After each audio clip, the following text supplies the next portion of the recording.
Chapter 2297.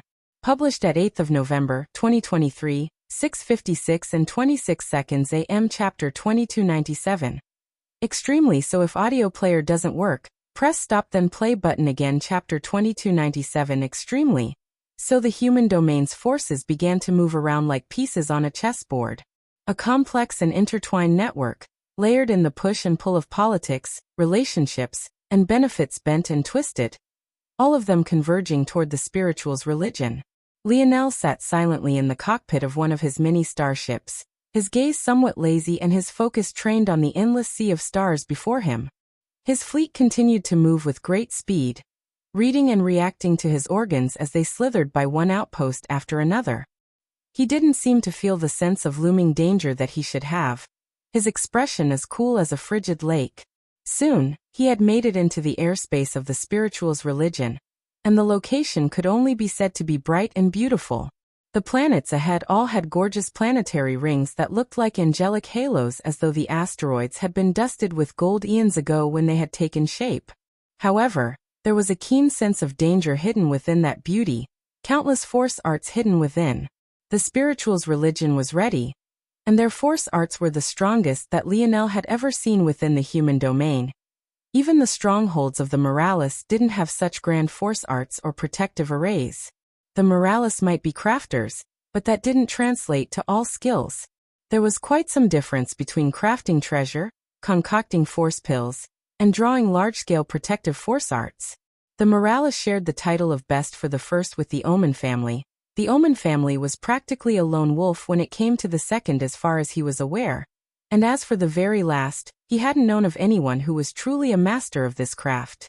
Until now. Lionel didn't place the large-scale force arts of the starships in the same category, honestly. Although many of them were truly large, they relied on crafting as a foundation. And it was the strength of the treasure, not the force art itself, that gave it its strength. That was different from a force art that could be used to protect a planet, or even a chain of planets like this one. Unless, of course, one wanted to replace their planet with a forged treasure. There were many reasons this wasn't done, though, the leading of which being the fact that starships required too much power to use even on occasion, let alone as a permanent living arrangement. It was much smarter to rely on the resources of the wider world, to provide you with what you needed. And it was precisely because of that the Morales didn't have such high attainments in this sort of art. Crafting treasures required taking control of the elements and bending them to your will. This was even more so for the life grade, where you were practically giving birth to an item with its own sense of existence, at least in a more philosophical and tangential way. However, these large-scale force arts required working with the elements, not bending their will but rather understanding them, and then working together to mold them along a particular path. This was the feeling that Ryu got when he saw natural force arts, and it was why just meditating upon them allowed one to feel and experience auspicious air. This was the beauty of listening to the insights of nature. And who could be better at that than the spirituals? Interesting. Lionel thought to himself. One of the 7 minds that he had absorbed had some insights into this matter. He might have thought of it himself after seeing this scene, but knowing it ahead of time made him feel enlightened, as though he had truly come to understand it himself. There was no ability that could make one better at understanding the insights of nature than being able to enter the dream plane. His real sight could see the majesty of the formations before him. He could feel their power. He still had the partial and incomplete Bao domain lineage factor, and even from so far away, he could lay eyes on it himself as though he was right in its midst. His dream sight, or what he had chosen to call it, could see the complex swirls of runes that swam among them. Usually these runes were in a jumbled mess, exposing the more erratic nature of the world and existence, but under the care and attention of the spirituals, they had to line up perfect, fitting into one another like the pieces of a puzzle, or countless tiny dots spaced and shaded so perfectly that when one zoomed out, only a masterpiece remained. It was truly gorgeous in a way that Lionel had never seen before, and the feeling of being able to see the world in this way made him smile involuntarily, his cool expression giving way to a gentleness. He wished he had been able to see the world like this long ago. Ovielbuan, and go back from whence you came. The voice was gentle, but firm. and it carried a power that made Lionel's heart skip a beat. He couldn't help but wonder just how many hidden powerhouses of this level there were in the human domain. First there was that man in the Pious family, then there was Max of the Seward family, and now there was this older woman who still managed to exhibit the air of a supreme beauty. Even though she was getting on in years, Lionel wouldn't be surprised if there were several young men who would be willing to fall at her skirt even to this day. Her hair was a dazzling arrow of pink and lavender, her eyes matching the hues. Her skin carried slight wrinkles here and there, but they were often interrupted by patches of beautiful, smooth flesh that was no less elastic than a 20-year-old's. Her figure was hidden beneath a modest robe, but her exposed hands carried not the slightest hint of age, and it made one feel that whatever was underneath was just as well maintained. But more important than all of that, she was powerful. Extremely so. Chapter 2298. Published at 8th of November 2023, 6:55 and 40 seconds AM. Chapter 2298. Devastating if audio player doesn't work. Press stop then play button again. Chapter 2298. Devastating. Lionel didn't respond. Or rather, he didn't respond with his words. 3 laser beams shot out at once, their speed so great that the echo of the older woman's voice hadn't even faded before they appeared around her, pincering her in from all directions. The half-spiritual overlord was taken off guard. She had been ready for the strikes, and she had been perfectly ready to dodge using a method not too dissimilar from Max's efforts earlier. But seeing them coming, and barely registering their speed at that, she realized that all of her efforts at dodging would be in vain. All of the angles she could use were cut off. Or more accurately, the ones that she could use with great enough speed were. Her gaze turned serious, and a pendant on her chest danced as though a rush of wind had just passed by. The rising winds of force echoed across the chain of ringed planets as the force art lit up, an overwhelming strength descending and forming a shield around the woman. Bang, bang, bang. The shield of force shuddered for only a brief moment. It showed no hints of cracking, and it was sturdy to the point that even if Lionel concentrated the beams any more than he already had, it wouldn't make much of a difference at all. The spiritual's religion had managed to gather strength beyond that of the Tier 2 modified starships, and even the strongest Tier 1 starships in their home. In the whole of the human domain, they might truly have the most impenetrable walls. The half-spiritual overlord took a step forward, and her hands caused the arrays around her to light up. The runes that were once invisible to the naked eye, only displayed before Lionel when he used the vision of the dream plane, solidified and became corporeal. She looked gorgeous as she stepped forward, the laws of the world rotating around her like a second flowing dress. This time, she struck out with a palm, and the energies of the world seemed to resonate, forming a half-dozen palms that descended from the skies above. Boom, boom, boom. Lionel could only watch as his starships were crushed to pieces, killing the several million on board. He had modified the starships personally.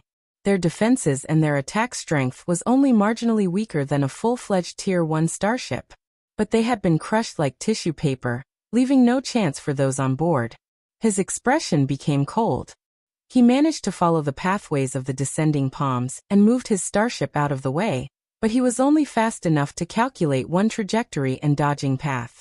While it was the case that entering the dream plane was a great boon to his senses, it also occupied much more of his minds, and the effort in making use of his advantage in thinking speed was also strained. He needed to form a better balance, one between the quantity of thought, and another for quality. At the same time, he also came to understand that the strongest beings of existence probably didn't just endlessly increase their number of split minds. They would gain access to the dream plane as well, and they would likely begin to tend toward quality as well. He still remembered that lesson Wise Star Order had taught him when they first met. Wise Star Order only had one mind, but Lionel already had thousands back then.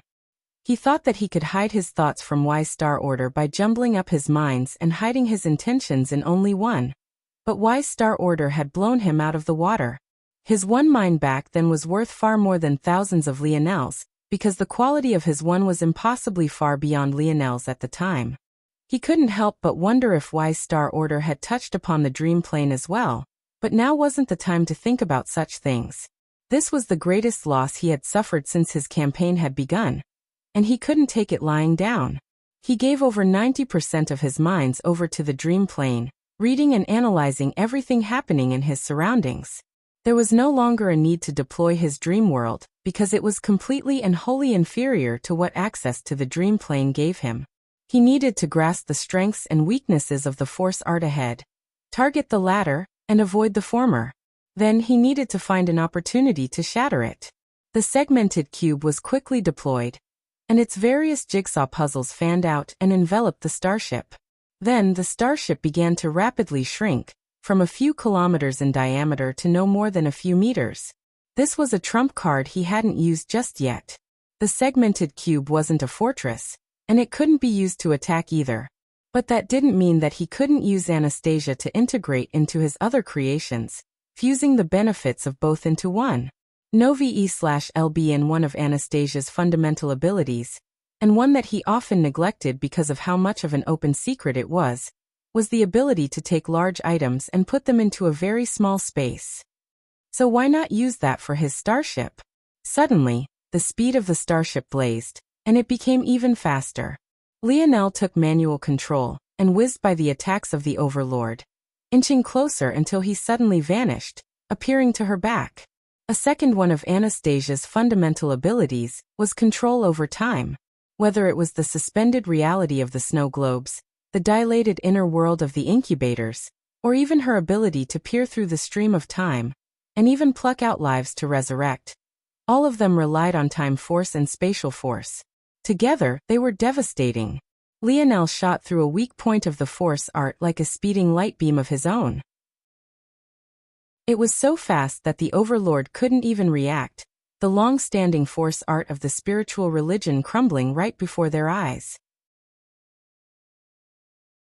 Chapter 2299. Published at 8th of November, 2023, 6:55 and 39 seconds AM. Chapter 2299. Snapped. If audio player doesn't work, press stop then play button again. Chapter 2299. Snapped. The surroundings seemed to explode with gold dust particles, as though a child had gone too crazy with their arts and crafts project. The depths of space was dyed with a sparkling tapestry.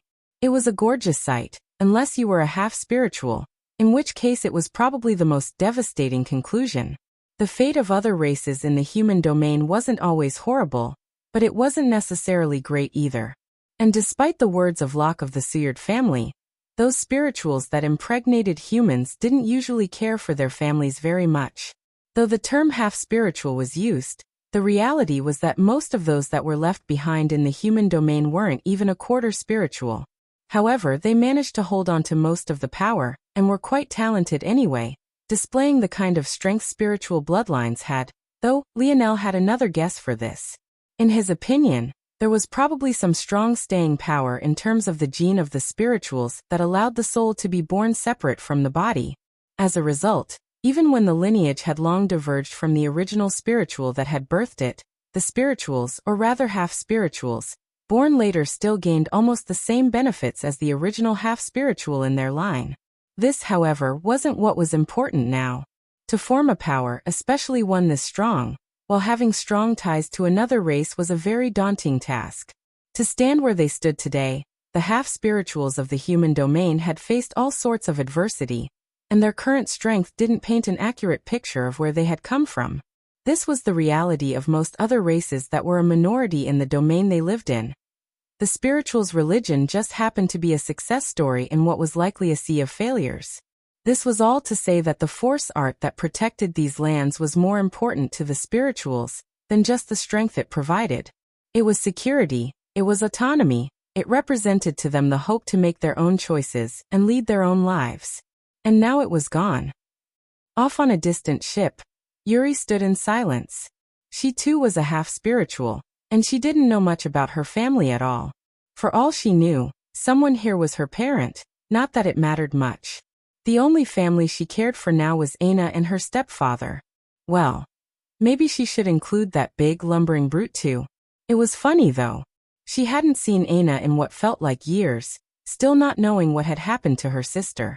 Her stepfather was just as absent. And now that big brute was off fighting with that annoying man up ahead. Yuri shook her head, not quite understanding why she was feeling like this right now. It was more embarrassing than anything else. The fate of the human domain was on the line, and this was what she was thinking about. It's cruel, isn't it, what he's doing to your people? Zero Velby and Yuri subconsciously nodded. Lionel really was too cruel. He didn't used to be like this. In the past he was so compassionate, too compassionate.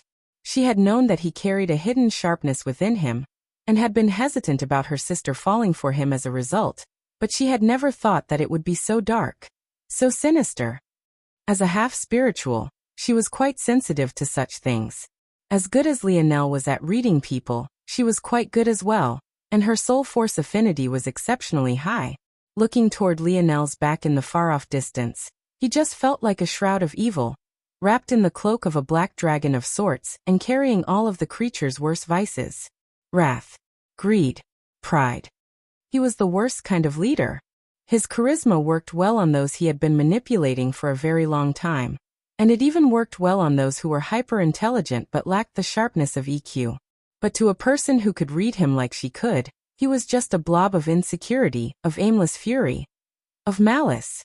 She was quite powerful by now, no less talented than either James or that Blade girl who turned out to be a spark, or she guessed both of them were sparks now. But Lionel never used her. He was quite vengeful. Only because she had treated him a little coolly almost a decade ago now, he never allowed her into the spotlight, never allowed her to help protect the only family she had left, never allowed her to display her strength. The big brute told her that Lionel only made use of people he trusted, and that being used by him was actually a sign of respect and nothing less, but that just made her lip upturn into a sneer. Raj had been manipulated by that man for too long. Since when was being used a sign of respect? Since when was it a sign of trust? But she had grown tired of the argument. She realized that she truly did love Raj.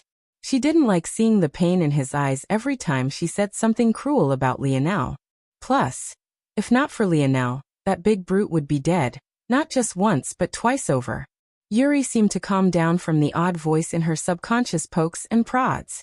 She did carry some animosity toward Lionel, but not enough to truly hate him. At worst, they were just on opposing sides and could learn to live with one another.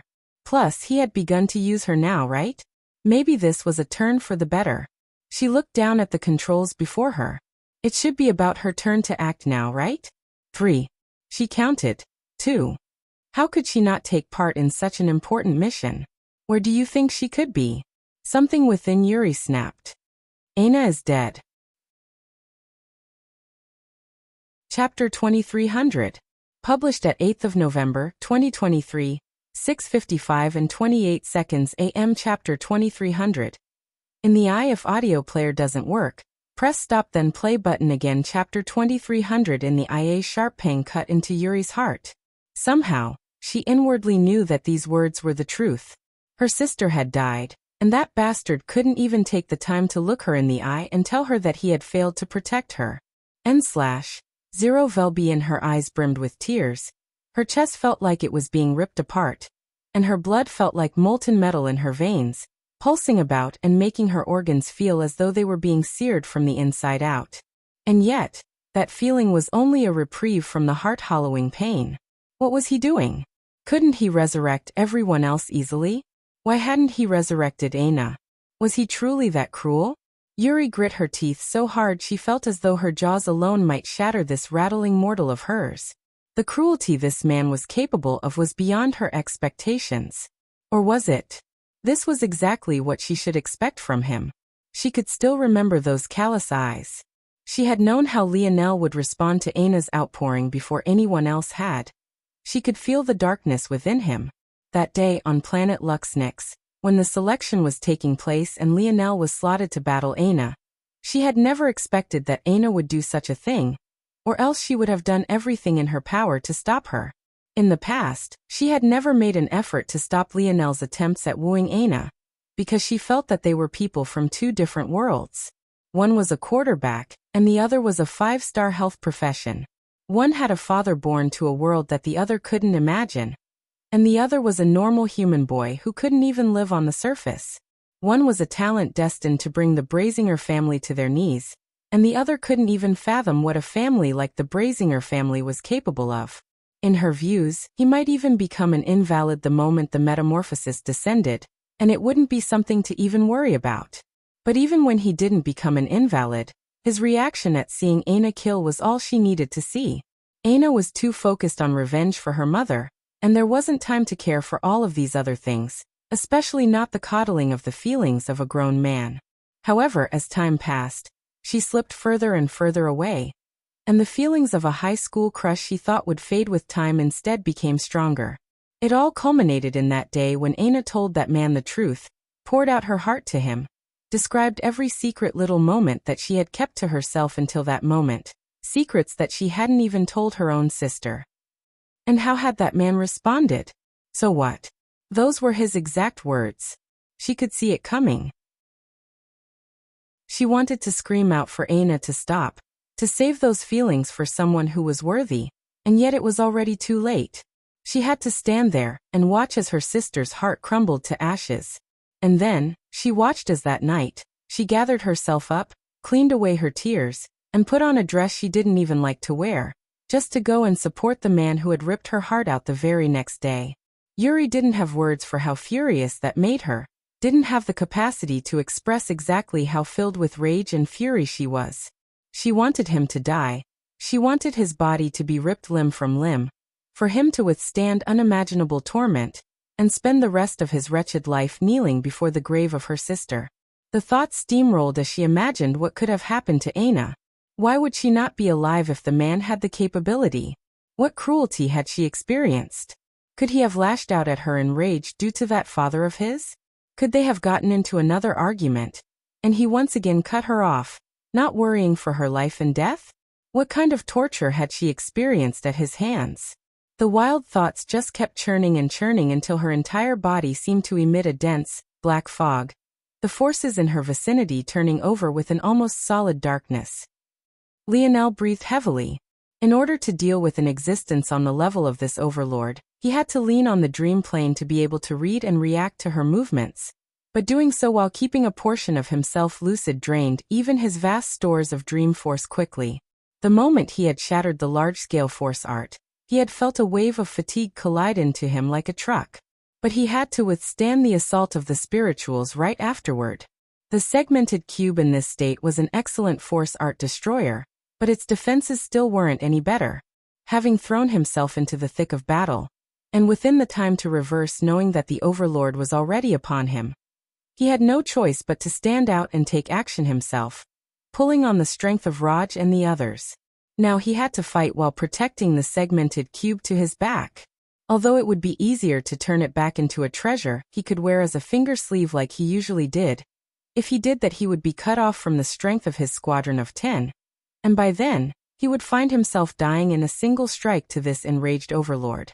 But Lionel wasn't a fool, he had prepared for this exact thing. With the overlord occupied dealing with him, the rest of the spirituals, or rather half-spirituals, were vulnerable. He didn't like relying on Yuri, but she was the only one under his command with the sensory capacity to do this. In addition, as a half-spiritual he had yet to be exposed to be under his command. When she acted, the spiritual's religion wouldn't even see him coming. Lionel's ear twitched and he sneered inwardly. Here it came. A beam shot over from the distance, and in the next instant, the confident Lionel froze. He looked down at his chest, a blood hole the size of a bowl having formed. Chapter 2301. Published at 13th of November, 2023, 7:52 and 27 seconds AM. Chapter 2301. Heartless monster. If audio player doesn't work, press stop then play button again. Chapter 2301. Heartless monster. A rush of silence shot through the surroundings. Even the half-spiritual overlord was stunned. That blast hadn't come from one of her people. Their defenses were extremely powerful, but their offenses could only be directed under the hands of a master. This was one of the weaknesses of such large-scale natural formations. However, she was the only one who could control enough of the formation to threaten Lionel's life, and only one person could use the formation at a time on top of that. And since she most definitely hadn't taken action then, and she already knew what the answer was. Someone on Lionel's side had actually betrayed him. Despite the situation, she was too stunned to speak, and happiness wasn't her immediate emotion. There was something sad about seeing a genius like this fall.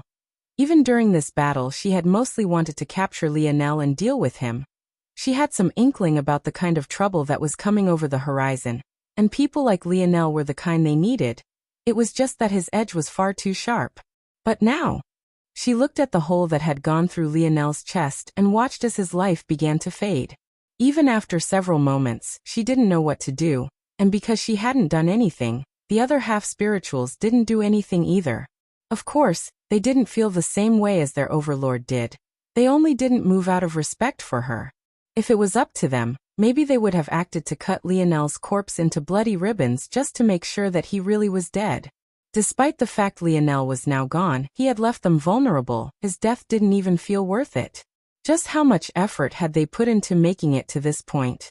And now the formation their ancestors had put their blood, sweat, and tears into was no more. Would they even have the same standing in the human domain any longer? What about when the other races recovered and began their attack once more? The more they thought about it, the more enraged they were at the dead Lionel. They felt that his death had been too easy. Plus, a man who would be betrayed by his own people had a character that spoke for itself. If he could be cut down at such a time, how could he have been a good, noble leader? Whether it was he or his father, neither were good people. Within the Morales army, the shock was palpable. They had gotten used to Lionel being infallible. They had gotten used to being infallible themselves as well. Even after so many died under the attacks of the Overlord, they felt nothing. After all, Lionel would just resurrect them later, and everything would be fine, just like before. But now that Lionel was dead, didn't that mean that all their comrades were dead as well? And what about the future of the Morales? This was a patriarch that had accomplished so much in a short time. Was his life really going to be cut short like this? Was that you? In a corner, hushed voices spoke. No, I didn't take action. That kid practically has 1,000 eyes.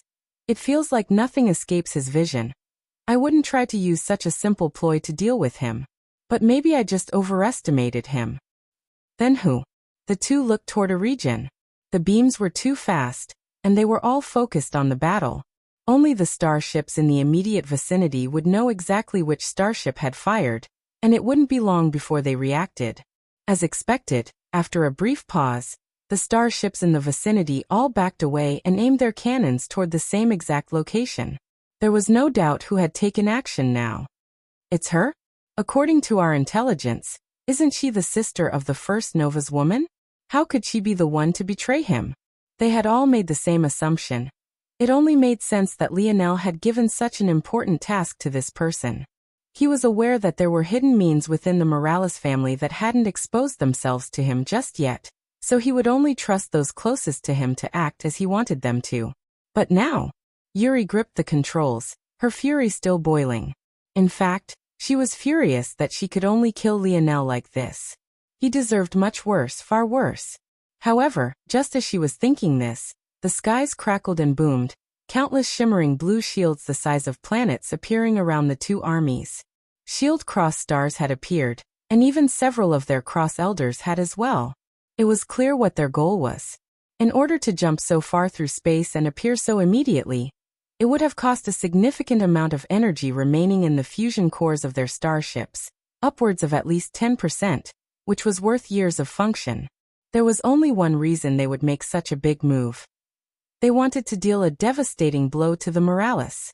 The half-spiritual overlord frowned.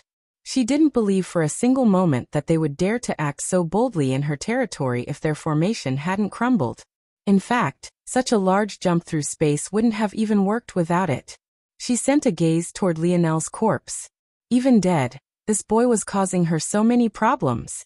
The spiritual's religion was its own thorn in the eyes of the cult and shield cross stars. It was a link between the spirituals and the human race that many weren't aware of. But these powers definitely would be. It seemed that the calamity of her spiritual's religion hadn't come to an end just yet. Overlord Vega stood at the helm of a Tier 1 starship. She was ready for any contingency plans the Morales might have. She didn't believe that they would send a junior to handle all of their problems like this. The ancestors were probably just a thought away, and truthfully, she hoped they would appear. That would help her to deal with all of these problems in a single sweep. The Morales, as presently constructed, didn't need to exist. Their constellation, however, that was far more interesting. As for the spiritual religion, she knew of their connection to the Seward family, and she knew that there was another hand making moves in the shadows. It was best if they were crippled as well. She had to thank Lionel for making things so easy on her. "You're welcome." A voice suddenly echoed in her mind that made her freeze. Lionel's corpse suddenly gripped its fist and the sparkling streams of golden dust stopped dispersing into the depths of space, and formed a barrier that solidified around the entire battlefield, trapping shield cross stars within. Overlord Vega immediately tried to activate the mass teleportation of the starships, reacting more quickly than even more ancestors should be capable of, but it was useless. Once again, the spatial lock on the region had returned and they were trapped. The dead Lionel slowly rose, the hole in his chest seemingly not impacting him in the slightest. He was already a heartless monster. He might as well look the part. Erdiel's note. Bitch didn't even hesitate to betray him LMFAO. And she wonders why he doesn't trust her. Chapter 2302. Published at 13th of November, 2023, 7:52 and 26 seconds AM. Chapter 2302. Lionel's web. If audio player doesn't work, press stop then play button again. Chapter 2302. Lionel's web. His plot was quite simple, truth be told. Well, at least it was simple to Lionel. The actual thought required not only a deep understanding of his own people, but also how the enemy might be reading and reacting to his actions, the latter of which probably seemed far more difficult, when in reality both took quite a bit. After all, he had to understand his own people intimately, and often, the closer you were to a person, the easier it was to shroud their true intentions or what their weaknesses were in your mind. Lionel had known from the beginning that his entering the dream plane couldn't be hidden, and this wasn't quite his fault. In Zero Velben for one, in a world where so few had the ability, any new addition would be immediately sensed. Secondly, there was the fact that just by giving him a warning, Max was exposing Lionel to the elements. As such, Lionel had lost the right to work from the shadows from the very beginning, and he had to approach this in a different way. Since everyone thought him to be an arrogant young boy who thought too much of himself, why not play the part? After just a moment, he made the choice to not only not make a foolish attempt to hide himself from the world, but he also pushed it to the max, leaking out his aura any and everywhere and arrogantly making his presence known. To Vega, he probably seemed like a brash idiot whose dream force control was limited and crude. Of course, his dream force control truly was like that, at least compared to experts like Vega. He had great talent in dream force, but he didn't have the systematic training that those of the Dream Pavilion had, and he was almost entirely self-taught considering just how rare dream force affinities were in this world. That only made his ploy all the easier, but this was only the first part. None of this was enough to lure Vega in, or more accurately, none of it was enough for him to lure her into a situation where he had the de facto upper hand. That was where the latter stages of his plan began. The first leg came from the information he had gathered. He might have released Amory, but that didn't mean that he hadn't gotten anything out of him. And the information he did have wasn't restricted to the Seward family either. As the fiancé to the heiress of the half-spirituals, how could Amory not have some information about his in-laws? Of course, this information was scarce, but it was enough for Lionel to be aware of the large-scale formation that protected the spirituals, and also be aware of some of its baser functions, like the ability to lock down space. And then it came down to how he would use that information. He had learned from the 7 memory wells that he had absorbed just how useful the dream plane could be. It wasn't just about gathering up clues and knowledge while others were unsuspecting, but it could also be used to subtly suggest people. Of course, this wasn't an ability that could be used casually unless one had the ability index to match it. And even then it was hard to change a powerful person's mind. That meant you had to prey on their basal instincts, pulling at strings that already existed and make them looser, more susceptible to manipulation. This was what Lionel was certain the demoness had done with the relationship between his father and uncle. Maybe she found it to be amusing, sealing away the talent of one, and making the other the crown jewel of the human domain. Maybe she wasn't to see how interesting it would be if they fought it out. And maybe the reason she had stopped Lionel from using his own bloodline to save Aina was because she was unhappy with him ruining her experiment. Whatever it was, that sliver of understanding allowed Lionel to understand just how the dream plane could be used. It wasn't as straightforward as hiding what his plans were. He had to also be mindful of the mental state of his people, and which of them could be used for what. And that was when he thought of the perfect plan. Yuri couldn't have been more perfect for this job, even if she tried. In fact, even if he engineered a person to fulfill just this one role, he would just end up with a clone of her. The specialty of the spirituals array was that it was meant to protect the freedom of half-spirituals. Due to this, it couldn't be used against anyone with spiritual bloodline within them, and the formation ignored all those with that lineage.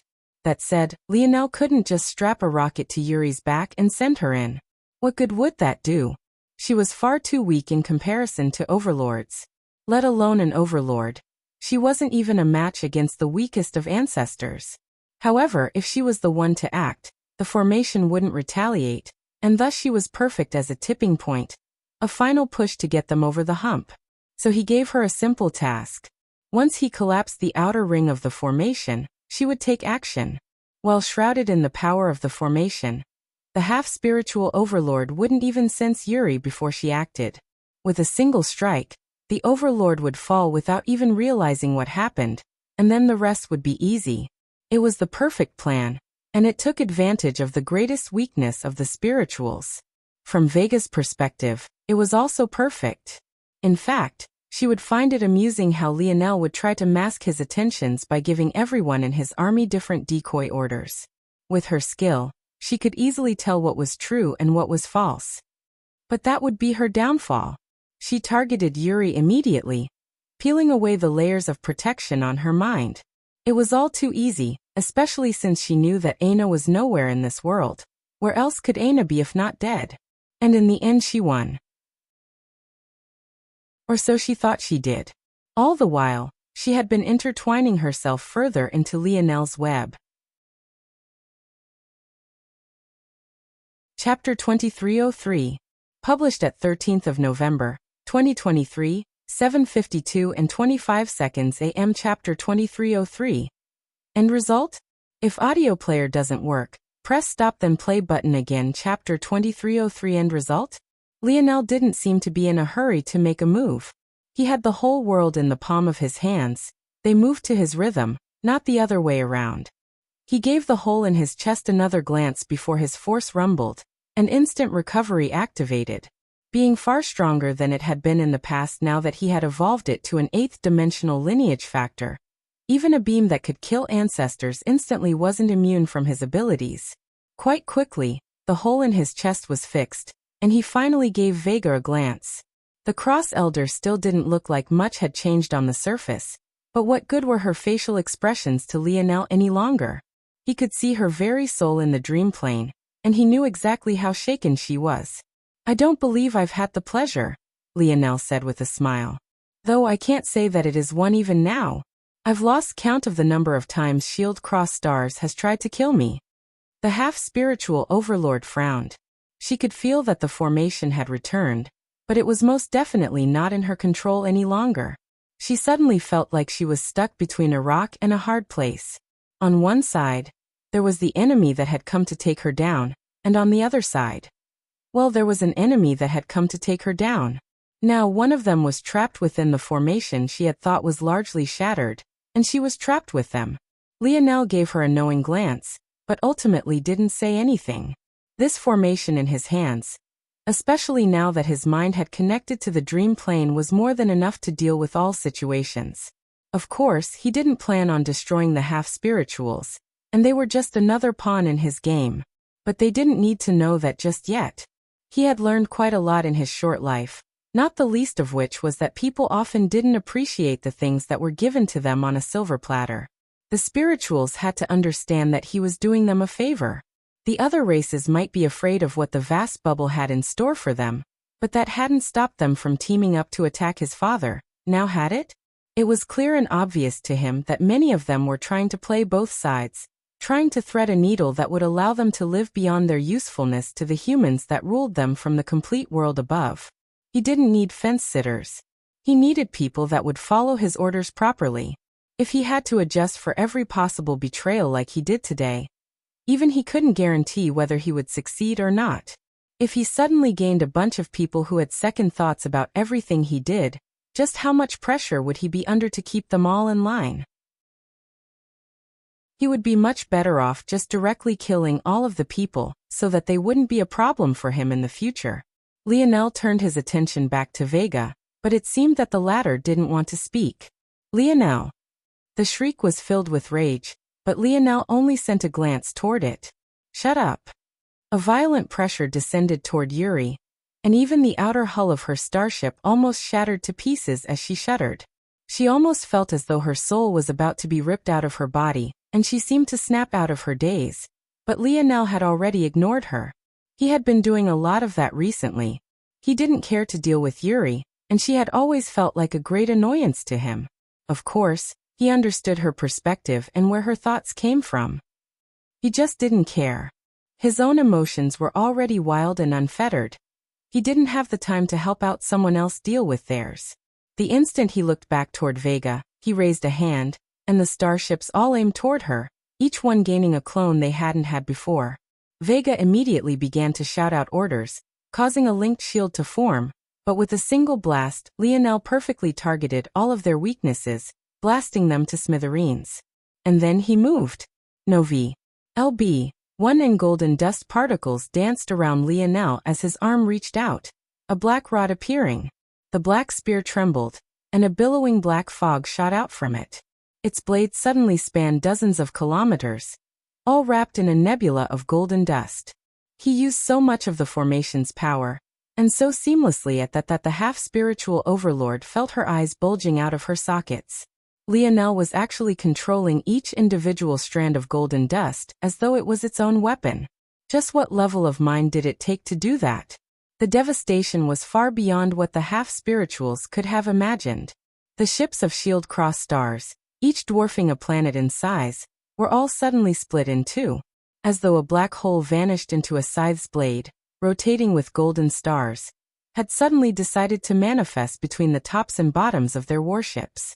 It was a strike as beautiful as it was destructive, and final as it was pure. It was hard to imagine just how many had died from that strike. Not a single one was an ancestor, but even so, the blow was unimaginable. It might even be said that the very foundation of Shield Cross stars had been shaken. Vega looked upon this scene with the very same indifference, but her mind was in turmoil. She had taken him seriously. She had moved with full force. She had even used underhanded tactics against a child. Just how had this been the end result, exactly? Chapter 2304. Published at 13th of November, 2023, 7:52 and 15 seconds AM. Chapter 2304. Follow my words. If audio player doesn't work, press stop then play button again. Chapter 2304. Follow my words. It was almost laughable. In fact, if she had been in the mood to do so, laughing was pretty much all she could have done. She had bided her time, waiting in the shadows, and only struck when she felt that she had all the information she needed at her fingertips. But not only had she failed the moment she took a step out, she had done so in such a resounding fashion. She closed her eyes, taking a deep breath. Of the Cross Elders of Shield Cross Star, over half of them were here. There were only 8 remaining at base. If things continued this way, over 20 of their ancestors would fall here, and their ability to continue to control the situation would crumble. She couldn't allow this to happen, but she also most certainly couldn't allow herself to fall here. Selfish or not, her life was by far the most important. If there was no one present in the human domain that could counter Lionel's access to the dream plane, then it would all be en. Ovalbin, follow my words. The voice was light and sweet, and Vega recognized them immediately.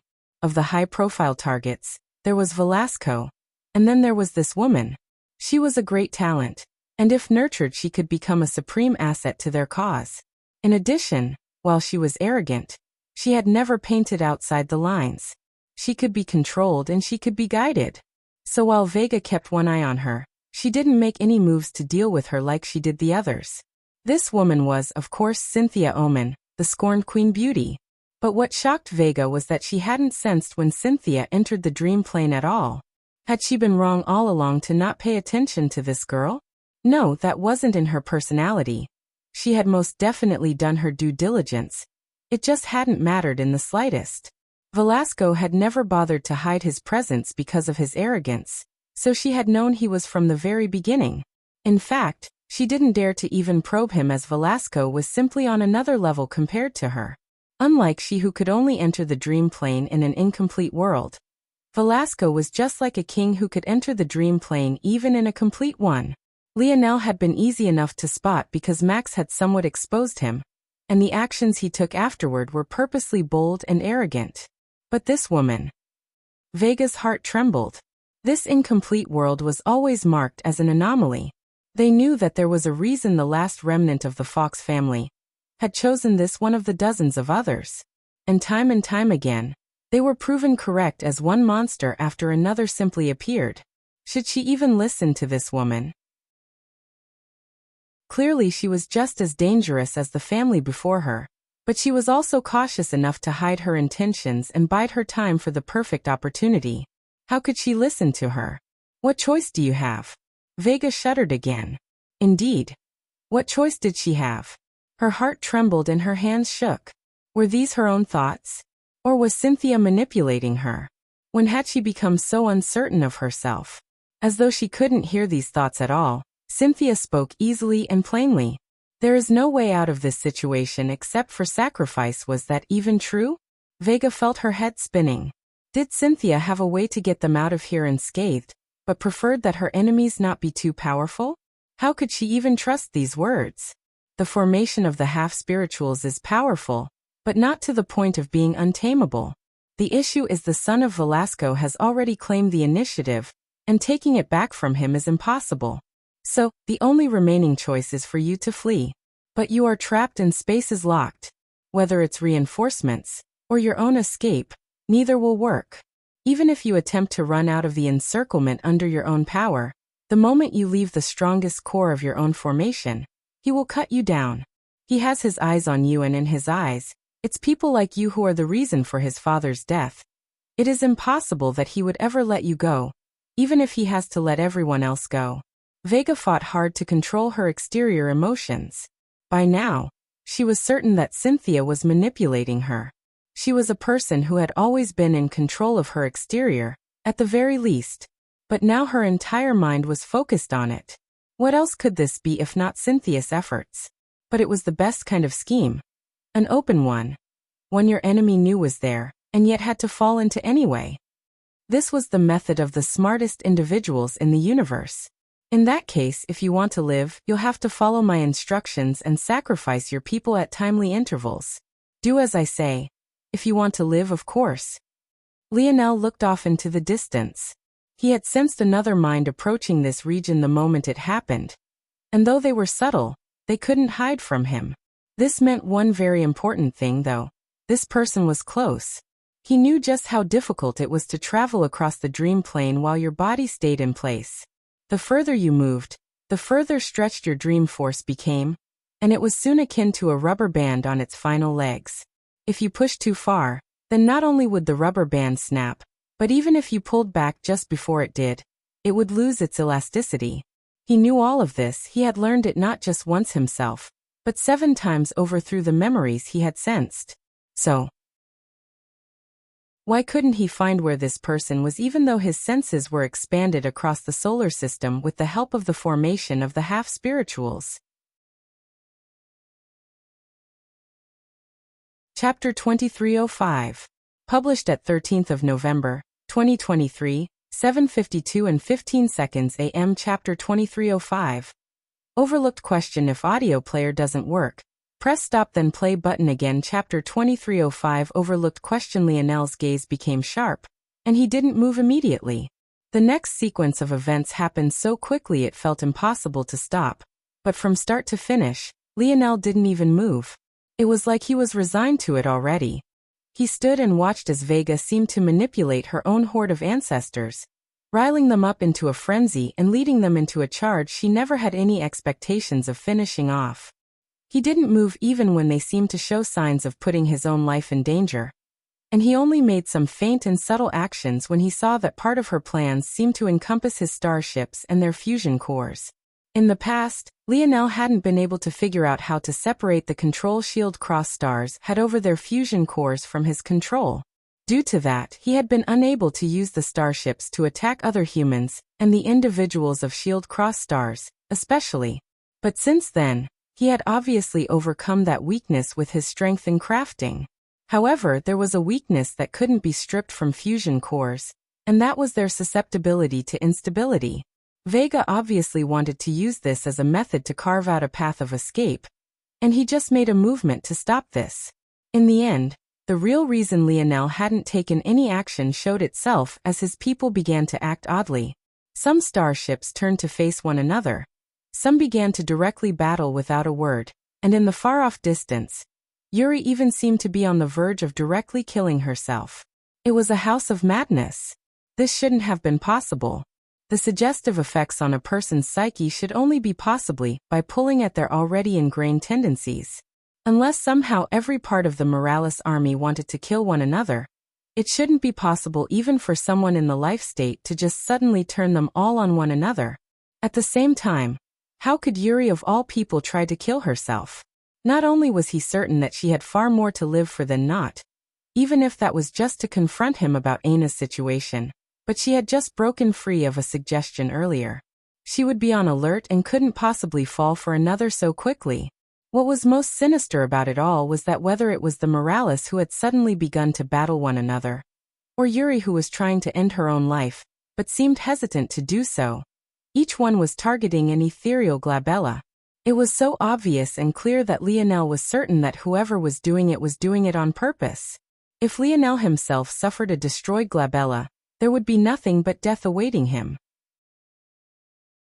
As for these people, even if he had the silver tablet, if their ethereal glabellas were destroyed, then their souls would dissipate much faster. If a few hundred died, he might be able to revive them all in time. But if a few thousand died, he knew he wouldn't be able to get to the last of them. So what about a few 10,000? 100,000? What if half of these tens of millions of warriors died in battle with one another? This person was not only showing him that they could do such a thing, but they were also telling him in no subtle manner that they also understood the weakness of his seemingly endless ability to revive others. Lionel continued to look around, a calm expression on his face as Vega rushed away. I see, so that's it. In the end, it was the formation. The spirituals' religion wasn't exactly one that worshipped the spirituals. Unlike the other religions that Lionel had come across, there was no deity, and rather nature itself was the deity of the spirituals. As a result of this, much of their strength also hinged upon this. Back in Valiant Heart Mountain, when Lionel met his first apostle of a god, Goddess Evergreen to be specific, the person in question had been able to tap into the power of their god and emit strength beyond themselves. It seemed that he hadn't understood the formation of the spirituals as well as he had thought.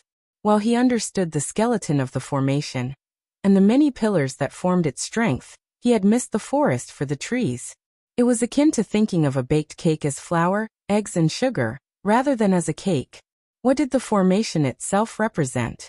Where did its strength come from? Yes, it was a natural force art that pulled on the power of the world, but what was natural about it? Where was the power coming from? The simple answer was a god.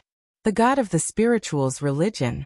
If Lionel had followed the god path, he would have picked it up much earlier, but he didn't follow the god path. He followed the path that Dimensional Cleanse had laid out for him, or more accurately, that he had laid out for himself. And no dash. 5. E/L/B/1// and due to this, he wasn't familiar enough with the God path and what its strengths and weaknesses were. Now that he thought about it, he had never really separated what empowered users of the God path either. Back in the Void Palace, when he had fought the henchmen of Tranavir, the God path had manifested in tangible runes and physical signs. But he found that as he battled more powerful users of the path, there was no such obvious sign, Or rather, he wasn't really looking for it. This culminated in him overlooking an extremely important question. What exactly was the God path and what were its strengths? What were its weaknesses? And in this context, how did it interact with the dream plane? Lionel had brought his people into a field of battle that he didn't understand, and his opponent had taken advantage of the terrain. After a moment, he snapped his fingers, and the formation was truly destroyed, but not before he shredded Vega's ancestors to pieces. The hold on his people vanished, but Vega used the opportunity to finally trigger a long-distance teleportation, disappearing from his sight.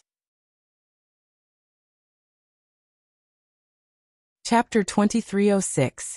Published at 13th of November, 2023, 7:52 and 14 seconds AM. Chapter 2306. Smart. If audio player doesn't work, press stop then play button again. Chapter 2306. Smart. Lionel's reaction was far too calm. But the reality was that it was hard to act surprised when you had deduced what would happen the moment it started. Had he wasted time trying to stop Vega, the Morales would have suffered casualties, and heavy ones at that.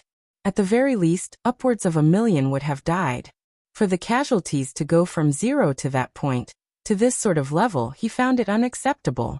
But it was likely that whoever was messing with his plans likely knew this and acted accordingly, though it was doubtful that they expected Lionel to be so decisive.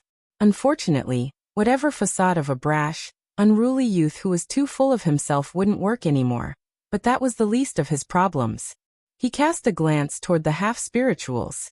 In order to deal with the immediate problem, he decisively destroyed the formation. This time, it was truly destroyed and there was no coming back from it other than to rebuild it from the ground up. While he could have taken his time to find a less crude situation, the more time he wasted, the more Morales would have died. His speed of thought was fast, but not fast enough to analyze a path that he had little to no idea about, and then apply that to a formation that spanned an entire solar system. Even he wasn't that mighty yet. His most important takeaway from this event, though, was that this person was smart. Almost too smart. Lionel couldn't remember ever giving this sort of evaluation to anyone. It was a simple one-word description, and it wasn't overly flowery in his presentation, but it held the weight of the word when it was spoken by him. In order for this person to outplay him like this, they had to not only understand the weakness of his silver tablet and his lineage factor in combination, but they also had to be able to use an entire path and a formation they had likely never even seen active in person, to create this whole farce. But that wasn't the worst of it. That much was still acceptable. The truest problem was that for this plan to have worked, it relied on something else. The weakness of the Morales, their bloodlines, and their origins. To make a complex matter simple, this individual used the strength of the spiritual's formation to target the weakness of the Morales, dealing a blow to shield cross stars, the Morales, and leaving Lionel here dealing with quite a few enraged half-spirituals. As for how that was done, Lionel still wasn't 100% certain on the details, but he had a general framework. The spiritual religion emphasized oneness with nature. Their formation worked by sensing the life of the universe around them, melding into it, and allowing the power to wash over it. But it was also precisely because of this that it was turned around and used against Lionel. Oneness with nature could mean multiple things depending on the location, the person, and even the time. With that in mind, it was beginning to become clearer how this person had done this. There was now a large concentration of Morales in the surroundings. And what exactly was the innate nature of the Morales? This might be a hard question to answer until one remembered one thing. The curse of the Morales. As Morales men and women grew older, their lineage factors seemed to influence their minds, and they became more battle-hungry and less reasonable. This was what had sparked the creation of the current Air Wars system, and the short duration of rulership in the first place. Using the formation as a foundation, and Lionel's lack of understanding of it, this person had used the dream plane to amplify the innate weakness of the Morales, manipulating them into a frenzy. And because everyone else was also in its sphere of influence, the very nature of the world around them began to change. And slowly people other than the Morales began to be affected as well. For Yuri, who was in a state of emotional turmoil, and was both hating herself for what she had done, and hating Lionel for putting her in such a situation. It had manifested in a way that it almost certainly never would have before. When things were laid out like this, it almost felt that Lionel's analysis of this person wasn't nearly high enough. Orchestrating this matter took no less than a genius who stood above all others. However, Lionel only felt that it was interesting. He had read through the entirety of the Void Library, and how could there not be explanations of the God path within? But they were all vague and abstract, as though even people of the human domain didn't understand how it worked. Now seeing it in action, he felt that the path was more interesting than he had given it credit for. And that was partly why his analysis of this person's strengths was so lukewarm. This was a strategy they should have saved, because it most definitely wouldn't work again. Of course, only Lionel would think like this. So, are we going to fight? Lionel asked, looking toward the half-spiritual overlord. The overlord didn't know what to think. The situation had changed so fast, and she didn't have nearly the understanding Lionel did of what had just happened. One moment Lionel had everything in his grasp, the next his people started fighting one another, and by the time it all ended their ancient formation seemed to have truly been destroyed. She still hadn't regained her bearings, and yet Lionel was now asking this question. But she was smart enough to understand the implication. Whoever had outplayed Lionel wanted them to fight. So should she follow the plans of that person? Or should she fall into Lionel's plans instead? Nov/LB. One, and she suddenly felt indecisive even as her warriors looked raging for battle. Chapter 2307. Published at 13th of November, 2023, 7:52 and 13 seconds AM. Chapter 2307. Step back if audio player doesn't work. Press stop then play button again. Chapter 2307. Step back. Lionel met the eyes of the half-spiritual, his gaze not giving anything away, though he knew the reality of the matter. If they fought a battle like this one, casualties would be inevitable, and not just casualties that he could casually revive either, true, final death casualties. It would take too much time for the war to end, and by that point, damaged ethereal glabella or not, the end result would be the finality of death. There wasn't much he could do about this. This was the reality of a war you weren't prepared for, and the striking difference was stark in comparison to the war he was prepared for. The decision would be in the hands of the half-spiritual overlord, but no matter how you looked at it, he didn't receive the kind of benefits he wanted from this battle. If things had gone perfectly, he wouldn't have only dealt a savage blow to the power of Shield Cross Star, crippling their strength by at least half, but he would have also been able to force the spiritual's religion into submission. But now he might be forced to withstand some devastating losses himself. The overlord's thoughts were one matter, but the thoughts of her people were another. They all seemed enraged, and it was hard to tell how much control the overlord had over the situation. Lionel doubted that the spiritual's religion had just a single overlord, much like his Morales family most definitely had more than one as well. That old man couldn't hide such a thing from him. Who knew if the other overlords would be docile as this one? And even the so-called docile overlord was on the fence when deciding what to do. Lionel suddenly looked up and shook his head. Fine. He waved a hand, and a portal manifested. Out from within it, a familiar old man with an annoying shit-eating grin appeared. He rubbed his beard with a hand and chortled, liking this situation very much. This old man was none other than Amory's grandfather, Overlord Max. Ah, Tricilia, how've you been? Has this brat been annoying you? Max placed a palm on Lionel's head and rubbed just a bit too hard. Lionel tried to move away and even slap it away, but he failed both times, and if he tried a third, it would have been more embarrassing than just letting it be. He found this situation to be unbelievable, and at the same time he was certain that this old man was doing it on purpose. No matter what, the Morales and Seward families had been enemies for countless centuries. How could Max possibly miss a chance to humiliate their patriarch a bit, especially since he was here to help out with a sticky situation? Max. Overlord Tricilia spoke a bit hesitantly. Soon though she got a bit angry. She might have been slower in thought and duller in intelligence than Lionel or Cynthia, but she wasn't a fool. It was clear that Lionel and Max had some sort of mutual understanding. Were the Sewards betraying them? Since when had the Morales and Sewards been on the same side? Was there a Seward army on their way here now? And hadn't they already decided to leave the Morales out of their alliance? That family's problems were too volatile. If the spirituals' religion had wanted to team up with them, they would have done so already, instead of making such a choice. After all, they had always assumed that choosing one meant foregoing the other, so they had discussed the matter at length, even ultimately choosing to give their best genius handover in marriage. Knowing all of this, Tricilia truly did have the right to be more than a little bit enraged, and she almost gave the order to attack right here and now. Listen, I didn't want to do this either. Max raised up his hands. But this brat stole my family's world spirit, and kind of forced my hand. I'm not saying to bend over backward, but you saw it yourself how there are powers at play here we can't deal with alone. It's best we work together. How is anyone supposed to trust you? Tricilia said with a growl. She simply didn't believe that Lionel could just take Max's world spirit. He must have handed it over. Were those hidden forces of the Morales stronger than they knew?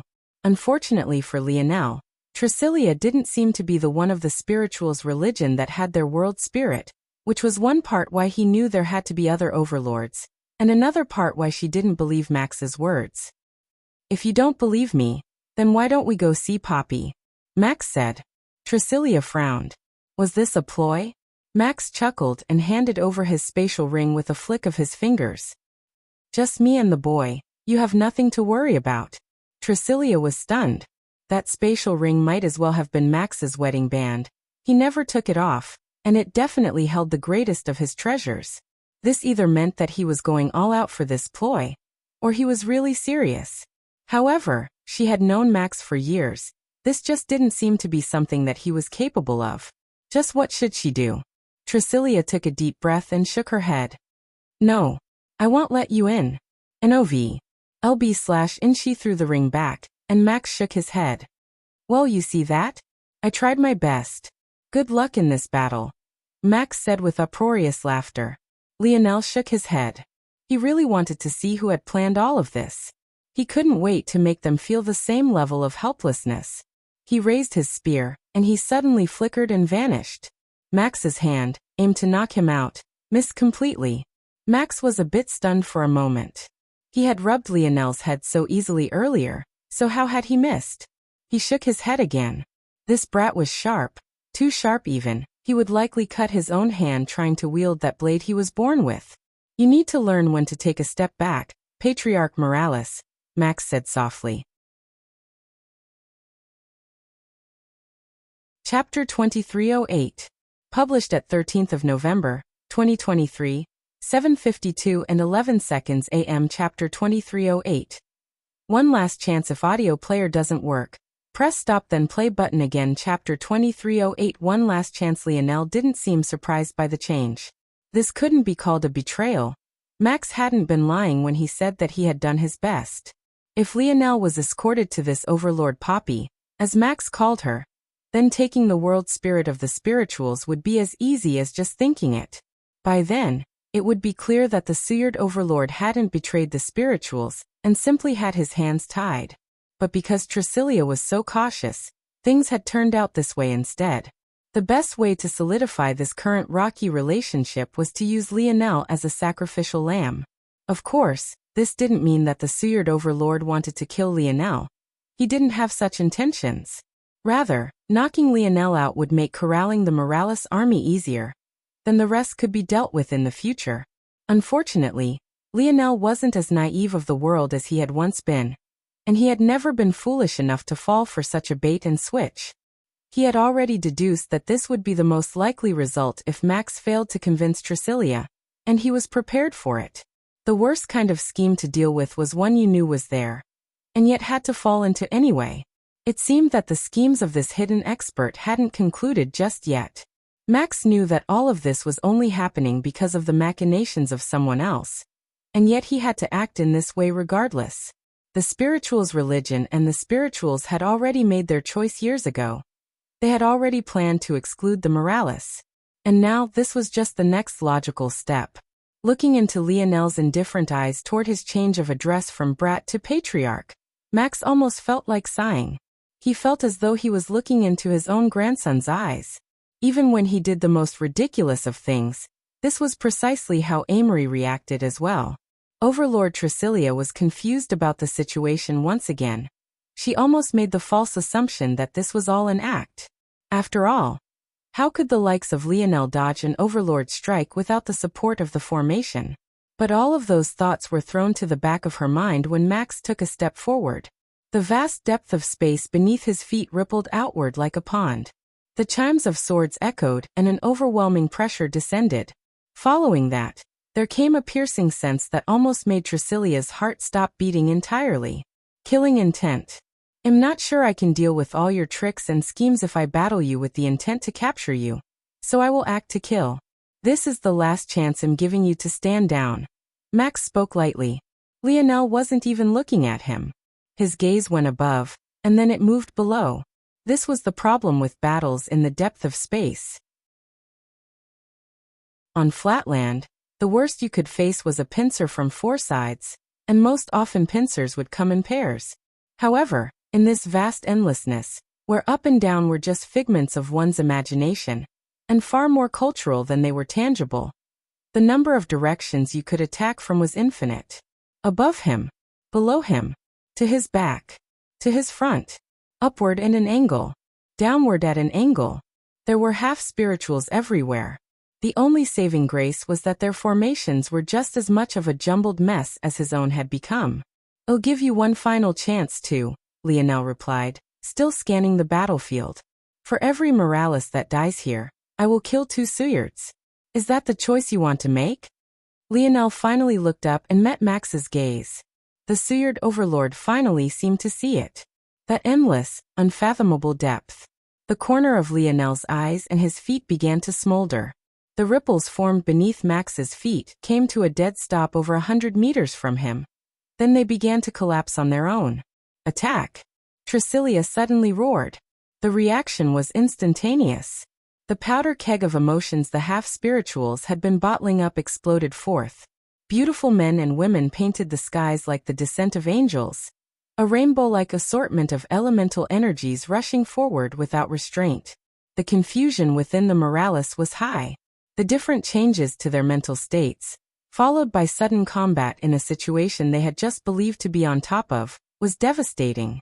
N-OV. L-/BI-/N however, before the first wave of assaults could land, a calming voice had already entered their minds. Stand tall. It was just 2 words, and yet their spines shivered and the tips of their blades trembled.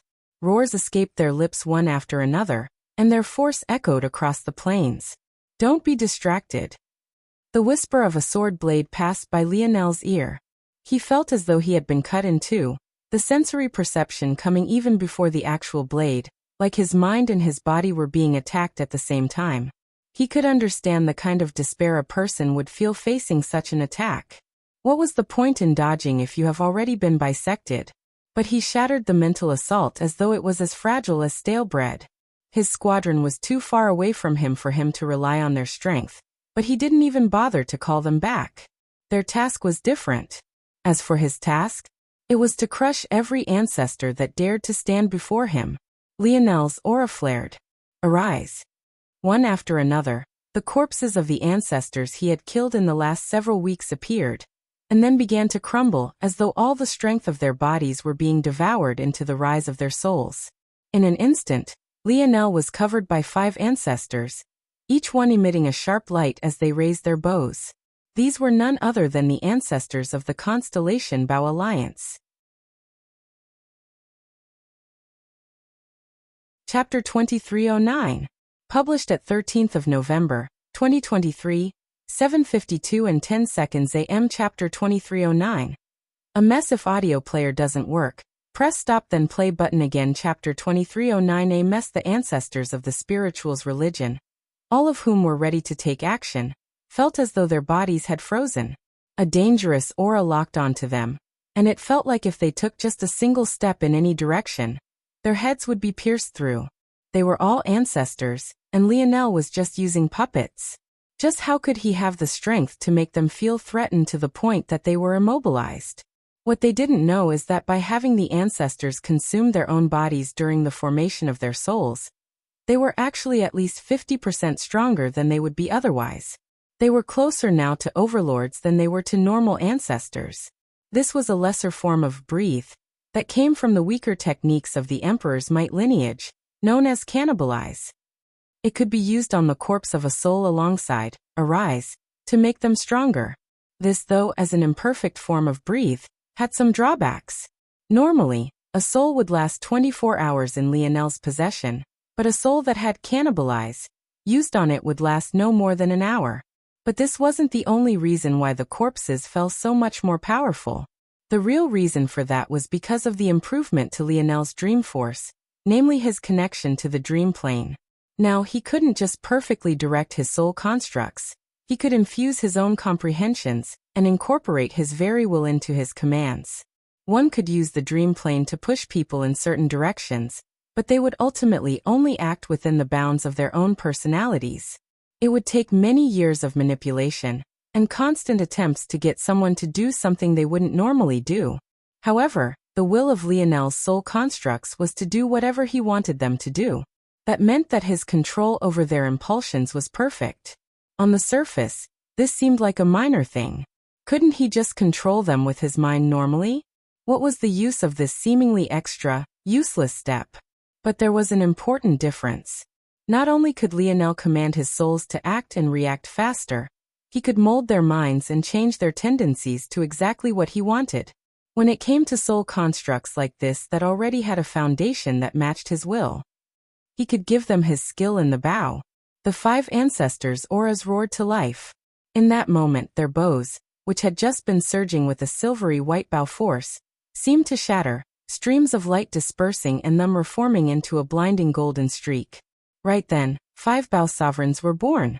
And not only that, but they each had the power of an ancestor backing them. In a single bound, they went from a half-step to the overlord ranks, to true overlords. 5 overlord bow sovereigns. They had never been this powerful in their lives, but in death, they stepped into a realm of strength and power they could never have imagined. Max's expression became serious. He had only attacked once, and yet the situation had changed so resoundingly. Just how? Stop, don't. Max roared as he saw that Tricilia had taken out some sort of orb. If he could have stopped her from even taking it out in the first place, he would have. But that ship had already sailed. If Poppy comes here, your world spirit will be taken away in an instant. I wasn't lying. Novel B. One and Tricilia shivered and put the communication device away, but then a cold wind passed by her neck. She turned back slowly, and what she saw made her heart feel as though it had been hollowed out. 5 bows. 5 arrows. 5 echoing twangs. 5 deaths of her brothers and sisters. The ancestors of the spiritual's religion were still rushing forward, seemingly not even having realized that they died. But the bloody holes in their heads painted a different picture, one of bleak sadness. Could this have been avoided? Lionel didn't make a move, standing calmly. But it was like 5 of him were aiming their bows. Looking forward, neither Max or Tricilia could even quite feel their individual auras any longer. It was like they had instead become clones of the young man who stood in their midst. Max realized that he couldn't allow things to stay as they were. He moved like lightning, his very body seeming to carry the aura of the sword. 2 arrows appeared to his left and his right, but his absolute sword domain took shape, shredding them to pieces.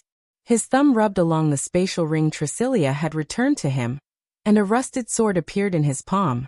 It looked as though a single swing might cause it to collapse, becoming nothing more than flakes of metal dancing in the wind.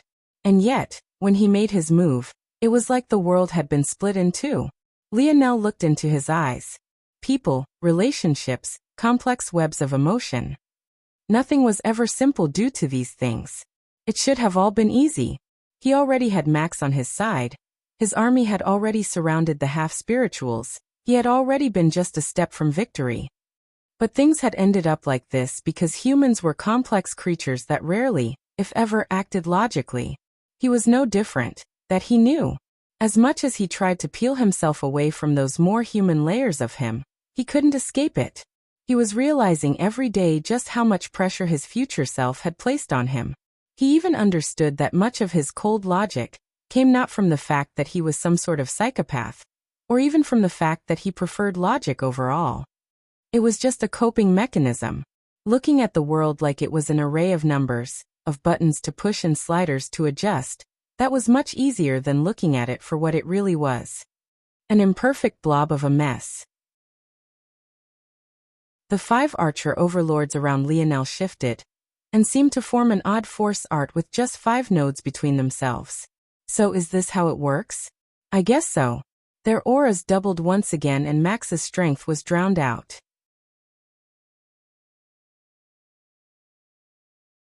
Chapter 2310. Published at 13th of November, 2023, 7:52 and 9 seconds AM. Chapter 2310. Two-way street. If audio player doesn't work, press stop then play button again. Chapter 2310. Two-way street. Lionel didn't follow the God path, but his soul constructs did. It could be said that over 95% of all ancestors in the human domain followed the God path. There was a reason. It was the path that the Void Palace demanded of their students. It was the path that had allowed most of the elites of the human domain to rise up like they had.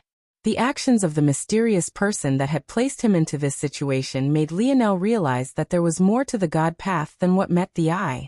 But he obviously couldn't go back and choose a new path, and even if he could, he wouldn't. His intuition told him that dimensional cleanse was a far better bet for himself. But it got him thinking. Had he really reached the potential of his Emperor's Might lineage factor, just because he had succeeded in comprehending its 3 strongest techniques? The answer didn't feel as obvious as it should. The 3 strongest techniques were meant to build upon one another, slowly building a foundation that could make the next and final steps logical. But Lionel had skipped all of that, and went right to the strongest abilities of the lineage factor, ignoring much of its subtleties. In such a situation, how could he know with any certainty that he was pressing his potential forward to the greatest extent? His connection to the dream plane seemed to have only solidified that truth. He felt like he had been a child messing around with a toy, and that toy just so happened to be a loaded gun. That wasn't to say that Lionel was in any danger while using his lineage factor, not that he knew of, anyway. It was rather that he still didn't quite understand just how lethal it could be, and he felt that he had just taken a step toward understanding. Not only could he use the dream plane to pass down his own understanding to his soul constructs, but the reverse was possible as well. Like he had said, he might not follow the God path, but his soul constructs had when they lived, and if he applied some of the concepts of the spiritual's religion formation, and also some of the strategy of the mysterious existence that was toying with him from the shadows, then if he sprinkled atop of that some of his own theories on force arts, namely ones used in armies, the 5 soul constructs resonated with one another, and they thrummed with life. The hum of nature echoed and the golden dust particles that were aimlessly floating in the air seemed to come to life once more. Of course, it was nothing like the truest formation. The use was limited as it didn't have the core of the formation any longer since Lionel had destroyed it. Lionel's understanding of the spiritual's religion's formation wasn't yet deep enough to simply reconstruct it using his soul constructs, but that was more than enough to send these overlords to their deaths. 5 arrows streaked through the air, and yet it felt like just one. Tricilia's chest was ripped apart, and her body was sent flying backward like a broken rag doll. However, she couldn't even land, or even be sent flying into the endless distance, before she was shredded to pieces, even her blood being torn to ash. The soul constructs pulled their bows back once more and aimed toward Max, but Lionel shook his head and sighed as they fired. The arrows had only just left their bows when the soul constructs shattered to pieces. In the distance, their arrows weakened considerably, but still slammed into Max with an undying force. Max's chest caved in and his consciousness shuddered. It took everything he had to remain conscious, but he was still sent flying backward much like Tricilia. He was only lucky that he didn't have to suffer the same fate. Lionel shook his head. It seemed that using his soul constructs for more than just their base uses limited the time they could last even further. He had already felt that instilling them with his insight into the bow had shrunk the time they had considerably, but it seemed that taking a step beyond that caused the hour he should have had to fall to just a few seconds. N.O.V.E/L/B/. And even so, the outcome was still acceptable. It was unfortunate that he didn't have any more ancestor souls that were experts in the bow in their lifetimes, but the fact Tricilia was dead and Max was on his last legs was a worthy trade regardless. Lionel looked toward the battle of the Morales and half-spirituals, and shook his head. The casualties were about as devastating as he expected. It was a complete mess. There were no formations, none of the tactics he liked to use. Things might have still been fine had they been organized enough to make proper use of the armors he had given them, but they were too scattered to even do that. In addition, many of the armors that Lionel had constructed were purely auxiliary in function, and only provided help when used in the context of an army. What could forming small-scale light illusions, for example, do in a battle like this? He took a breath, scanning the battlefield so quickly his pupils looked as though they were bouncing around his sockets.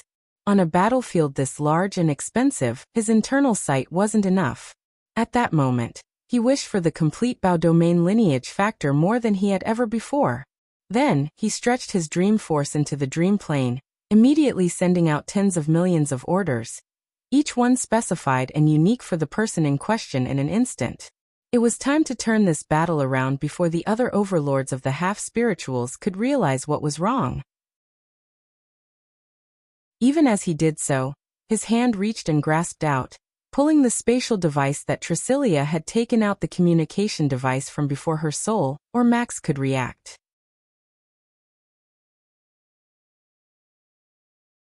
Chapter 2311. Published at 13th of November, 2023, 7:52 and 8 seconds AM. Chapter 2311. A best way if audio player doesn't work. Press stop then play button again. Chapter 2311. A best way the battlefield became like a go board. The swiftness with which the situation changed was shocking, and in as little as a few seconds, the casualties went from about equal on both sides, to slightly lopsided, and then the Morales began to slowly take a firm upper hand. N/O/V, L, B, 1/. A Morales sharply thrust their spear, but retreated a moment later. He glided backward across the depths of space exactly 112 meters, only to sense a heat behind him as a part of his armor began to resonate. He didn't need to look behind him to know that someone with a matching set to his armor had appeared. They both acted at once, causing their force to roll and their armor to link. They both threw out another spear, the flickering light of illusion painting the skies. Their enemies couldn't dodge at all. How could they when they didn't know which spear was real? In another section of the battle, a single Morales found herself surrounded by 3 half-spirituals. Beaten and broken, there was no chance for her to escape. Her absolute spear domain roared with what felt like the last of her force, causing the enemies to take a step back, but it was only a brief reprieve as they rushed forward. Suddenly, there was a subconscious suggestion in her mind and she twisted her body. However, the light of hope came to an end as soon as it came. Her body was pierced by swords and a glaive from 3 sides. The pain shot through her like a torrent, and she could feel her life slipping away. But that darkness of death didn't come like she expected. She had thought that she was dead for sure, but only now realized that the blades had missed her vital organs. No, more accurately, what was vital, what wasn't, the line between life and death, that was decided by her, wasn't it? The spear domain lineage factor. No, the Morales lineage factor. What did it mean for the absolute spear domain, a pure offensive ability, to fuse with their metal bodies and their divine armors? She felt that she had a vague idea. She released her spear, causing it to vanish. She grabbed onto the 2 sword blades, pulling down and snapping them before throwing both broken blades into the brows of their owners. At the same time, her spear suddenly appeared behind the head of the glaive wielder, shredding them to pieces. 2 Morales brothers, sharing the same branch bloodline, pressing their backs to one another. They trusted each other with their lives, just like they always had. They would make it out of here just like they had every time before. One of them gritted his teeth with determination, blood trickling down his chin until his heart suddenly felt hollow.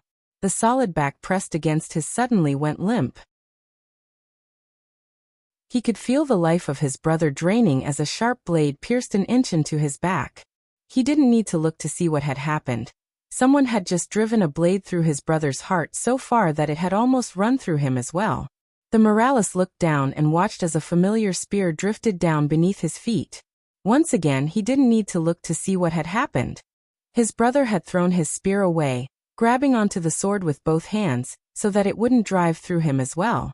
A suggestion pressed onto his mind as he roared in fury, his absolute spear domain raging like a torrent. The energies of the world were suddenly being swallowed with a vicious momentum. The metal body of the Moralis could assimilate metals and earth. This was the foundation for many of their strongest techniques. Metal body, divine armor, countless others. This ability, though, was built off the back of an insatiable greed to devour, a greed that reminded this Moralis brother a lot of the metal spirit.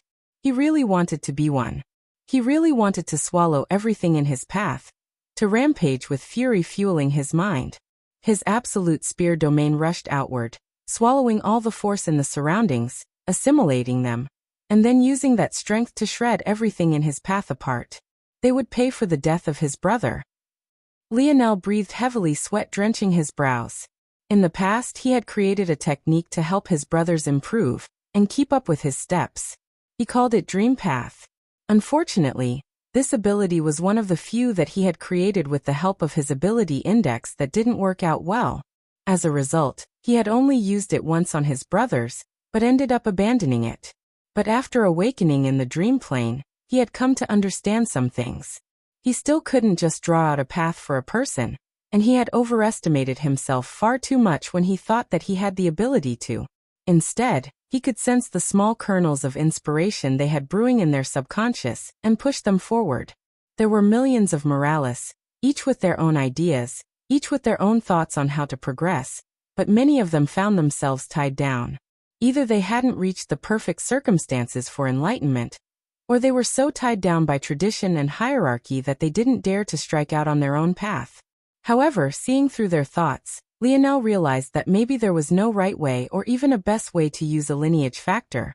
There was a huge array of application methods, and each one had its own viability. This was only more so for a recently mutated lineage factor like their own. So he gave them the nudge that he deserved. The battlefield became a mixture of continuous breakthroughs and squadrons that quickly became teams, and teams that quickly became battalions and battalions that quickly became armies. Just when the tide was firmly on the side of the Moralis, the overlords of the spirituals' religion finally realized that something was wrong.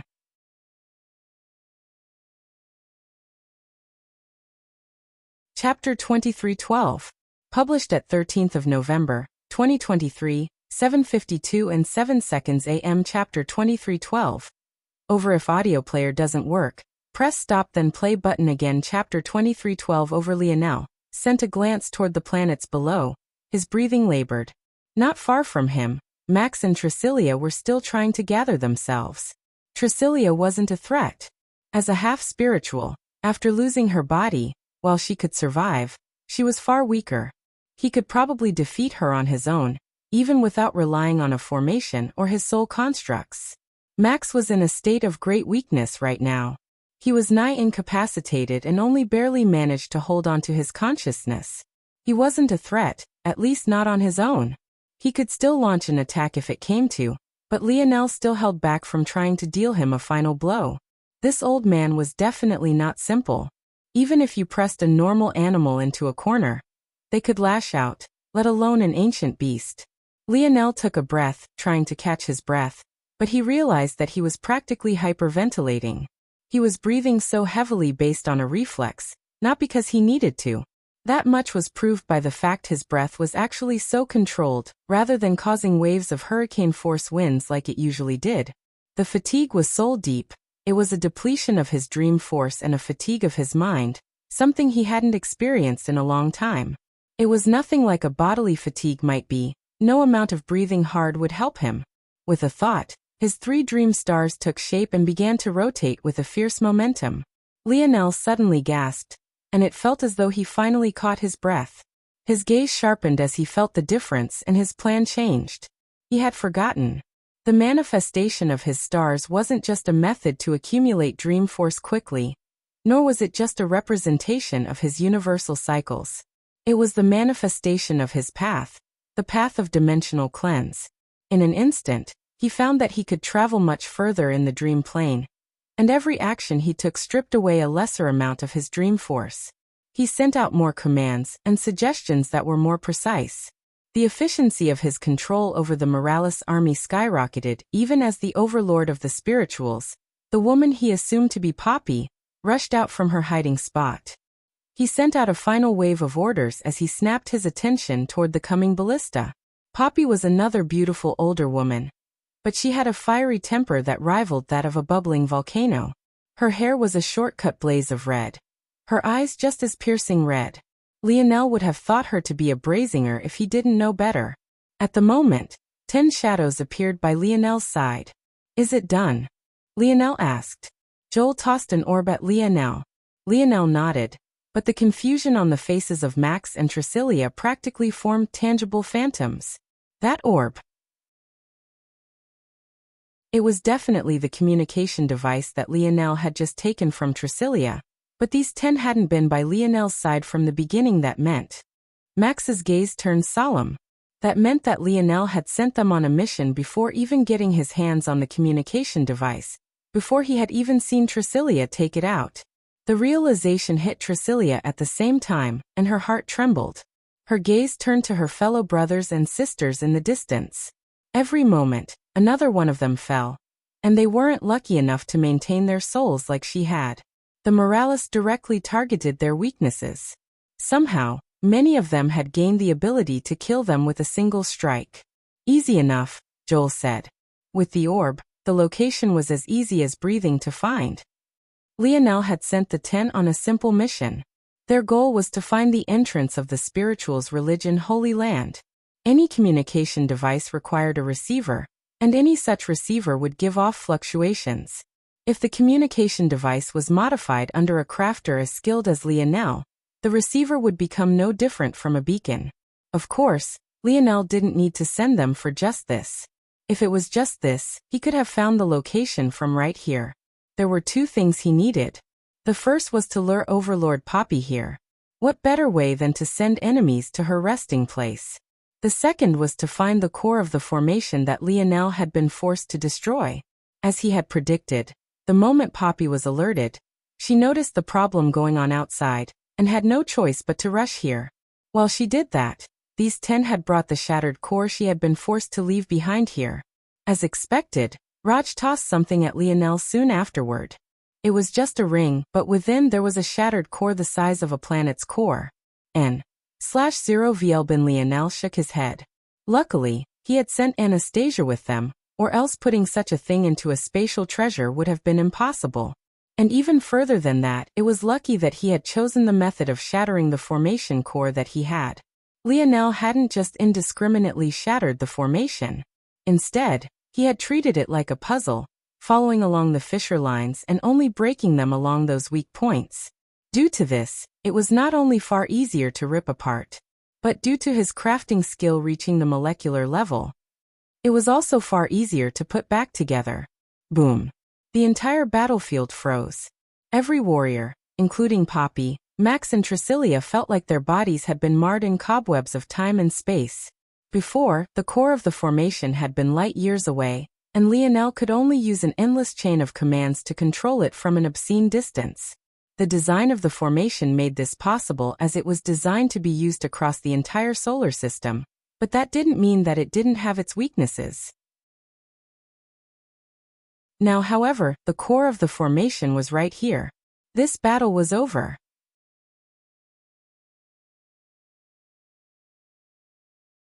Chapter 2313.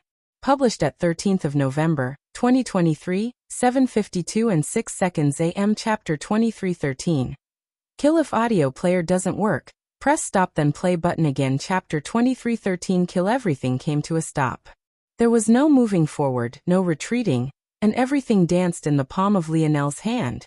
After a moment, Lionel exhaled a breath and shook his head.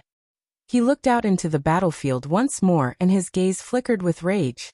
The casualties were atrocious. Almost 10% of the Morales army was either dead beyond his means to revive, or heavily injured. There was another 10% on top of that were dead, and he might have a chance to revive if he was quick enough. 20% of an army of this caliber and size was a devastating blow, especially when the total had been at 0% for the past several days. These were the most elite of the Morales seventh-dimensional experts. The only ones missing among them were the Nova heirs at Lionel's request. Every loss of one was not only one less that they'd have, but it would also be a great detriment to the future potential of the Morales in the short term. It was simply infuriating that something like this could happen when it could have all been avoided. Max wasn't supposed to be his enemy, but he had made such an idiotic choice in the end. When he spoke of killing 2 Suyards for every Morales that fell, he hadn't been lying, but it also wasn't just an act of rage that he wanted to mete out. The history between any two forces had to be taken into account whenever they were moving forward in any sort of conflict or cooperation. Real Morales had died due to Max. Their parents would grieve, their wives and husbands would carry that pit in their hearts for a lifetime, their spouses, their children, their friends, each one would be impacted in their own way. How could they just forget everything and move forward in cooperation with the Suyards? The original cooperation that Lionel had wanted now was dead. He had tried, he had made concessions, he had even laid down his own fury toward these families and their inaction as his father fell on his spear. And yet this was how they repaid him. The smoldering lines of black began to appear around Lionel again. But just as quickly as they had, he snuffed them out, his gaze returning to a cold depth of indifference. His actions might have seemed crude, he might have even been seen to have pushed the Suyards and the spirituals' religion to this point, but he knew what his intentions were better than anyone else. He had left Max alone after taking the world spirit. He had proved himself by entering the impetus state with his dream force and countering Vega. He had had no intentions of slaughtering the half-spirituals when he came here, and the entire brunt of the attention he had given had been focused on killing the ancestors of Shield Cross stars. He had been bold, a bit crude, and a bit strong-handed, but these had all been necessary actions. If he came, hat in hand, trying to form alliance bonds with these two powers, what would the result have been? In the best case, he would have been laughed out of the room. In the worst case, they might attack to kill him due to his role in linking the Morales and Earth, the soon-to-be only 2 eighth-dimensional worlds of the human domain. He had chosen to forgive, to forget. Not only their actions in not aiding his father, but also in their intent to pressure the Morales just to keep their families safe. Did the spirituals' religion not send a representative that day? Did the Suyard family not place a pawn in the Void Palace and use it as a proxy to pressure his Morales family? He had been too kind. Bang. Max was forced to his knees under a resounding pressure. There was no land to stand on, and yet the space beneath his kneecaps cracked and shattered, forming a pseudo-land just for him. The golden dust particles around him swam, and then formed powerful chains, piercing through his shoulders, his chest and then finally his knees. Then they bound around his body tightly. Soon the same actions were repeated for Tricilia, and the poppy in the distance. Despite the latter being the only one of them that wasn't injured at all, under the weight of the formation. It was all worthless. Lionel raised a hand, and a strong pull came from Poppy's very soul. Her eyes widened as the world spirit was torn out and brought to Lionel's palm. With a squeeze, it was shattered and the half-spirituals, all at once, felt a sense of laws that trembled their hearts and caused their eyes to water. Compared to humans, the spirituals were far more sensitive to this sort of matter. Their world spirit subconsciously felt no different from family to them. After he was finished, Lionel began to use the formation to speed up the process. He didn't have to gather force the normal way since the formation could accumulate so much of it. Thanks to this, the force he needed to revive the members of the Morales were readily available. Luckily, he managed to revive almost the entire 10%, only missing out on a few, a result that was much better than he expected. There was nothing he could do about the ones that were gone before he got his hands on the formation, but this would have to do for now. Lionel looked toward the army. His expression was the mask of coldness, and he could see every Morales looking at him with the same steely intent. He knew that this was exactly what the person lingering in the shadows wanted. There was no better scheme than one your enemy knew was there, and yet had to fall into anyway. Right now, though, it didn't matter. For the sake of the future, this was the best step to take. The only step. Kill. No VE/1B. In the roar of the Morales shook the solar system.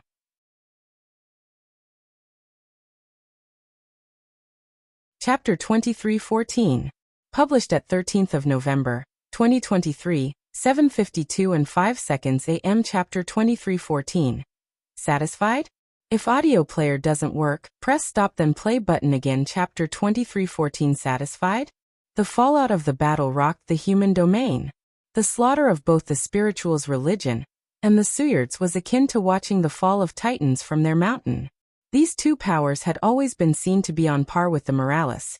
And yet the Morales alone, after taking out 12 constellation families just weeks ago, followed through with a campaign that brought these two to their knees. And it was all led by Lionel Morales. It felt like a curtain of silence had fallen over the human domain. It was inescapable. Many felt that such infighting, when they had only just survived the invasion of several domains just months earlier, was inadvisable. If there was a scale of public perception, it had easily begun to swing from fear of the Morales to a lambasting for their actions. How could the public know of the intricate details of the events that had occurred? And even if they had an actual chance at knowing, would that mysterious figure, hidden in the background, and spurring on those very same flames of hatred, let it go so easily? This was exactly what they wanted. To paint the Morales as savages, as demons that didn't understand the true weight of the situation. And there was no better mascot for their displaced fury than Velasco and his son after him. Rumors of Velasco toying with the taboo, and thus bringing down the rage of the gods, spread like wildfire. Watching as his son now led armies to take down families that had lived for countless generations only seemed to bolster these thoughts further. How could a child like Lionel possibly bring down these families if there wasn't something nefarious at play? Many even began to believe that if they really allowed the Morales to take control of the human domain, and thus left Lionel to be their de facto leader, rather than the gods coming down to smite Velasco on his own, it might even be the whole domain that was wiped from existence. The moment this sort of paranoia grew legs, it soon grew wings and soared through the skies. It passed through countless ears and affected countless hearts. And it only grew worse as the details of the past events began to be spread in earnest. First came news of just how thorough the destruction of the spirituals' religion was. The spirituals' religion had quite a positive public perception in the eyes of many. They never led crusades like the other religions, and humans always had a sort of innate awe of the spirituals. In addition, such a group of beautiful men and women, how could they possibly be hated?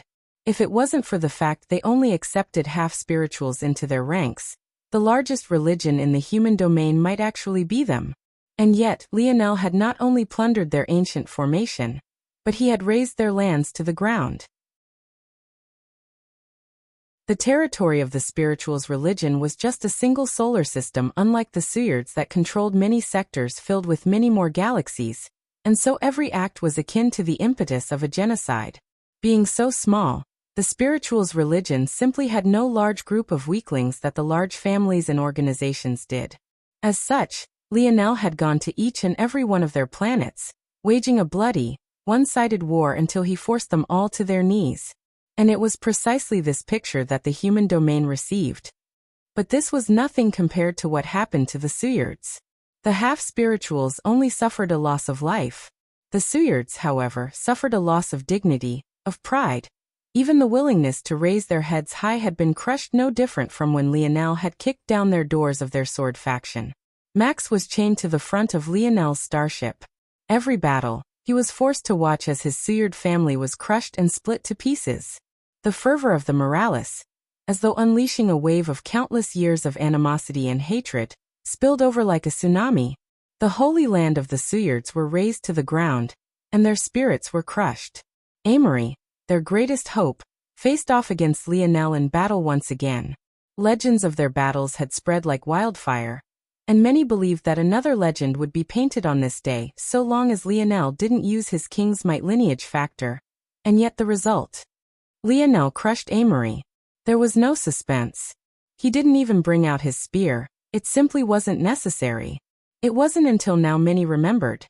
The last so-called legendary battle between these two had taken place when one was in the 6th dimension, and the other was in the 7th. They were never on the same level to begin with. Ovelbn one after another, the ancestors of the Suyards were bound and captured, chained up and thrown into the dungeons of the Morales. It could be said that for the first time since the founding of the Seward family, their capital lands were vacant and empty. Lionel might as well have burned the crops and salted the earth. For every Morales that dies, I will kill 2 Sewards. He had said those words, and he meant those words. Locke, the envoy of the Sewards, truly had to watch as his home was burned to the ground. Lionel speculated that it was never Max that told him to speak those words. It might have been another ancestor of the Sewards, or it might very well have been that mysterious figure that had been goading him into a trap from the very beginning. But none of it mattered. Are you satisfied? The voice was gruffer than before, but that made sense considering Max's state. Lionel glanced over, but didn't care enough to say something. If Max wanted to avoid this, he should have never acted against him. Your grandfather would have never done this. Max continued, much of his hair covering his eyes. Lionel didn't care to respond directly to that either. Rest up, Lionel said indifferently. From now on, the Sewards will be the vanguard of the Morales.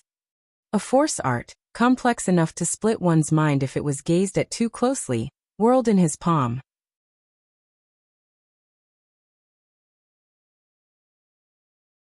Chapter 23:15.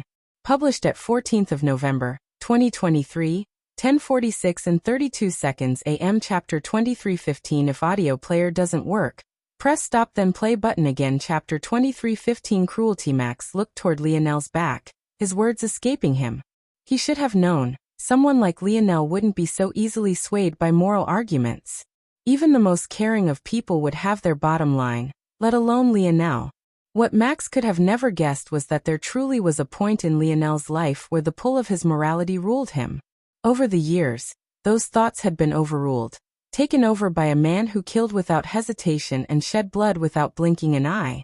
It was difficult to tell for an outsider whether this was the fading of a youthful vigor and naivete, or if it was something else, something deeper. Lionel, as oblivious as he seemed about his own emotions sometimes, was very much aware of everything happening within him.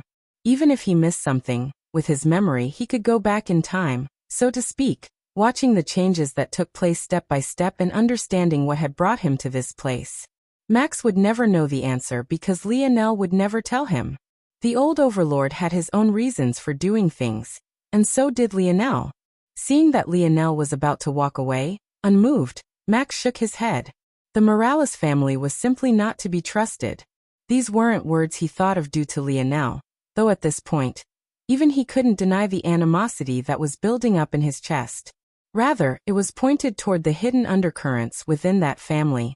If Ishmael was still alive, things wouldn't have gotten to this point, and maybe he would have been marrying his son to an heiress of the Morales instead. But such things couldn't be deliberated over now, especially when things had already reached this point. Lionel had won. For now. And it seemed that his Seward family would be forced to be hitched to this wagon.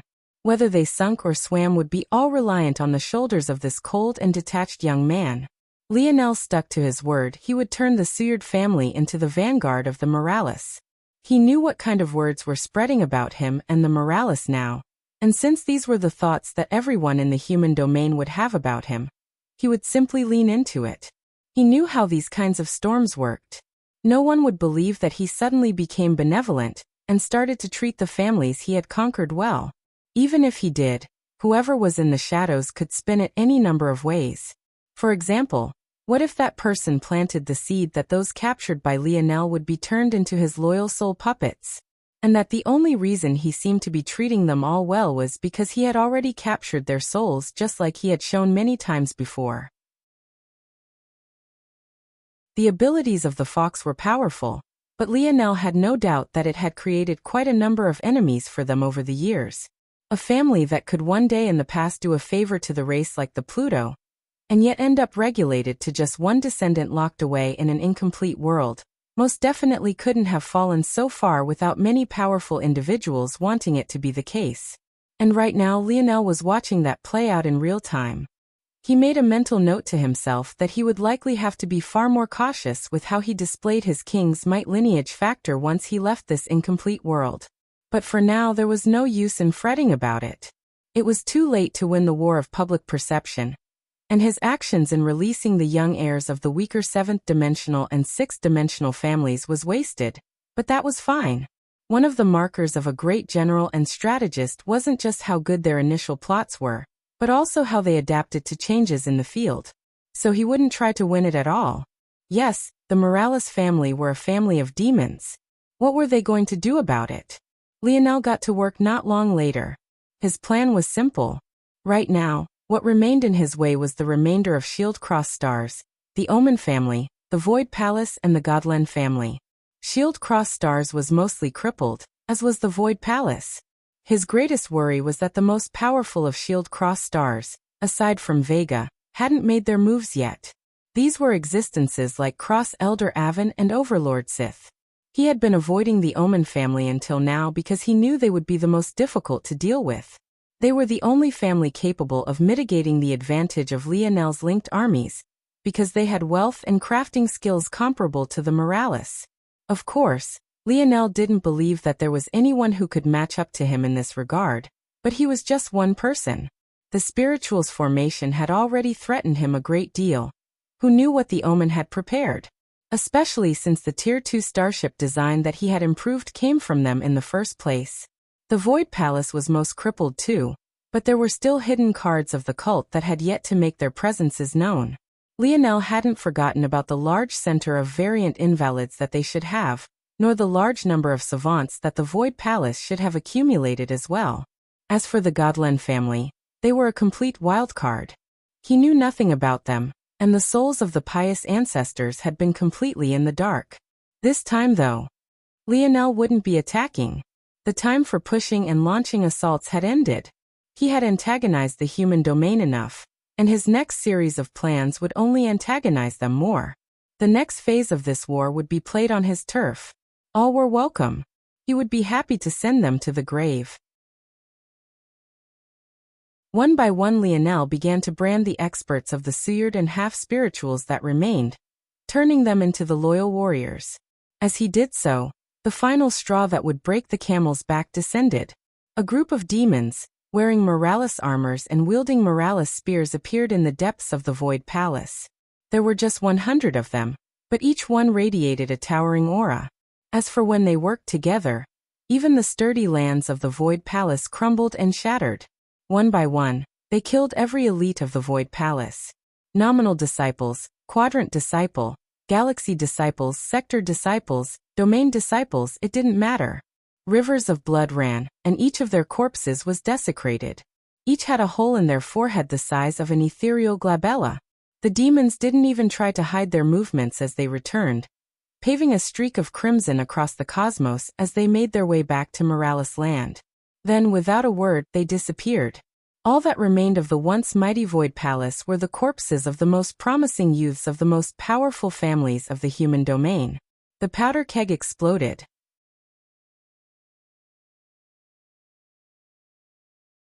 Chapter 2316.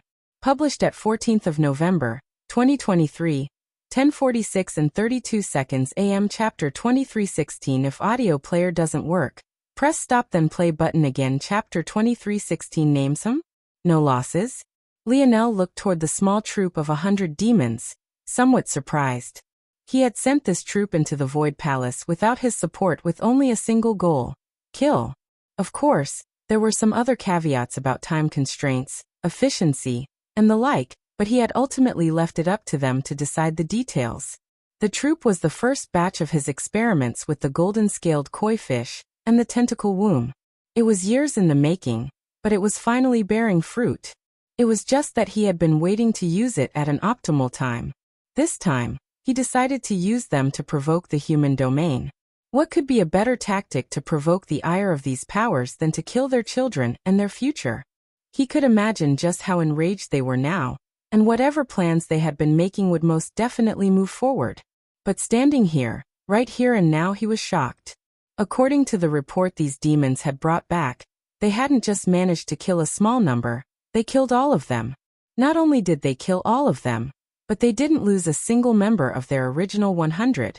This troop, his first troop, was built based on the Cobra demon that had eaten Lionel alive. They all had beautiful, sapphire scales, and their necks and heads were covered in the natural hood of a cobra. Each one stood at over 2 meters tall, and they radiated a dense cold.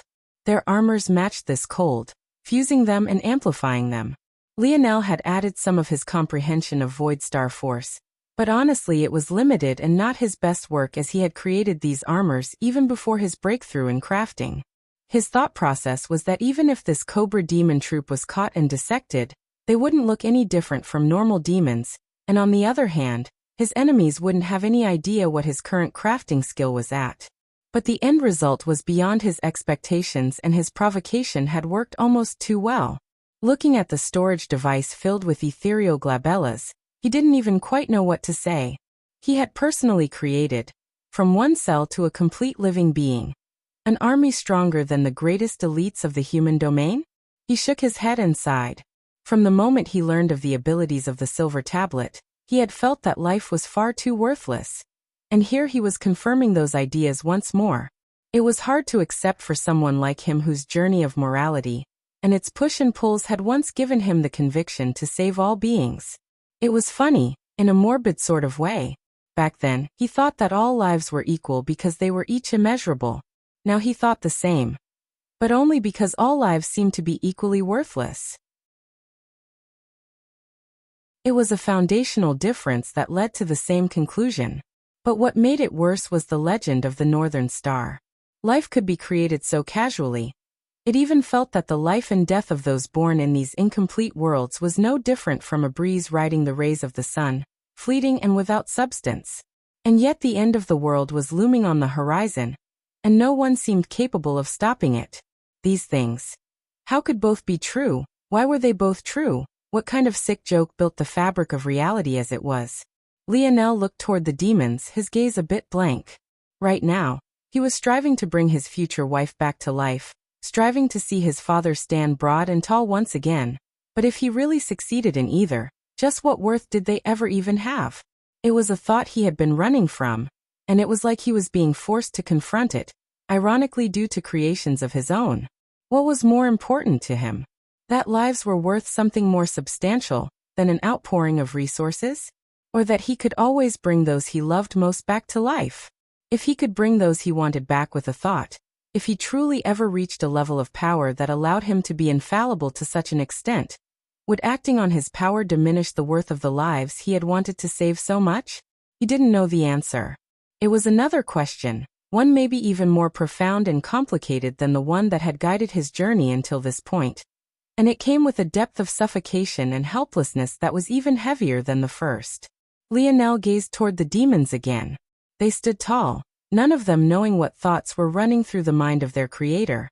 Their intelligence was no less than that of the demon that Lionel had fought back then, the strength no less as well. In fact, they were stronger, having been constructed to the level of the 7th dimension rather than the 6th. What made the reality all the heavier was the fact that this demon wasn't even from an incomplete world. "What are your names?" Lionel suddenly asked. "Screery." The roars of the 100 threatened to shatter Lionel's eardrums, and Lionel actually began to laugh. He didn't understand their language, but he no longer needed to. With the dream plane, he could sense the intentions of their words directly. Their names? They didn't care about them. They had never had one. They only wanted to fight, to bleed for strength, to crush the bones of their enemies beneath their feet. All of the more complicated things, even if it was just a name, they didn't care to have one. It was a simple and beautiful existence, and one that he unexpectedly envied.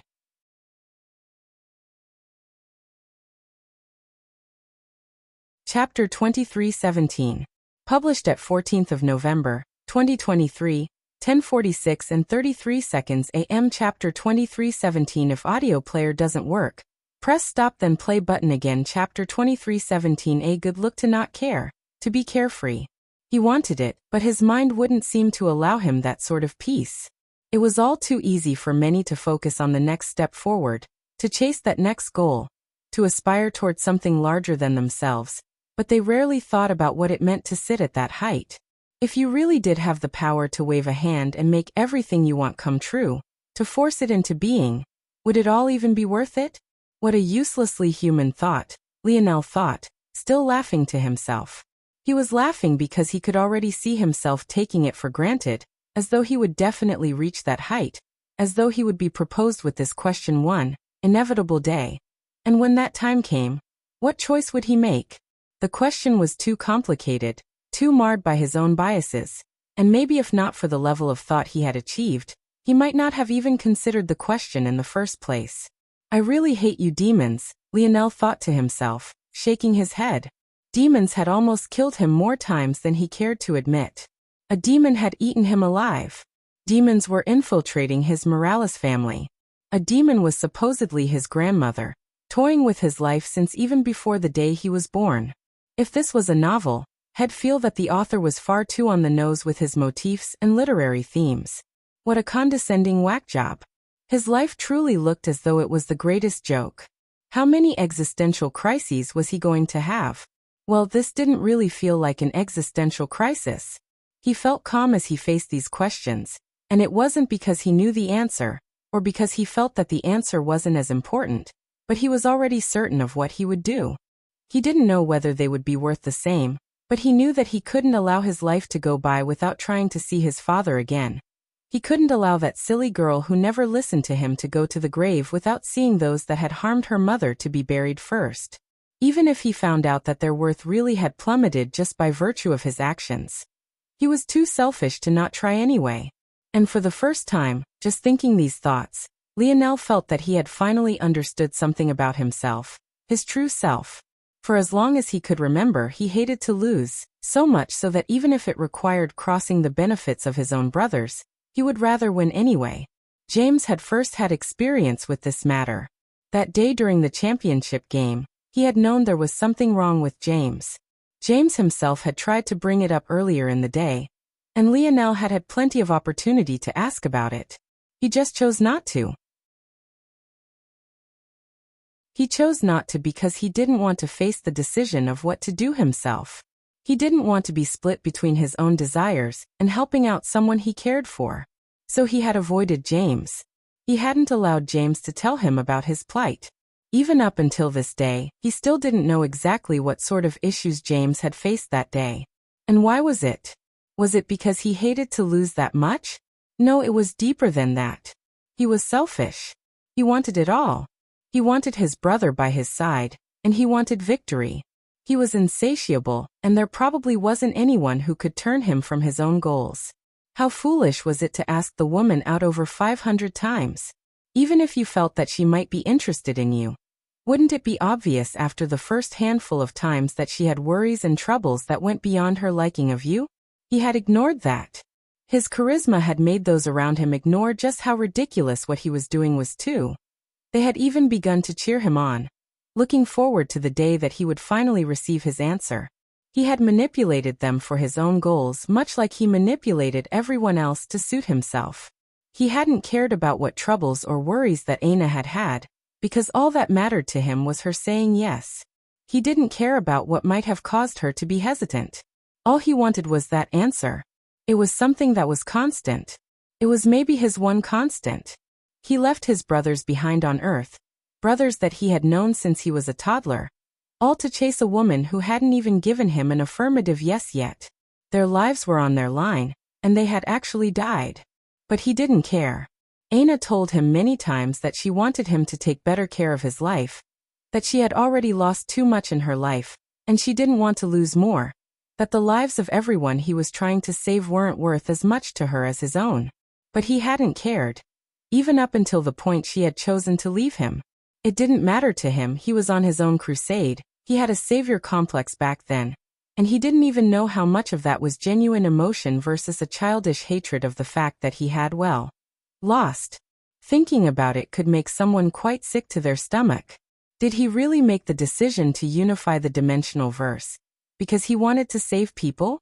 Or was it because his failure in the Valiant Heart Zone stirred his selfish desire to win?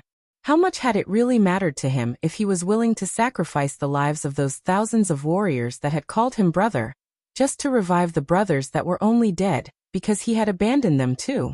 Lionel looked down at his hands. They radiated the familiar bronze color of the Morales family, but in his eyes right now, they just looked beaten and bloody. He had finally gotten a good glimpse of himself, free from the restraints of an almighty future self. And his conclusion was quite something. He had never been as good a person as he thought himself to be.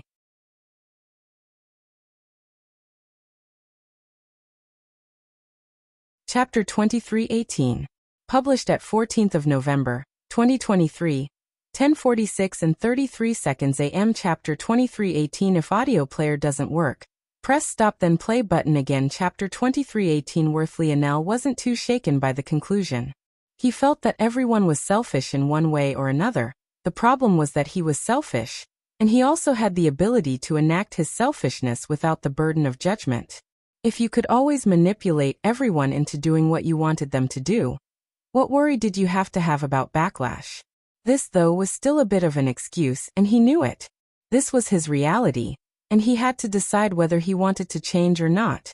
But it wasn't that simple, because there was a very strong pull leading him in a certain direction. He still had a strong conviction to save his father and Aina, and he simply didn't see that changing. Lionel clenched his fist and suddenly vanished. Lionel stood high in the skies a long while later, staring down at a devastated scenery. This place was familiar to him, and it could be considered his true first stint into the wider dimensional verse. It was Valiant Heart Mountain, the place linked to maybe the most growth he had experienced in his life. It was a place he owed quite a bit, but just like everything else, he had left it quite selfishly. He had taken everything he wanted from it, and then he had directly abandoned it. Bits and pieces of it were now part of his people, those like Rayon and his wife. Emna was also a remnant from this part of his life. But the mountain was no longer anything. The people that had once called this place home, the elders that had given their entire lives to protecting it and helping it to grow, the excited youths who put their lives on the line just for a chance to enter. It was all reduced to dust now, crushed until nothing remained. Lionel descended and landed on the ground, standing along what remained of the wide road that led to Valiant Heart Mountain. In this place, two mighty pillars had once stood. It was they that pressured the disciples on their ascent up the mountain, and it was also they that also opened the Valiant Heart Zone. Lionel closed his eyes, breathing in the air. The planet was weak, so weak that if he took a breath that was too deep, the trees that had managed to survive the catastrophe of this world would be ripped out and tossed into the air. He remembered the first time he had come to this world. He couldn't even make a dent in the ground with his spear, let rip a tree out from it. And yet it all felt so feeble. The faces of many crossed his senses. Rollin. It had been a long time since he had thought of that name. He was the best friend of the general, the character he had become in the zone for those 2 years. Or was it a character? Rollin had truly become his best friend. He was different from James. He wasn't a playboy, he had a loving wife, Elise. He was less braggadocious and boisterous, but he was earnest, and he had a kind pair of eyes that could melt the soul. His wife was a perfect match for him. She was weak and didn't have any talent for improvement herself, but Rollin cherished her like a man should his wife, and she had begun to bear his child. When the zone closed, she had yet to give birth. But Lionel knew how hard Rollin had fought just to give her and their child a chance to look into the skies with a smile on their face. Goggles. That pragmatic youth who refused to put his life on the line for anything. And why would he? With his ability index he never had to. But he had chosen to fight for Lionel. To ignore his usual baser instincts and fight for something larger than himself. Gertrude. That fiery, red-headed young woman. She had once been a noble woman, but she abandoned her status because she felt that the actions of King Alexander the Apex were vile and disgusting. She had a temper that could rival a dragon's, but a heart of gold. He knew quite well that she was in love with him, but he had ignored her feelings. Even though he and Aina had already been on a rocky road back then, she was still the only woman for him. But she didn't deserve what happened to her. None of them did.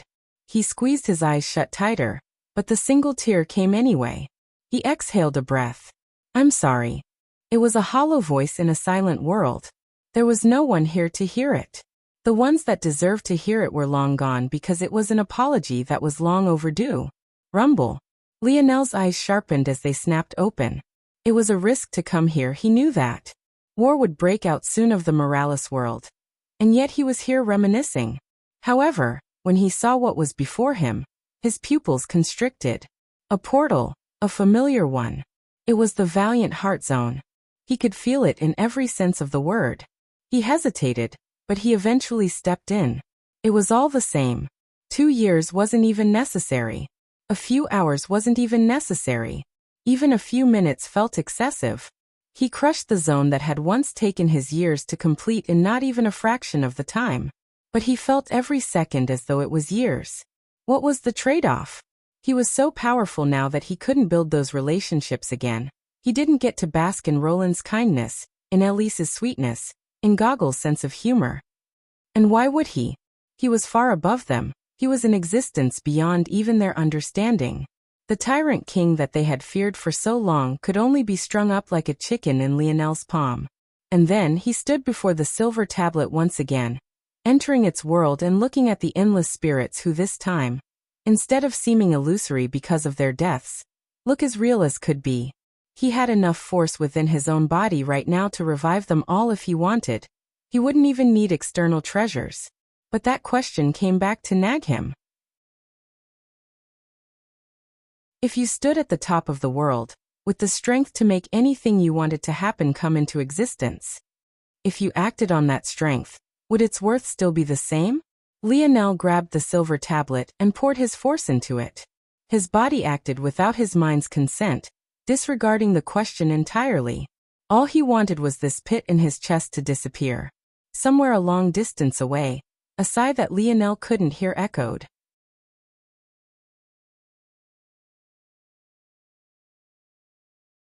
Chapter 2319. Published at 14th of November, 2023, 10:46 and 33 seconds AM. Chapter 2319. If audio player doesn't work, press stop then play button again. Chapter 2319 never existed. Lionel looked at the various souls floating around him, and felt a hint of excitement that was doused quickly. How could he remain excited? While it was true a burden that had been weighing him down for so long was finally off of his shoulders, there was another matter that was harder to accept. After a bit of hesitation, he reached forward toward Roland's soul. Roland was someone that Lionel had met long after his falling out with James. After what happened between him and his longtime best friend, Lionel truly didn't think that he would ever connect with a person on that level again. He and James might have been complete polar opposites, but they worked in a way that Lionel simply couldn't describe. That wasn't to say that Lionel thought more of James than his other brothers. That wasn't the case at all. Some parents might lie when they said they loved all of their children equally, but Lionel wasn't lying at all when he said that he loved all his brothers the same. What differentiated his best friend from his buddies wasn't how much he liked James, but rather how well they clicked, how well they played off of one another, how well James seemed to complement him. Now that he understood a bit more about himself, Lionel knew exactly why this was too. Would it even be him if it wasn't for a selfish motive? James was a simple-minded brute, and he was all too willing to deal with Lionel's manipulation. But at the same time, he was sharp and intuitive in a way he himself probably didn't understand. He could pick out Lionel's flaws in a way that others simply couldn't. In a lot of ways, James was like Lionel's litmus test. If he could pull one over on James, then his actions would go unnoticed. In truth, Lionel knew he had probably tipped the scales a bit too far out of his favor. Yet he was a selfish person, but he didn't believe that he had crossed the line to evil, villain, mastermind just yet, treating James like some sort of science experiment. Even so, he knew that there was some truth to this for certain, because although Roland was also a polar opposite of James, he reflected those very same core traits. He could see through Lionel's nonsense, he could cut right to the core of whatever was ailing them, and if anything, he was a bit sharper than James was, at least when it came to actually articulating his thoughts. He actually reminded Lionel a lot of Joel. Their personalities were nearly identical. And it was amusing because if Lionel had to choose which friend he was the second closest to outside of James, it would be Joel. Their drunk escapades and night of cuddling painted that picture quite well. The difference was just one thing. Joel didn't tolerate Lionel's nonsense at all. Once again proven by that drunken night. It was Joel that had brought the liquor that day. And it was Joel who forced Lionel to see that he was less okay than he tried to pretend to be. Lionel didn't want that kind of best friend. Joel wouldn't just call him out like Rollin, or tolerate him like James. He would try to force Lionel to change, and it made sense. Joel was a captain in his own right. While on the football field Lionel had been the captain of the offense. It could be said that when the defense was on the field, the leader wasn't Lionel at all. After all, he was on the sidelines. It was Joel who took control of their defense. He was the quarterback of the defense. When he put it that way, it was almost sad. Maybe if Joel had been his best friend instead. Or rather if he had allowed that to happen, he could have saved himself a lot of pain. But why would he? Why would he allow someone to change him? Did a person as selfish as himself even have that sort of capacity? Lionel grasped Roland's soul and it shuddered. He undid the restrictions and allowed Roland to break the final barrier to life. Roland practically popped into existence, looking around in confusion for a moment.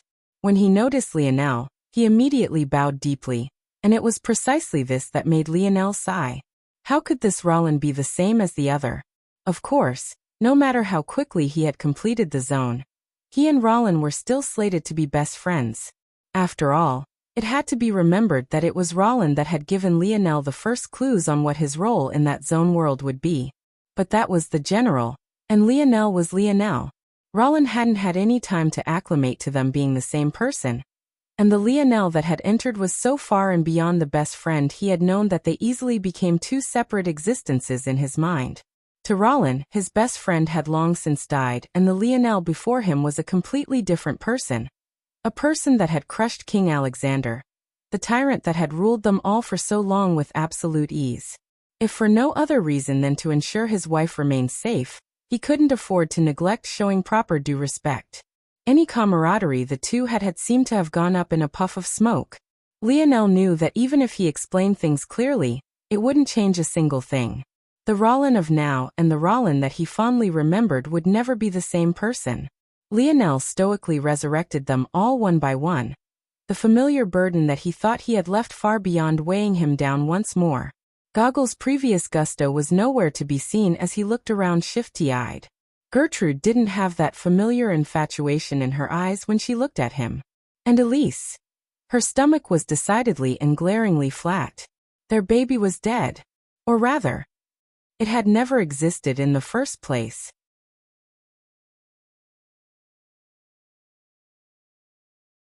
Chapter 2320. Published at 15th of November, 2023, 1:21 and 3 seconds p.m. Chapter 2320. Fuse or shatter if audio player doesn't work. Press stop then play button again. Chapter 2320. Fuse or shatter. It took a few hours, but Lionel got to everyone. In truth, this chance had dealt with a problem he had been avoiding all this time. The Oryx. The Oryx Empire had yet to learn that Lionel sacrificed the rest of their people as Lionel had never told them. Elther would have been an especially important warrior to lose out on as his potential had yet to be fully unearthed. Originally, he thought about what it would mean to have this chance. Would there be two Elthers? Two Oryx kings? But he had overthought it. There was nothing of the sort. This realization, though, made Lionel certain that someone had a hand in this. Thinking back, how did he even earn the right to enter the true Valiant Heart Zone? He had found a ring on the body of a dead person whose name he wouldn't even remember if not for his infallible memory. That person was as close to a nobody as you could get, and the fact the ring landed in Lionel's hands was still something that felt odd to him. But Lionel could only really deal with one problem at a time. There were too many forces in the dark that wanted to bring him down, and there were very few like this one that actually seemed to help him. He didn't have any more attention to split on this. Lionel shook his head. Even this matter took far too much effort on his part. Years ago, the lives of these people would have been a great benefit to him, but whether it was the humans or the Oryx, they were both far too weak. In fact, that probably wasn't even harsh enough. Back then, King Alexander had killed Lionel just because he had stepped into the fifth dimension. Lionel had been completely helpless against him, and these people were even more. He had almost forgotten. These people weren't in the fifth dimension at all. They were all in the fourth. They were so far from being useful in this conflict that it was laughable. And yet, Lionel still took his time to revive each and every one, giving them a small token of his own personal assurance.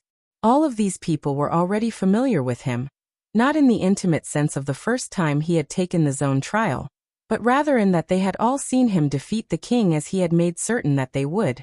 The person this seemed to impact the most was Norman the Speedster, or as he had been known in the zone, Norman the Cuckold. And it was precisely because of that name that Norman looked toward Lionel with more passion than just about anyone else. It was thanks to Lionel that the love of his life had finally been released from her shackles.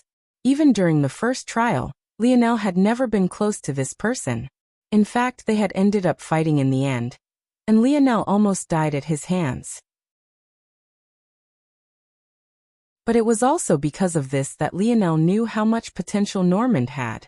The pure speedster ability index was incredibly rare and extraordinarily powerful when brought to its limits. And at the same time, his former fiancée, though I guess current fiancée now, was yet another monster. Norman's fiancée had had her blood drained by King Alexander for the sake of harnessing her power of life. She had a life force innate node. And just by virtue of that, her lifespan was nigh unlimited. If her blood also carried such power, Lionel also had an inkling that she might also be a blood sovereign, though it was possible that this was just a byproduct of her life force innate node. And then there was King Alexander himself. He was one of the few that Lionel hadn't resurrected, but after he had finished going through everyone, he stared at this looming silhouette for a long time. There was a good reason for that. King Alexander's ability index.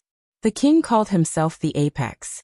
He was able to grant others titles that could strengthen them, and he could also strengthen himself by giving himself such a title. In truth, even when Lionel thought back, he was a shocking talent. Part of Lionel wanted to resurrect him and rein him under his control. But to do that, he would have to first find a resource worthy of resurrecting such a talent. Lionel shook his head. Just how could so many astounding talents be squeezed into this inconsequential zone? It was like, once again, he was being pointed in this direction. He had thought that when he returned, even if he gained such a chance, these people would just become another burden he had to take care of. But the more he thought about it, even when he reframed the things that happened back then with his current understanding of the world, it was hard to accept just how far ahead these people were. Whether it was Elther, Normand, his fiancé, Alexander, and maybe the most shocking talent of them all, Goggles, they were each more ridiculous than the last. But Lionel's hesitation about Alexander went beyond just the mystery of why so many talents would be here. So even whether he should revive such a vile man, it was instead something completely separate. Should he do it?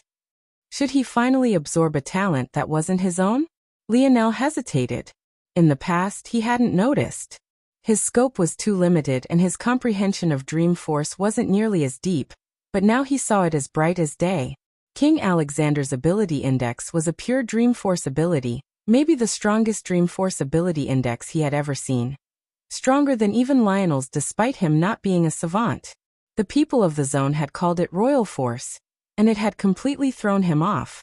But ever since he had come out of the zone, he had never heard another word about this so-called royal force, nor did the Void Library have any information about it. Then he thought about his king's might lineage factor.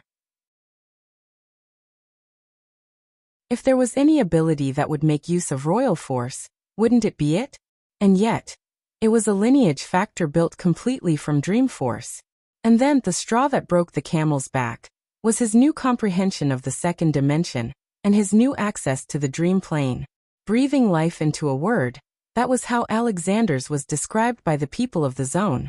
But the way Lionel saw dream force now, wasn't it the same? Dream force was said to be the impetus of life, but it was no more than the capacity of thought. That alone gave birth to life. It was the core of what created. If one took it a step further than that, force arts were a method of tapping into this sort of language, pulling on the laws of the world with words as well. It was just that they were words the common person couldn't understand. A step further than even that, and his own ability index was just a translation of his own words into an internal change. His ability index highest level was known as control, a perfect internal control that allowed him to in turn exert pressure on the outside world. Alexander's, though, was the exact opposite. It was an exertion of control on the outside. Lionel believed that he had found the other side of his ability index's coin. The question was if he absorbed this ability index. Would they fuse and provide a multiplicative effect? Or would they cancel one another out and shatter both? Novel B1 in.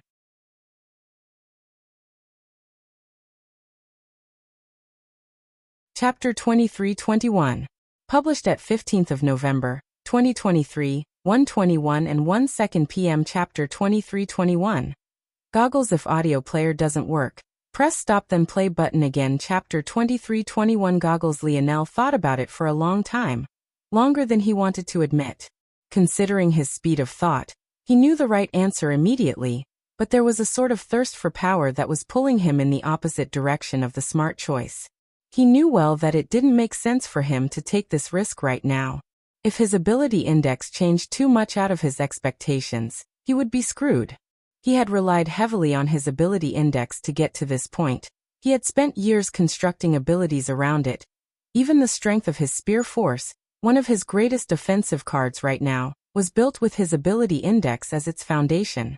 If not for Dream Class, how would he have mastered his grandfather's way of the spear so quickly?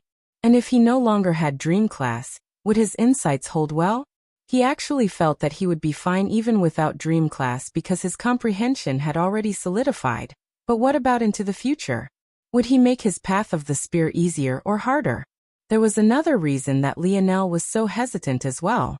Thinking back to his battle with Miguel, the latter had used words to breathe strength into his swords. In fact, his grandfather's methods did something similar with poetry, pulling strength from imagery drawn by word of mouth. This was obviously nowhere near what Alexander's abilities could do, especially when they were scaled down to the fifth dimension. However, what it did say was that an ability index wasn't the only way to access this power. There was some overlap between ability indexes and other power systems that Lionel was certain of. If there wasn't, then how could an existence like King, who could be considered to be near the bottom rung of greater existence, be capable of converting abilities indexes into force arts and gifting them to people? There was a wider tapestry out there that he was just barely missing out on. And the thought made it easier for him to set aside the idea of fusing with a relatively unknown ability now and rolling the dice. Lionel managed to settle his impulses and looked toward Goggles. Almost immediately, the latter shifted into a position that displayed his absolute attention, and Lionel couldn't help but chuckle. Even when this brat was nervous, his antics were still just as amusing. When I start thinking like such an old man. Lionel rubbed his nose. Goggles was young, about 19 or so years old if memory served. When Lionel first met him, they were about the same age. But now that they were meeting in these circumstances, it felt like a lifetime had passed. Lionel had matured. Well, he had at least aged, and it made him look at Goggles like more of a little brother than anything else. Lionel chuckled to himself again, wondering if Goggles' infatuation with Roland's wife was still the same now that so much had changed. Is this guy cracked in the head? Goggles thought, watching Lionel laugh to himself for no reason. He inched away, wondering if the man was thinking about all the evil things had due to him. Listen, boss, Goggles stuttered. I love the attention, but am a strictly woman-loving man. If you must have me, at least be gentle, okay? Lionel's lip twitched. Was that the kind of aura he radiated? Well, to Goggles, who had a somewhat gruff appearance despite his lankiness, and whose idea of fashion was the pain of Goggles stuck to his forehead, the shimmering silvery suit that Lionel was wearing did look like only something a man too obsessed with her personal appearance would wear. I've heard that you have a powerful ability? Lionel asked instead. Ah, who'd you hear that from? Who's spying on me? No VLB/in. Lionel smiled, getting a bout of déjà vu.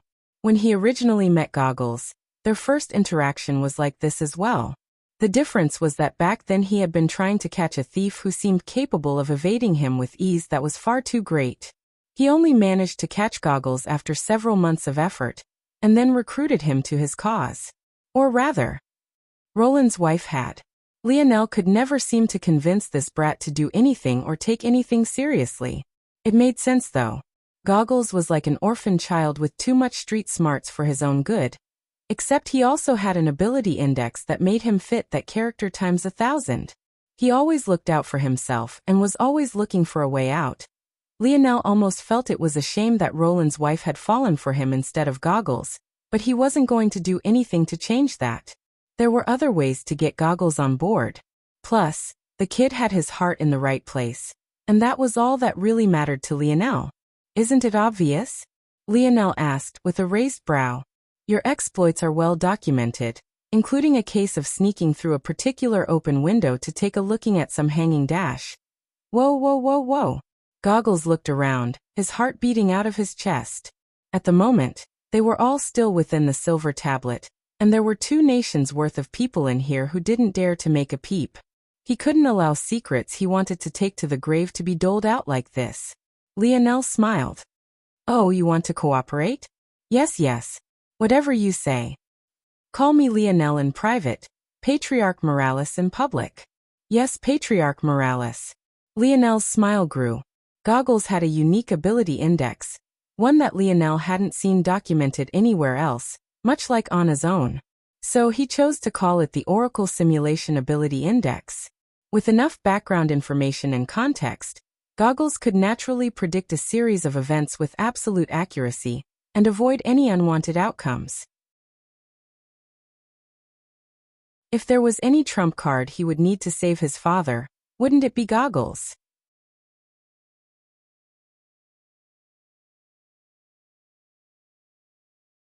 Chapter 2322. Published at 15th of November, 2023, 1:21 p.m. Chapter 2322. Mass Murderer. If audio player doesn't work, press stop then play button again. Chapter 2322. Mass Murderer. Lionel believed that there was still more he didn't understand about Goggles' abilities, and maybe even things that Goggles himself didn't understand. That was because the parameters of background information and context that Goggles needed were quite broad. When Goggles had been working for him, it wasn't just information that helped him out, but rather an intimate relationship with the events in question. For example, after Goggles bound himself to the army that Lionel led, he had been able to predict certain things about the outcome of various battles. However, Lionel had realized the more specified Goggles' target, the more accurate and clear his predictions became. So Lionel scaled down Goggles' binding from the army to just a small squadron that had carried the elites of his army, including himself, Roland, Gertrude and others. After doing that, Goggles' prediction ability skyrocketed, and he began to make them more frequently and with more clarity. As such, there were 2 necessities that bound Goggles: information and/or relationship ties or bonds. But this didn't exactly seem to just be a simulation. It seemed to allude to that mysterious force L. Ryan spoke about, the very same mysterious energy that was the reason why L. Ryan didn't form more innate nodes than he needed, and also why stealing innate nodes wasn't something the strongest did. There seemed to be faint ties between the 2, and it fascinated Lionel.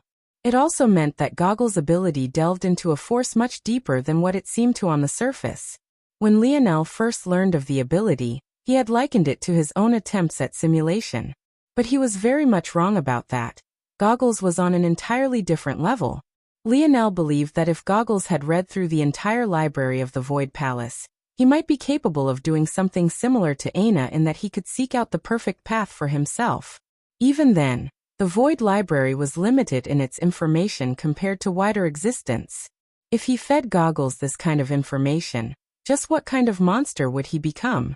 After all, if stronger relationships and a more focused lens made Goggles' oracle-like abilities sharper and more accurate, what better target was there than Goggles himself? Lionel's gaze became a bit more gentle as he swept a gaze through everyone present. Novel B. 1N. You all may not know me, and rightfully don't trust me very much. You've spent years beneath a tyrant, and those with power aren't exactly the ones you would be willing to put your own lives in the hand of. So, I will give you all power of your own. Grasp the chance I give you, and the King Alexander, the supposed apex that barred your path for so long, will be nothing more than a stepping stone in your path. You don't need to trust my words now, nor do you need to show me some undying loyalty. You won't believe it, and neither would I. Instead, it'll allow you the time to see for yourself. The approach that Lionel took with this batch of people was much different than he did to those of the Morales or the Constellation families, and definitely far different from the treatment He had given the spirituals religion and the Suyarts. He felt like he owed these people, and for the first time in a long time, he felt like Lionel. Not the Lionel he truly was, but the Lionel he had idealized himself as, the warm-hearted, caring person he tried to pretend to be. And seeing the visible relaxation of those here, he felt an unexpected warmth. In the midst of that crowd, though, there was a blazing fire as well, and none were more fiery than Goggles himself. The passion in his eyes would practically rival that of Stars, but it wasn't toward Lionel. It was instead toward what Lionel could provide. When Lionel returned, he half expected to find the Morales territory on fire. But it seemed that the other powers were both more cautious and cowardly than he had thought them to be. If they were smart, they would capitalize on the righteous indignation to bolster their morale. Well, it wouldn't work, but it would still give them a better chance. Of course. Unless that mysterious figure was planning something else. Lionel gave the odds of that pretty high. Though without more information he wasn't too sure of the motive of this person. Or if they were even human to begin with. What he was most concerned with wasn't the intelligence of this person. He didn't feel that anyone could deal with him on this front. The main issue was that their range in the dream plane seemed unlimited. Even if Lionel was more intelligent than this person, if they could gather more information than him, and effect change on a larger scale, he would still be at a disadvantage. But that was precisely why he had chosen to have this final battle on his own home turf. By then, any preparation there was didn't matter. Lionel suddenly smiled before it even happened. 7th Nova. The voice was booming. Oh my, not even calling me littlest Nova anymore. That's not very endearing. Lionel walked forward as though he hadn't heard a thing. His current location wasn't the Morales Palace, but rather his personal abode. The residence of the Patriarch was one of the many moons that surrounded the capital planet of the Morales, and he actually had the entire small moon to himself, not that he used most of it. This voice was definitely Ancestor Isa's, though he could already sense the auras of many others. They had actually invited themselves into his home all on their own. It seemed the ancestors were still the ancestors. However, he could also sense the old overlord. And there were actually 3 others that gave off the same overwhelming pressure. How fascinating. Even the spirituals' religion, and the Suyarts only had 2 overlords apiece. Though Max was on another level even compared to other overlords. But the Morales actually had 4. Lionel strolled into his home, finding that the elders of his family had already made themselves comfortable. Splintered wood flew in all directions as his dining room table was blown to bits, shattering even further even as they flew through the air. How dare you put such a stain on the prestige of the Morales? Ah, so that's what this is about. Lionel nodded. Seemed they were mad he murdered the Void Palace down to their last man.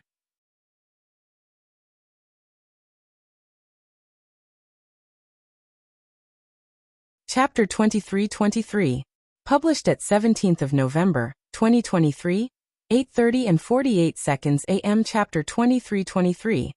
Terrible grandmother. If audio player doesn't work, press stop then play button again. Chapter 2323. Terrible grandmother. Lionel walked in with a smile. What a pleasure. I always love seeing people invite themselves into my home. It's one of the finer things in life. Isa felt her momentum stiffen, as did her face. It was indeed true that it was unbecoming of existences like them to ignore the rules of etiquette so blatantly, but usually when they did so, no one would dare to say much of anything about it. Lionel, though, clearly didn't have this sort of filter. Overlord Morales, or rather the very man who had once held the Morales world spirit, shook his head and sighed. In truth, he was the one who had co-signed to Lionel's actions, but he didn't expect things to go this far. It was hard to defend. Even in war, there were bottom lines that you didn't cross, that you couldn't cross. On the one hand, Lionel had made the Suyarts the slaves of the Morales, along with the spirituals' religion. On the other, he had massacred the future of the human domain. Although the strongest of the elites in the youth no longer attended the Void Palace, just how close had they all been to being there? Lionel's actions were simply unacceptable. Was he trying to make them an enemy of the entire world? Is that all you have to say for yourself? Isa growled. Her temper was just as fiery as any other Morales, but it was especially so now. You use demons as an excuse to kill Third Nova, Your own blood brother. But now you use demons yourself? Even if you didn't use demons, just your actions alone prove what's in your heart. How dare you? Oh, so it's the moral grandstanding. If that's what it's about, I have all of their ethereal glabellas stored. I can revive them whenever I want. Is it really the same when I have the ability to bring them all back? At worst, they'll just be a little traumatized. As for the demons, so what? I used that as an excuse to get you all off my back. I think you know best the real reason why I've kept Third Nova hidden. And now I'm too bored to keep it a secret. Would you like to investigate the matter? Issa froze. This kind of attitude. The problem wasn't what Lionel was saying, but rather that he was the one saying it. It showed disregard, it showed a sincere lack of respect for them. And most importantly, it showed that even if they turned on him right this moment, he would care because he could simply subdue them all. At that moment, it was another overlord who spoke. She was significantly younger than the old man, but this was something that Lionel already expected. The world spirit could only be used to extend the life of one overlord at a time, and that had to mean that if the others were sitting here just fine, their age was clearly much less of a factor. Even so, she was still an older woman that looked to be in her 50s. She had buzz-cut hair that made her look somewhat like a monk, and this was only exemplified by the thick prayer beads that hung from her neck and the even thicker rope around her waist. Lionel smiled toward her even before she finished pronouncing her first words, and it made her shudder. Even so, she was an elite and regained her composure immediately. None of us here are your enemies, Seventh Nova. When did I say that you were? Lionel asked. As I see it, our relationship could go one of two ways. I could treat you all like the grandmas and grandpas I want you to be, or I can treat you like the elders of a power I need to wrest control from. Which path we take will be up to you. The old woman looked at Lionel deeply. Your words exude a confidence that doesn't match your age. I'm sure you've met my father before. I guess it just runs in the family, Lionel replied. Indeed. But neither you nor your father understood our sacrifices. Neither did your grandfather before him. Are you insistent on following their path as well? I won't be following my father's path, but only because I would like to help the Morales family to rise up with me. If though I have to fight and pull for every inch from you all, I would prefer to not. I'm sure you understand that the only tie I have to the Morales family is my father, and I guess my uncle. Other ties, I don't care much about, and it's becoming very tiresome to have to coddle your feelings, especially after I've already accomplished so much. I've said it once before and I'll say it again.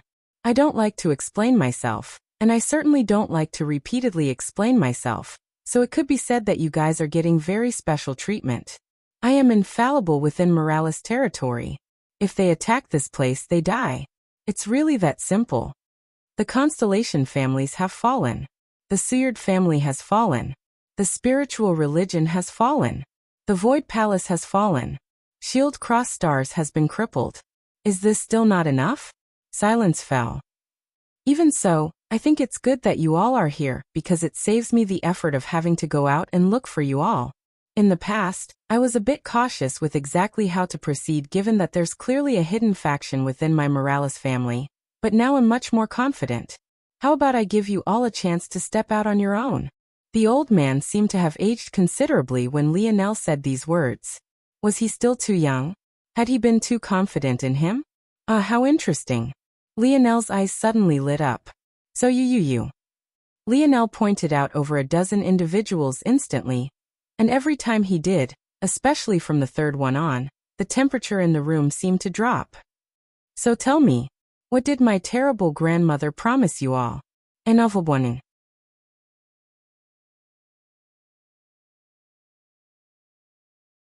Chapter 23-24. Published at 17th of November, 2023, 8:30 and 46 seconds AM. Chapter 23-24.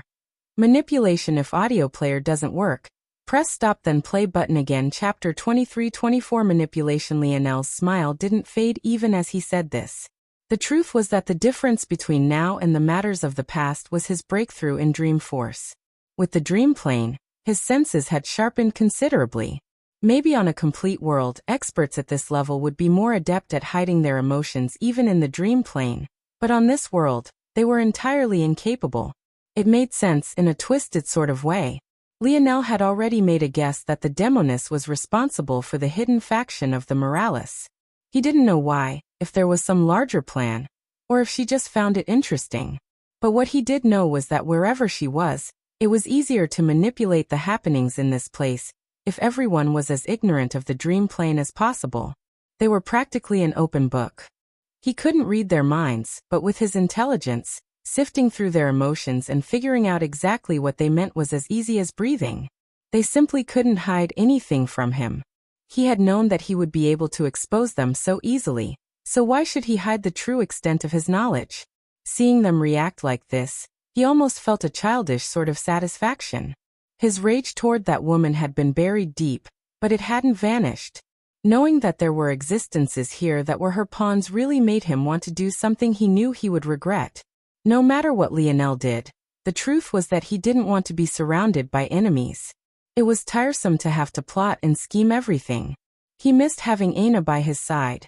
She was a partner he had never felt the need to question, a woman he trusted without hesitation. OVL1 at the very least, he still had his mother. She wasn't here now, but Lionel knew that she was likely not far away. If he really needed her, she would be here. It was just that her presence wasn't necessary, because as he had said, he was undefeatable in Morales territory. Nobody wants to say anything? Lionel shook his head, pulling up a seat between his legs and leaning his chin on its backrest.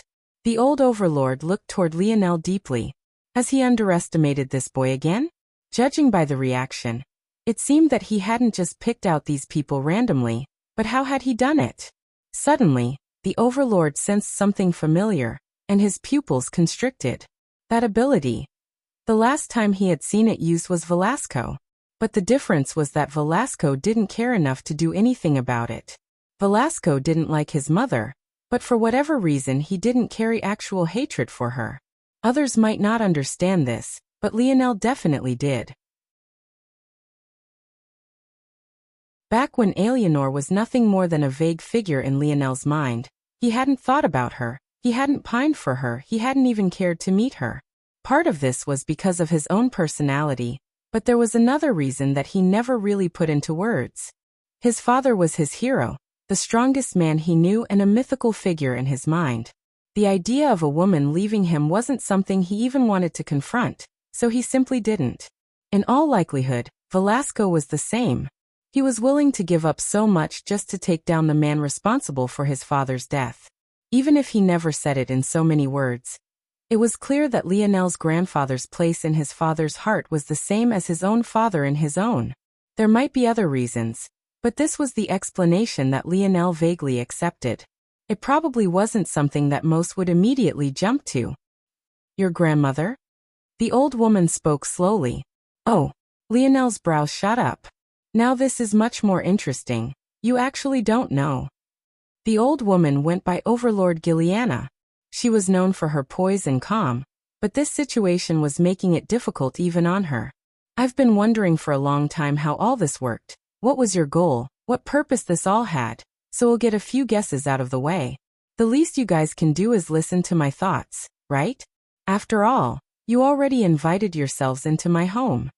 Lionel continued without waiting for their response. A long while ago, I ran into two interesting families. Well, three, technically, though two are basically attached at the hip. They call themselves the Radix, the Midas, and the Flora families. Each one of them had a lineage factor that was fascinating to me. One of them could breathe life into ores, making them react more like organic matter than inorganic. One of them could eat fire much like we can eat metals, incorporating them into their strength and gaining strength from them. And the final one had an extraordinary amount of vitality that could be applied in all sorts of unique ways. Lionel's palms suddenly flipped over. A chalice, a ball, and a flickering, undying flame.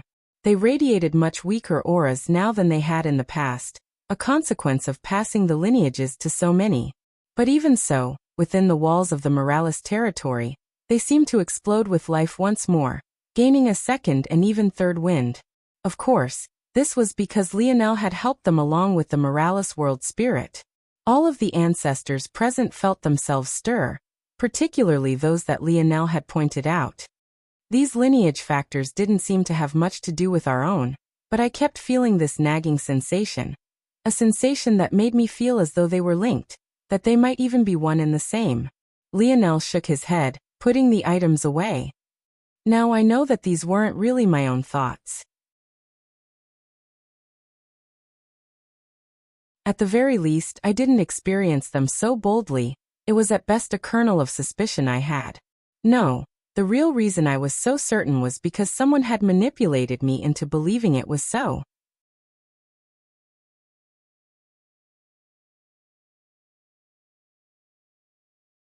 Chapter 23-25. Published at 17th of November, 2023, 8:30 and 45 seconds AM. Chapter 23-25. United if audio player doesn't work. Press stop then play button again. Chapter 23-25. United. Lionel scanned the room calmly.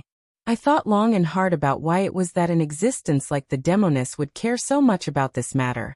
But then someone told me a little story. A story about godlike beings finding the human race to be extremely convenient test experiments for their paths.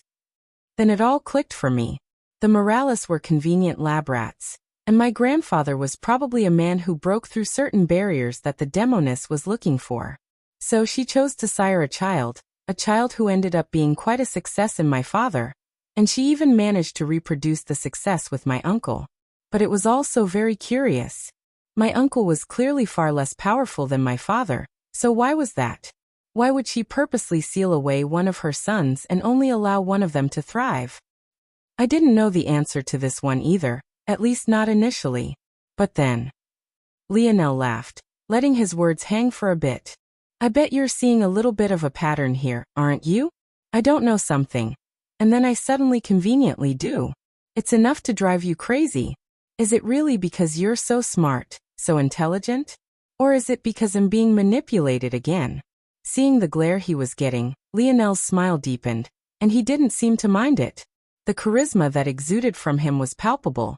But all these ancestors could feel was that uncomfortable uncertainty that they too were being manipulated. But then, Lionel continued, I learned of the dream plane. It is worse than a two-way street. It's a street of infinite lanes and paths, ones that can be used by a countless number of people. I wondered if the Demoness was making so many moves in this small world, just how many of them could be hidden. If she could even sense her name being spoken, what could bad actors sense should they wish to do so? So she took precautions. She only allowed one of her sons to thrive. She didn't take action when her sperm donor died. And she even split the lineage factor she was working on into several pieces, until the time was ripe. She buried much of her influence into the psyche of the Morales, keeping many of you in the dark, splitting you into factions, stirring the confusion to the point that even you all thought you were on different sides. And now, she expects me to pick up the pieces. After all, I was the one that fused her precious lineage factor into one, and am also the one that needs to succeed in the trial the Cataclysm Zone has planned for us, so I can deliver myself to her in one piece. She can't have any scratches getting on me, now could she? Am her precious lab rat, I mean grandson. She also can't let me risk my safety any more than I already have. So how could she let me use my bloodline freely? That would make it possible for her enemies to sense me, and that would ruin my chances of staying alive until I fell into her clutches. Lionel's smile was still there, but it was decidedly dark and cold. The chill in the room now had far less to do with the ancestors. And those that had yet to meet Lionel before only now realized just the level of horror they were facing. The entirety of the Morales sector seemed to bear down on them. It was the kind of heart-rending pressure that made them all want to fall to their knees. Lionel waved a hand, and at that moment, a startled third nova appeared, causing Issa's expression to change several times. First came astonished relief, then confusion, then a hint of embarrassment, then rage, before it all came crashing down into a helpless sigh. He really played them all. Regardless of what you all think of me, I am not a bloodthirsty person, especially not toward my family. You say that I turned the human domain against you all. But I'll say it again. The human domain is already against you all. There has been no room for negotiation ever since my father died. He was far more of a deterrent than any of you all know. I would like our family to be a united front. But if you can't trust me to do what I need to do, even after all I've already accomplished, then say so now. Because if I learn of it later and trust me, I will learn of it my reaction will be as cruel and ruthless as what all the others have experienced. N. 0 Vulban, if you want to be a separate faction then I would allow you to be a separate faction, and I would also treat you as such. Third Nova stood blankly, not quite knowing what to say or so. He didn't understand what was going on, but judging by the situation, Lionel had succeeded in becoming patriarch. But Lionel's standing as patriarch seemed to be far beyond anything he had ever seen before. Just why were so many ancestors gathered here? Just what? He felt his heart tremble. You. Where? Lionel gave Third Nova a glance and the latter froze in place. He regretted that he had spoken immediately. He had wanted to ask about his demon companion, but just what was this presence? Lionel's gaze suddenly flickered as he looked up. It seems that our time has come to an end. By this time tomorrow, the human domain will be united as one. I hope that in that time, the Morales will also be as united, or else I'll have to shed the same blood here as I have outside. Lionel stood, a halo of light descending toward him as he vanished, leaving a stunned Third Nova and a group of elders without the words to speak.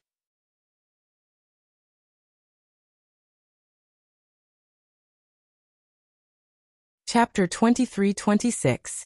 Published at 22nd of November, 2023, 5:08 and 36 seconds AM. Chapter 23-26. Wrong path. If audio player doesn't work, press stop then play button again. Chapter 23-26. Wrong path. When Lionel walked out of his residence, a shadow of swirling dark energies appeared over his shoulder. Little Blackstar's body was almost a meter long by this point, but he still insisted on acting like he was still an infant. Even so, his antics brought a smile to Lionel's face as he patted the little guy on the head. How about it? Did it help you out? Yep. Lionel smiled. Little Blackstar still couldn't, and probably would never be able to speak human language, but that didn't mean that the little guy hadn't matured. Lionel could sense his thoughts becoming more complex, and what he wanted to express was likewise much more complex. The little guy was bragging again, but Lionel knew the truth. Little Blackstar hadn't made much progress at all, though he had already expected this. Little Blackstar had ignored the corpse of the Shadowtail, and had instead focused on the Void Beast carcass against Lionel's recommendations. The little guy wanted to take a large leap immediately rather than taking one step at a time, as was only natural. It seemed that Aina wasn't the only one consumed by wanting to keep up with Lionel. In the past, if one were comparing talents alone, Little Blackstar had thought that he was even beyond Lionel. After all, those days where they had first met, Little Blackstar had actually almost killed Lionel several times. Of course, the little one hadn't really understood what he was doing back then, but the truth was still the same. If one had to power scale Lionel and Blackstar back then, the latter would have been far superior. Since then, the reverse had become true. What was most amusing about it all was that the way their relationship was formed, Lionel was technically the beast to Blackstar's master. They hadn't formed it normally, and as a result, Blackstar could sense Lionel's state far clearer than the latter could do the reverse. Blackstar watched as Lionel got further and further away every day, and as his thoughts grew more complex, that sort of dissatisfaction he would feel, and then lash out toward little Tolly with had become a strong drive to be better instead. It only made it worse that Tolliver had returned with such a great boost to his power as well. Why should he have to take one step at a time when his rival had taken such a large leap immediately? Lionel smiled somewhat bitterly. In the beginning, it was true that Blackstar could feel his state and hear his thoughts far clearer than he could do the reverse. Back then he was so pathetic that he couldn't even stop this troublemaker from turning him into his beast companion. But how could it still be the same now? Blackstar's mind might as well have been an open book to him. Just think about it, Blackstar. You have the bloodline of a void beast within you, and I have a feeling that I was far too hasty back then, forcing you to swallow that kind of strength. You could have very easily died. I'm happy that you did, but I have a feeling that I stalled your progress as a result. Absorbing too much too early, instead of supplementing you, just buried what potential you had. That's my fault as your companion. But don't let my mistake be what keeps you anchored for so long. I want you to follow me for a lifetime, so do as I say and not as I do, okay? Little Blackstar's large black eyes, reflecting like two beautiful marbles, blinked. His whiskers drooped a bit, and his large body seemed to sink into Lionel's shoulder. Yip. Lionel smiled bitterly. From what he had learned in the Void Library, beasts progressed easier than humans, but time worked differently for them as well. Little Blackstar was an infant when Lionel met him, and even after experiencing a 20-plus-year time dilation, he was still an infant. Little Blackstar might have to turn a century old before he could transition into adolescence. Lionel realized that he had been too hands-off with the little guy. If he had never done anything to alter Little Blackstar's path, he could continue to be. The problem was that he had pumped Blackstar full of a bloodline that wasn't his own, causing the usual instincts Blackstar would have had toward his path forward, something innately born to him as a beast, to dull considerably. It was all Lionel's fault. He had messed with things he shouldn't have when he was far too ignorant to do so, and now Blackstar was suffering the consequences. No VELB/1N somewhere within Blackstar. There was talent and potential strong enough to consume Void Beast blood without dying. Blackstar needed to take his time building up through the ranks, starting with the Shadow Tail, so that he could understand exactly what the Void Beast bloodline represented. The God Beasts of Destruction had built a perfect step-by-step plan on how to become one of them. The Dark Northern Star lineage factor was that blueprint, and Blackstar had it before him. Once Blackstar perfectly understood what was Void Beast within him, and what was his own talent, then he could begin to properly separate them and maximize the use of both. Little Blackstar was special, he knew that. If you could just inject Void Beast blood into a person and gain their abilities, then why was it that they had to experiment with humans? Why not just find a whole bunch of beasts and pump them full of their bloodlines? And yet he had done exactly that with Little Blackstar. Suddenly, Lionel's eyes lit up.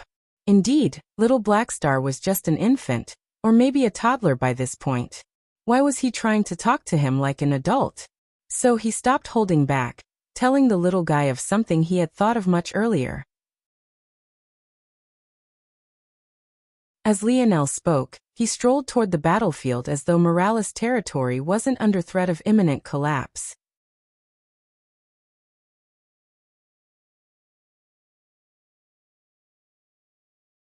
Chapter 2327. Published at 22nd of November, 2023, 5:08 and 35 seconds AM. Chapter 2327. Today. If audio player doesn't work, press stop then play button again. Chapter 2327. Today. You got it. ITLL make you really cool, I promise. Little Blackstar's eyes lit up. When he thought about it, what Lionel said made sense. He had always wanted to change shape like little Tali. That annoying bastard always got the good stuff. But if he did things like this, he really would have a chance at finally one-upping that guy. He was so excited that he vanished in a swirl of darkness, then came back not even a half-second later to lick Lionel's face on the left, vanished again to lick him from the right, before finally disappearing into the segmented cube. Lionel smiled. What he had told Little Blackstar was based on his speculation, but he felt that it was very close to the truth. The strongest ability of Little Blackstar, one that he had from the very beginning, was his mimicry. While it was true that Lionel had triggered it with a bloodline he had traded from his uncle, that was a bloodline that was within Blackstar from the start. The mimicry bat had only helped Blackstar to trigger it, different from the Void Beast blood that threatened to alter Blackstar's path completely. This was only further proven with the ability that Little Blackstar gained after entering the 7th dimension. Rather than using his ridiculous offensive power, or even using the anarchic force he had gained control of as a defensive barrier, Little Blackstar did something that left Lionel speechless. During the Air Wars, Little Blackstar had used his force to form illusions of great beasts like the dragon Lionel had ridden into battle. Of all the methods of using anarchic force, this was probably the absolute worst, and the Void Beast definitely didn't have an ability like this either. The Void Beast was a god beast of destruction.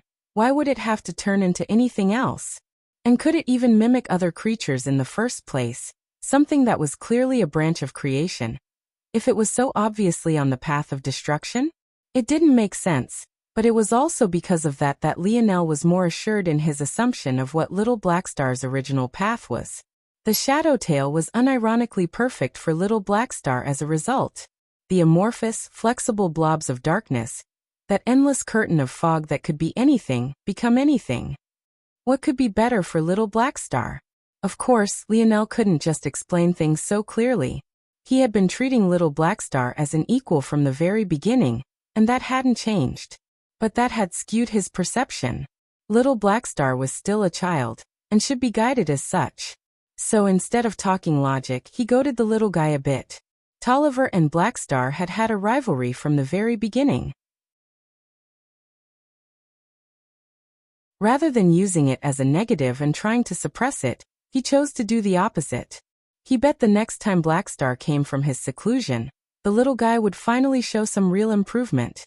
Ah, we're here. Lionel looked up to find death and carnage strewn all around him. But as for how much of that was the Morales, well, 0.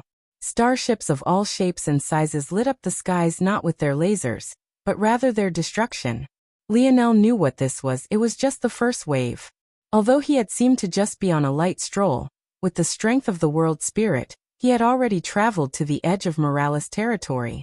There weren't any powerful seventh-dimensional families among their number. These were just the sixth-dimensional families, riled up by the losses of their children, and then goaded into action as the vanguard of this attack. The truly powerful ones were still watching on, but they had likely never guessed that things would be like this. This was just the edge of Morales territory, and yet they hadn't even managed to make much headway at all. As for why, that was all too obvious. The suppression of the Morales territory was unlike anything the human domain had faced off against in the past. Sending talents of the sixth dimension here was akin to sending lambs to the slaughter. N/O/V/E 1/B 1. And not only were they suppressed, but the boost to the Morales themselves was enormous. Even at the worst, many of the Morales fought easily 3 tiers above their strength, which was a watershed in any dimension. Some of the more talented Morales, who could communicate with their constellation on a deeper level, could fight upward of an entire dimension above. To make matters worse, the Morales was only strengthening every day. Usually, just taking over one territory would have a slow process. But combining the slow process of over a dozen territories, 2 of which were on the same level as the Morales, had large cumulative effects. Since the first attack, the Morales world spirit had strengthened by at least 10% already, and the longer this war dragged out, the stronger the effects would be. Though Lionel had no intention of dragging things out. He knew that they would realize that they didn't have much of a choice. After all, if they did nothing as the Morales bided their time and grew stronger, one day they would die anyway. They would come. Once they understood that using these few sixth-dimensional families as cannon fodder would be useless, they would attack. So, Lionel thought that he might as well help them out. A gentle light of silvery gold illuminated his emulation spatial force innate node. The light wafted from the back of his neck, growing fiercer and fiercer. He stretched his hands out and countless clones appeared, each one raising 2 hands into the mock form of a bow without one in sight. Even so, the bow force energies of the world began to accumulate even as the clones continued to appear. Thousands, then millions, then billions, then hundreds of billions. If one had a mind as sharp as Lionel, it would be possible to see that he had formed the exact number of clones he needed to match the changing experts of the sixth-dimensional families and organizations. And then he sentenced them all to death. The skies were washed in a blinding golden curtain of arrows, and the battlefield fell into silence. This battle. There's no need for any more Morales blood to be shed. I will fight it alone. This battle for the human domain would end today.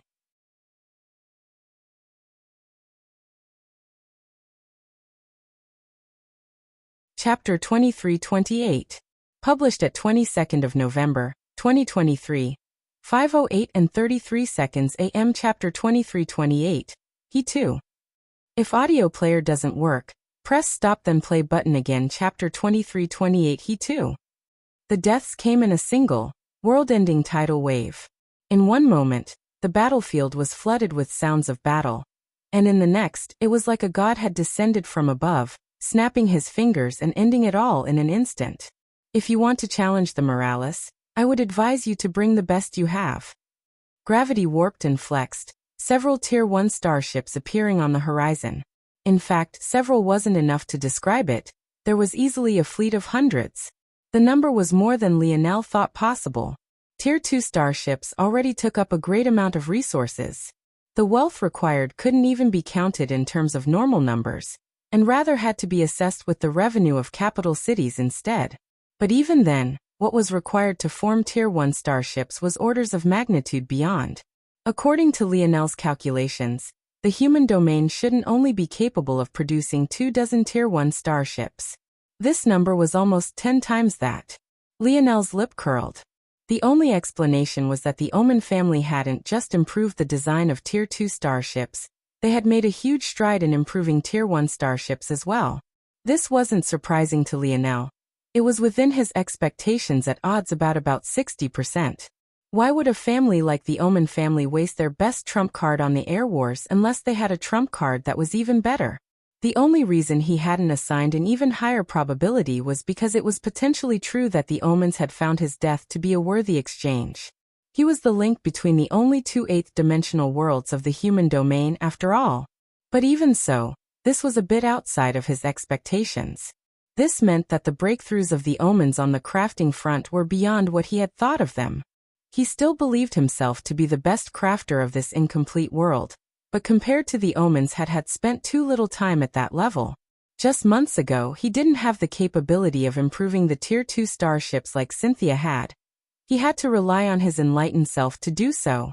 Improving Tier 1 starships was even further beyond him. Even so, he didn't change his plans.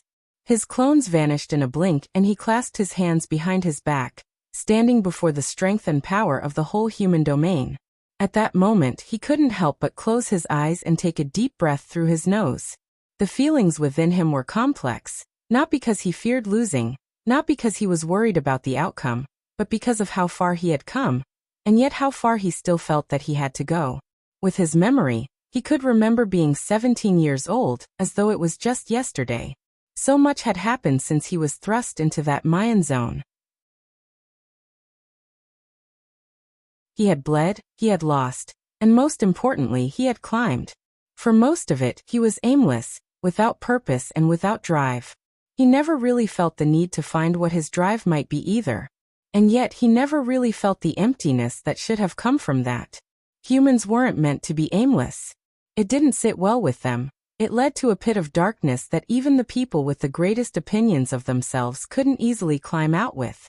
Now that he was finally free of those chains that had bound him for so long, he really wanted to think about it. What drove him?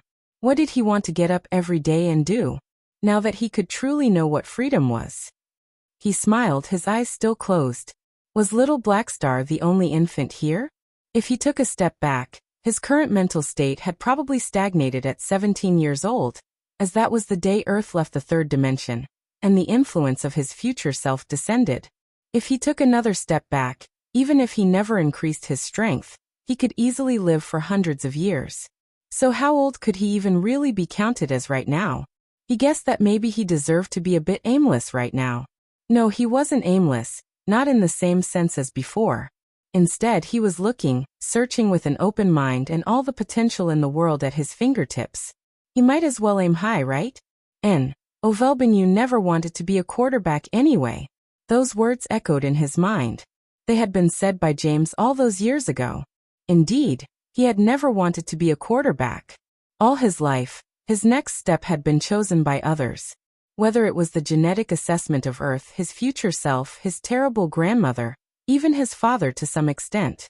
Every step had been chosen for him or forced. Lionel angled his face upward. Even with his eyes closed, he felt that he could sense it. The looming presence of the northern star. It was everywhere, and yet located in just one place. The end of all things, I think. I'd like to lay eyes on that one day. Not because I think you'd be beautiful, though maybe you would be, in a sense. I just want to understand. What was a common thread linking every choice he had made? At the very least, What was the underlying philosophy? When he had chosen to be a king, it was because he couldn't understand how to value a life. When he gave up on being a king during the air wars, it was because his concept of the equivalency of every life had collapsed. Ultimately, he never really cared about life itself. He wasn't cut out to be some holy saint or savior. He was too selfish. What guided him forward was his will to know, his will to understand, his will to grasp the truths of the world.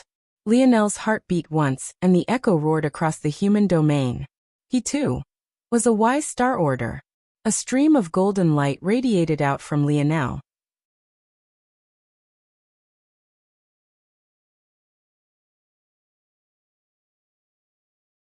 Chapter 2329.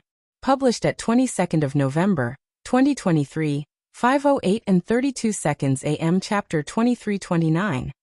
Why Star Order? If audio player doesn't work, press stop then play button again. Chapter 2329. Why Star Order? Lionel felt a level of strength coursing through his veins unlike anything before. This wasn't because he had suddenly gained a large influx of energy. If anything, it was the exact opposite of that. The energy in his body was decidedly less, or rather, the energy that he could sense and feel was as though greedy, and finally feeling that they were being put to proper use. Lionel's cells greedily absorbed light force and star force from all directions. And then in an odd turn of events, it likewise began to swallow large amounts of dark force on top of that. Lionel heard the words wise star order echo in his mind, and he was surprised. He had stated himself to be a wise star order even before he understood the implications. It was as though the title had been buried deep within his soul, and had only been waiting for a moment to burst through. And the instant it did, his lineage factors, while remaining the same, somehow also grew leagues more powerful, jumping forward in efficiency by leaps and bounds. He had always felt that his fire force and dream force affinities were beyond all of his other talents, the latter of which was quite a measure beyond even the former. But now he felt like his light force and star force affinities were making movements of their own, rising up until the point they actually began to match his fire force affinity. Things that he hadn't been able to quite understand in the past suddenly became as open as a book, and soon afterward his dark force affinity caught up as well. Large swaths of destructive aura exuded from Lionel, as he made a breakthrough in his scarlet star force with a mere thought. In that instant, it stepped a half-foot into the impetus state. His fire force affinity had always been nigh impossible to match by most he came across, but ultimately, scarlet star force was formed of 3 legs, not just one. There was fire force, star force, and light force. And now, with the power of all 3 gently bobbing in his hands, the complex runes he hadn't been able to see through took shape in his mind as clearly as if he had drawn them himself.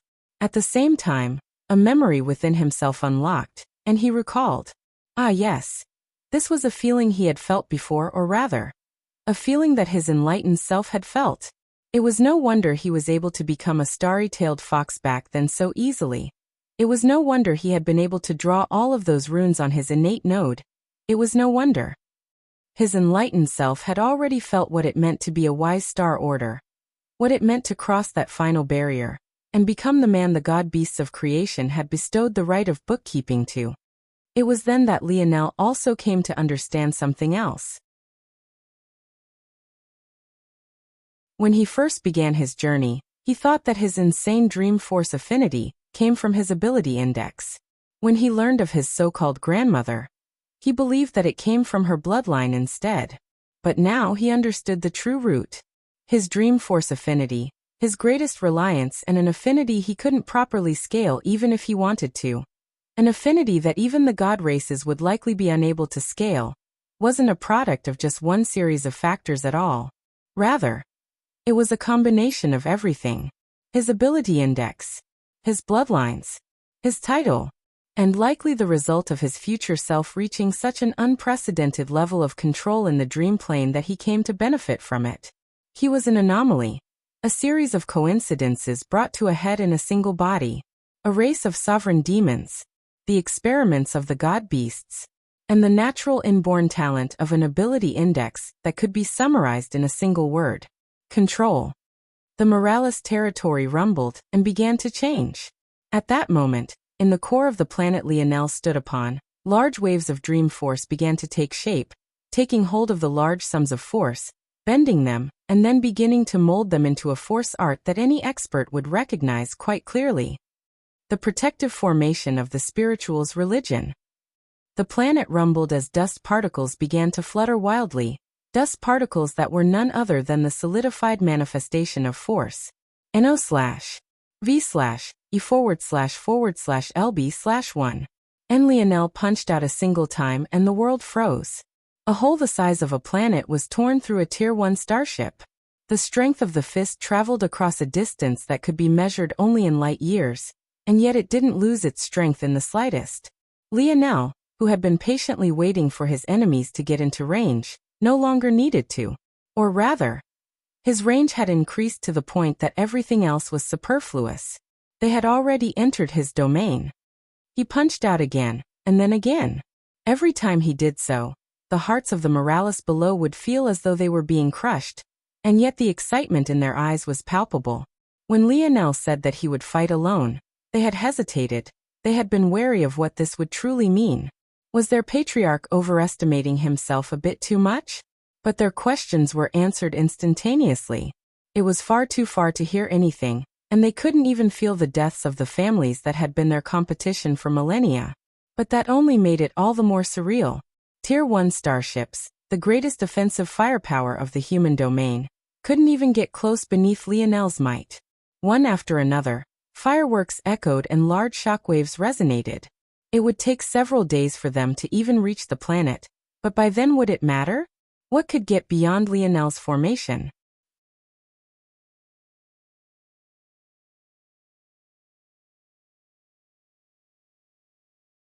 Chapter 2330. Published at 22nd of November, 2023, 5:08 and 31 seconds AM. Chapter 2330. Destroyed. If audio player doesn't work, press stop then play button again. Chapter 2330. Destroyed. The final sight of many was nothing more than a blinding flash of light. Never did they think that their lives would end so simply, so cruelly. And yet, this was the reality of the world. These large families knew this. Just how many had they snuffed out just like this on their rise to power? Too many. And not a single one of them were acknowledged in the annals of their history, not a single soul. The reality that they would become one such existence in a long line of many only barely sunk in before they were crushed. Lionel stood high in the skies, shaking his head. He had been looking forward to this battle, but the moment he had heard that voice in his head, he knew that it was a waste of time to have cared so much. The truth was that in Morales territory, he was indeed invincible. However, it was all relative. After he gained access to the dream plane, his ability to control the world spirit of the Morales and their constellation had reached an entirely new level. And the him of then could defeat the him of before without even breaking a sweat. Once he sensed that he was a wise star order, though the largest changes weren't to his affinities at all, or even his lineage factors for that matter. Rather, it was to his mind. The cells that had most greedily swallowed the surrounding dark, light, and star force were the neurons of his brain. In truth, by this point in his advancement, Lionel had already begun to stray away from what his body alone could provide him, at least when it came to matters of his mind. He found it much more important to strengthen his dream force and increase his intelligence that way, than to think about the pathways of his physical brain. But it seemed that he had underestimated the use of the body a bit too much. There was clearly much he still had to learn. If he thought about it, though, this made perfect sense. Why was it that separating the soul from the body was so important if the body didn't also play a great and important role? The unfortunate part, though, was that he didn't get his battle. While his dream force hadn't improved, with the sudden superpowering of his mind, his efficiency in its use had skyrocketed. As a result, he was able to fully copy the formation of the spirituals in an instant, then use the Morales world spirit to amplify its function. Like that, he was able to launch an attack that surpassed the bounds of their current solar system, and crush the Tier 1 starships in its wake. He had an inkling of what these families wanted to do. They were likely biding their time, being cautious. They probably had several more waves of warriors to send forward just to probe the situation. Lionel also didn't believe that these families would go down without a fight. He was about as strong as his father before Velasco broke into the 9th dimension back then. or at least the power his father had displayed. From Lionel's understanding, it was likely that his father had maybe used 1% or 2% of his strength while at the pinnacle of the 8th dimension. He probably had the strength to kill King without breaking into the 9th dimension. The reason his father had been forced to break through, and thus withstood the backlash as a result, was because his attack needed to make it through a restriction of worlds and still be strong enough to kill King on the other side. This aside, Lionel believed that he was at least as powerful as what his father had displayed in the 8th dimension with the support of the Morales territory, bolstered by his King's Might lineage factor, the world spirit, and their constellation. At least this was true before he became a wise Star Order. The power his father had displayed back then was powerful, but not infallible. It could easily crush overlords and deal with a few Tier 2 starships, but it couldn't easily deal with Tier 1 starships. That would have required several plans and schemes on his part, not to mention a deep understanding of crafting. By his simulations, he would have needed to withstand the destruction of at least 25% of Morales territory before he would come out victorious. 50% if Shield Cross Stars or the Godlen family managed to take out something that really surprised him. Of course, he still had every intention of coming out victorious and he wasn't very worried. But even he couldn't expect that he wouldn't even need to risk so much.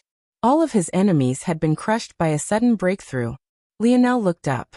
It seemed that state of mind was more important than he knew. That and that mysterious calm-like energy Elryan mentioned. It looked like he still had a lot to learn. Vast bubble.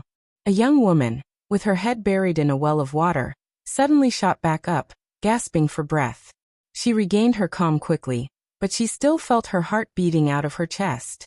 She had only been in the water for what must have been a split second of a split second in this world, but she had experienced many months, and the result made her feel completely drained as though she had truly experienced the entire time underwater. If Lionel had been present, he would recognize this person immediately. Cynthia Omen. The Scorn Queen Beauty. N/OV. E/1. B/1. And but what was she doing here exactly?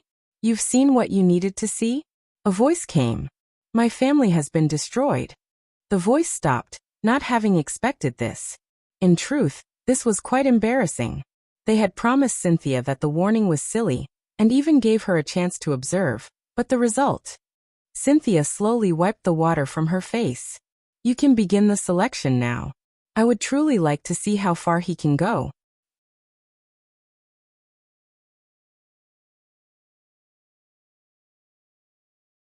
Chapter 2331. Published at 22nd of November, 2023, 5:08 and 30 seconds AM. Chapter 2331. Mere mortals. If audio player doesn't work, press stop then play button again. Chapter 2331. Mere mortals, are you sure? The voice asked. I doubt that everyone in your family has perished. They will be swept up in this matter as well, especially those of the junior generation. I can allow you some time to return and handle what you must. No, Cynthia said quite curtly. She couldn't return, there would be no point. So long as Lionel had the support of the Morales territory, she would be sending herself to death. With the experts of the various territories mostly dead, there was nothing that could be done to change the situation. And she wasn't yet strong enough to cover the skies with a hand. On top of that, the smaller the population of experts, the faster the territories that Lionel had conquered would be assimilated. Just in this brief conversation, several months would have passed. If she took the time to send herself in, it might even be years. By that point, Lionel would be even stronger than he was now, and he might have already conquered the entire incomplete world. If that happened, she wouldn't just be sending herself to death, she was sending herself in to be absolutely humiliated. She had already experienced that once. She would not experience it again. Your family will be unlikely to be treated well. The voice continued, trying just one last time. Oh. 5/E-. LB. In truth, they felt quite bad. Not long ago, they had told Cynthia that just a single person couldn't overturn things in an incomplete world, especially not after making an enemy out of everyone. But the situation flipped on its head seconds later. They would prefer if Cynthia had warm and good emotions about them instead of potentially holding a grudge. But after Cynthia spoke again, she could only let the matter go. Those that I bring here won't be able to survive. They'll live out terrible existences, and always be under the thumb of another. I, myself, am not powerful enough to shield them. In fact, I might be the reason they were instead targeted. Only those among them that have the strength to climb up on their own and survive the coming trial should come. The rest of them, I would have preferred if they could have stayed in the incomplete world, but I understand that that won't be possible. A hopefully quick and swift death is the best thing I can afford those who are not prepared. She hadn't been here for long, not even mere moments, but she had already sensed many things. The suppression in this world was greater than even the void battlefield. Anyone just born in this environment would be countless times stronger. And she was very much correct. When Lionel first entered the vast bubble, he hadn't even been able to defeat those that lived in the outskirts in tribes and small clans. Any one of those people, if placed in the Void Palace, would be guaranteed to become a domain-ranked disciple. Cynthia's words were cruel, but they were the harsh reality. While you do that, though, Cynthia suddenly said when the voice thought she was finished. This should be the cataclysm zone that the youths of my world were sent to, correct? In that case, you should have some information on him, no? Can I have that? Mauve looked out into this distance, still standing within the Godland garden. From time to time, he would mumble something unintelligible beneath his breath, and then shake his head in exasperation. It's time to go. Matriarch Pious' voice drifted over. Mauve frowned. Are we really going to go just like this? I've yet to teach that brat a lesson. How old are you? Fuck you. I guess I should report this sort of insubordination. You've gotten too free and loose with your tongue. Did you just forget that I'm your elder brother? Mauve asked with exasperation. You look like you should be my grandfather instead, but you act like you're my son. Mauve ran a hand down his face. This is what I get for volunteering to come to this godforsaken, time-dilated shithole. I would have volunteered myself if I knew you would waste our efforts like this. Come, there's no time to lose. Not every plan can go perfectly, and it's time that we return. You'll have your chance to get back at the child. After all, without us, even if he does defy all odds and places first among all these incomplete worlds, how will he survive? The Dream Pavilion and the cult have lost quite heavily at his hands. They won't let him survive without a heavy price. Mauve's eyes lit up when he heard this. Indeed, there would be a chance after all. He barely stopped himself from rubbing his hands together when he thought about Lionel being forced to ask for his help. Well, it wouldn't be his help, but rather the help of the Godland family. But that was just semantics. Lionel shook his head. Maybe he had been a bit anxious. Those Tier 1 materials could have been useful. Well, it was fine even if everything else was destroyed so long as their fusion cores were still fine. With them, he would be able to do everything he needed to. And that he did. Lionel didn't know exactly what was coming, but his goal stayed the same. Once he finished consolidating matters in the human domain, he would march onto the other domains. What he didn't know was that he wouldn't even get the chance. Not even a day later, Lionel received a message. To his shock, it was actually from his grandfather, Emperor Fox. Lionel had been avoiding the topic of Earth for a while now. On one hand, he wanted to unify the human domain, but on the other, he didn't know if his grandfather would just hand Earth to him. And he also didn't know how he felt about waging war against his own kin. When he entered the Ascension Empire's palace for the first time in a long while, he found his grandfather waiting. However, he didn't even get a chance to speak before the whole dimensional verse rumbled as though it might split at the seams. Prepare for combat, mere mortals. Fight for a chance to serve the gods. A voice blanketed reality itself, seeping into their very pores.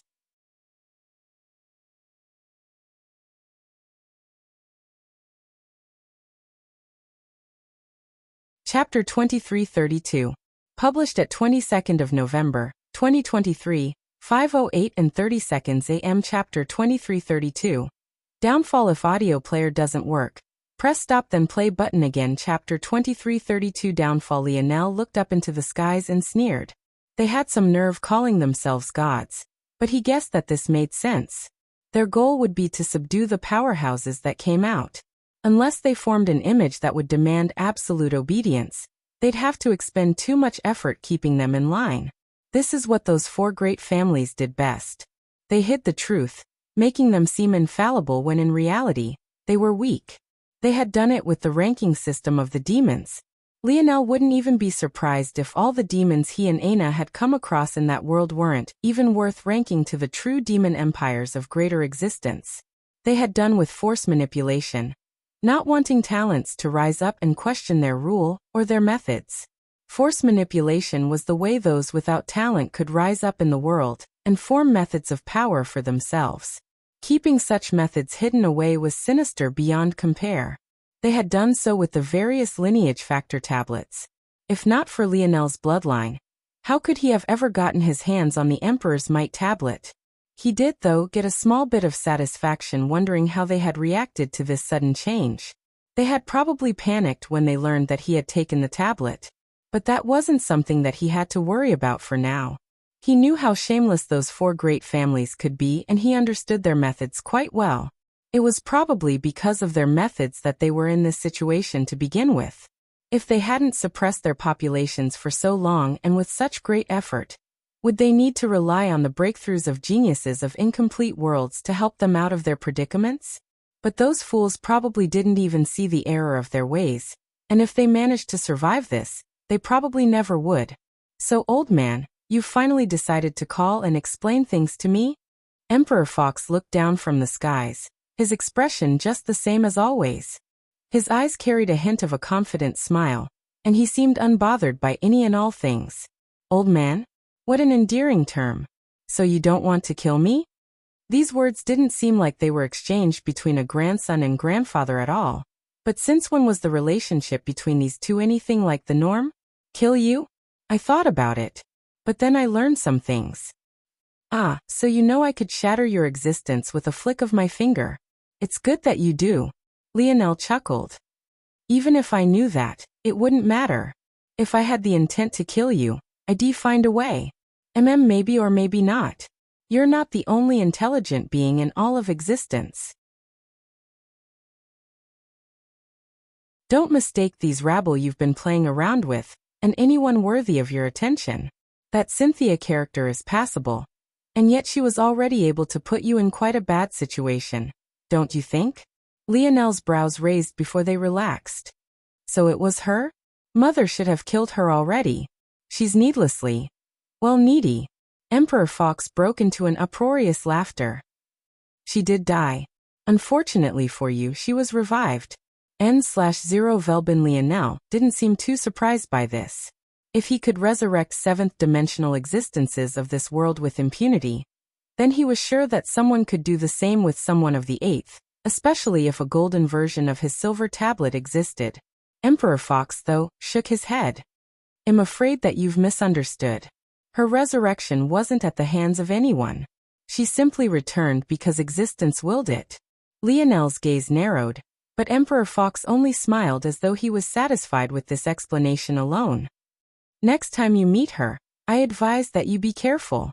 If you're as carefree and arrogant as you usually are, you'll suffer another loss. She might not necessarily need to scheme against you either. The strength she has will only grow exponentially from here on out, and I would be wary of that. Interesting. Emperor Fox smiled. You're no fun. Lionel clearly didn't have any intention of asking more questions, and that left Emperor Fox a bit helpless. Whether it was that son-in-law of his or this grandson of his, they were both so stubborn. But then again, wasn't he the same? Then, I guess as your grandfather I should tell you some things. You've met the Pluto race, I take it? I have. Lionel nodded. Still confident, are we? I'll never lack that, Lionel said with a grin. Good. In this world, we humans might be lowly, but we have our own bite. Spoken like a true emperor. An emperor that will rule all humans one day, and lead them up to the world of gods. Emperor Fox's voice was far softer now than it had been before, and yet the conviction made it ring loud. When Lionel heard this, he realized just how much he hadn't really cared about becoming a king in the past. The will in his grandfather's voice wasn't something that he had, at least not toward this matter. And maybe that was why Emperor Fox had just chuckled when Lionel challenged his throne. He had known from the very beginning that this wasn't the path his grandson yearned for. As you know by now, the Fox family was once far more powerful than it is now. We led true empires, and we were the only humans with the ability to stand shoulder to shoulder with the envoys of the god beasts. Unfortunately, we fell. And it wasn't because of the attacks of other races like you may or may not have guessed. Our downfall was far more sinister than that, as we fell to none other than our own kind. Feeling that the Fox were too powerful after the fall of the envoys, and that our existence would antagonize that of the other races too much, leading to the downfall of the human race. It was humans that shattered our foundations and orchestrated our downfall.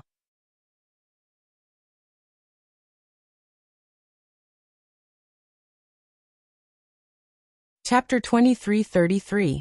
Published at 22nd of November, 2023, 5:08 and 29 seconds AM. Chapter 2333. His fate if audio player doesn't work. Press stop then play button again. Chapter 2333. His fate. Lionel's eyes narrowed when he heard this. The implication wasn't far off from his assumptions, but it also wasn't that close either. After hearing about humans and some of the politics that decided things in wider existence, Lionel had always somewhat assumed that the Fox had fallen due to the combined efforts of other races. That might still be the case now, but it seemed that their part was more subtle and covert. But this also meant something else. Humans, at least the humans of back then, even without the envoys of the god beasts, weren't complete pushovers either. That meant quite a few things, whether that meant explaining why his grandfather was so cautious, or how he'd decide to take his next steps forward as well. The details of that matter aren't something you need to know. I'm sure in time you'll unearth them yourself, and we also don't have much time. Well, whose fault is that? Lionel asked. Emperor Fox chuckled. You're still saying that after learning how the dream plane works? Do you just spend your time spying on me, old man? And why not? Can a grandfather not pay some attention to his grandson? Why does it feel so gross when you say that? Like it's some sort of sick power play? It's not as though I chose who to be related to. You're a little too arrogant. Emperor Fox got a good laugh out of that. This grandson of his was indeed a little too sharp. It was a bit like that. Though he doubted the current Lionel would understand why fully. That aside, I'm sure you understand that there's some things that are better kept to yourself, and there's also some things that you can't mention without alerting those who have the greatest karmic ties to the matter. If not for you making a sudden breakthrough in your dream force, I would have allowed you to leave here steeped in ignorance. But even if you have taken that step, it doesn't make you infallible. I still have to be cautious with what I can and cannot say. Lionel nodded slowly, understanding. He had already understood this, of course. But this grandfather of his loved his power plays. Since he realized that Lionel wouldn't go out of his way to ask questions of him, he instead made the decision to explain things clearly instead. It was a bit amusing, actually, because this was exactly how El Ryan had reacted as well. Was his demeanor really that annoying? What I can tell you is that the human race of wider existence is separated into three main powers currently, all three of which you have met. Though soon enough, it will likely be just two, as your father has cost one of them a devastating loss. Those three powers are the cult, the God Lens, and the Dream Pavilion. Lionel's gaze narrowed. The God Lens and the Dream Pavilion weren't too much of a surprise. It was more of a surprise that the four great families weren't among the listed, as it had seemed that the Dream Pavilion was beneath the four great families in the Cataclysm Zone. But beyond that, the cult was the most surprising. Wasn't one of its founders a demon? And wasn't another one born in an incomplete world? How was this one of the pillar powers of the human race? It didn't make any sense. Also, how did Shield Cross Stars relate to all of this? Were they just the outward face of the three-finger cult after all? But his grandfather didn't say anything. It seemed that these details were among the few that he couldn't go into too deeply. That made sense. In the past, before he transformed his dream force and entered the impetus state, Lionel couldn't even think about the demoness without sensing her eyes drift toward him.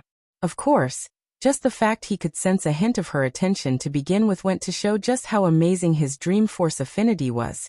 But it was still uncomfortable, feeling as though someone could take a look into your mind whenever they wanted. This aside, if they started talking about these details in earnest, Lionel wasn't yet strong enough to stave it off entirely. I cannot give you more details than this. The four great families are not to be trusted. The dream pavilion will never be as fragile as they seem. The Godlands are the most aligned with goals that you might describe as the greater good. The cult can be used, and your best chance at survival is the dream pavilion. Lionel blinked when he heard all of this. It felt like his grandfather was talking absolute nonsense. The four great families weren't to be trusted? Well, wasn't that obvious? It wasn't like he would come to them with hat in hand hopping for some handouts. If for no other reason than Aina, at the very least, the Brazinger family couldn't be allowed to continue to exist. The dream pavilion isn't fragile seemed like another obvious one. The Godlands were good? The cult could be used was another head-scratcher. And on top of that, if the Godlands were good, then why was his best chance for survival the dream pavilion instead? Hadn't King been the head of the dream pavilion? Shouldn't they be his greatest enemies? Wait, how did he know that? Lionel's pupils constricted. This matter was far more complicated than he knew, and Fox was clearly driving that home. What will happen to this incomplete world? Lionel finally asked a question. I will be taking it with me. And you aren't asking me to go with you because? You're an annoyance. Lionel's lip twitched.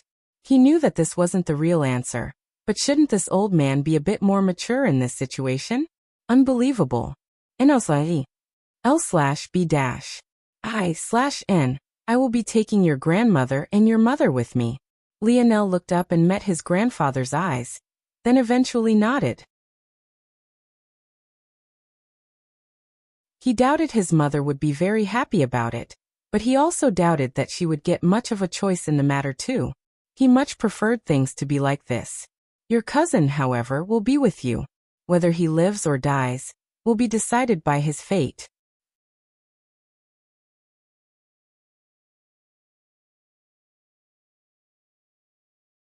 Chapter 2334. Published at 22nd of November, 2023, 5:08 and 28 seconds AM. Chapter 2334. Again? If audio player doesn't work, press stop then play button again. Chapter 2334 again? Emperor Fox looked toward Lionel deeply, but couldn't quite read anything on his face. This grandson of his used to be an open book, but after just 10 years, he was already so closed off and guarded already. Such was the weight of existence. Nothing else to ask me? Lionel's lips curled. There's not much to say. My Gramps is a useless schmuck who can't even allow me the leisure of being a useless, second-generation, nouveau riche brat. I hope you feel ashamed. Emperor Fox was speechless for a moment before he burst into a fit of laughter. Look at this guy having the time of his life. Lionel shook his head. At least give me some treasures. What treasures could you possibly need? The Emperor's might lineage is already with you. That's already the most valuable thing I can give you. If you're cheap, just say so. Who are you trying to fool? You're not going to con me out of my wealth, brat. If a man can't make his own way, what worth does he have? You know, that's not very progressive of you to say, and quite sexist. If you had your balls snipped, just say that. Lionel didn't even know what to say to that. Wasn't this supposed to be a dignified emperor? Now he was talking about his grandson's balls? But Emperor Fox didn't seem to care as he stood his feet. His aura was quite imposing, and it was almost too easy for Lionel to forget, most because he didn't feel any of its pressure. He had no doubt that his grandfather was quite powerful, at the very least powerful enough to set out what he meant to do. By extension, Emperor Fox probably wanted him to go to the Dream Pavilion, because it would help the old man in whatever endeavor he was trying to accomplish. Lionel still didn't know much about this grandfather of his, but he felt that he understood his personality well enough. He was a ruthless man, one with drive and purpose. There was nothing that could shake his resolve. Even that was his very own family. In fact, Lionel had no real certainty, but he was fairly certain that even getting married and having children was no more than a means to an end for Emperor Fox. As for whether that meant his grandfather was an enemy or not, Lionel didn't really know. At the very least, for now he wasn't. Lionel looked away from his grandfather and toward the tall ceilings of the palace. He guessed that he wanted to see more of the world, and while he was at it, He would conveniently destroy all those that had forced the hand of his father. The dream pavilion was the best chance of him surviving? So what? King might be dead, but he didn't believe for a moment that he was the only one responsible. The goblins were on the side of good? So what?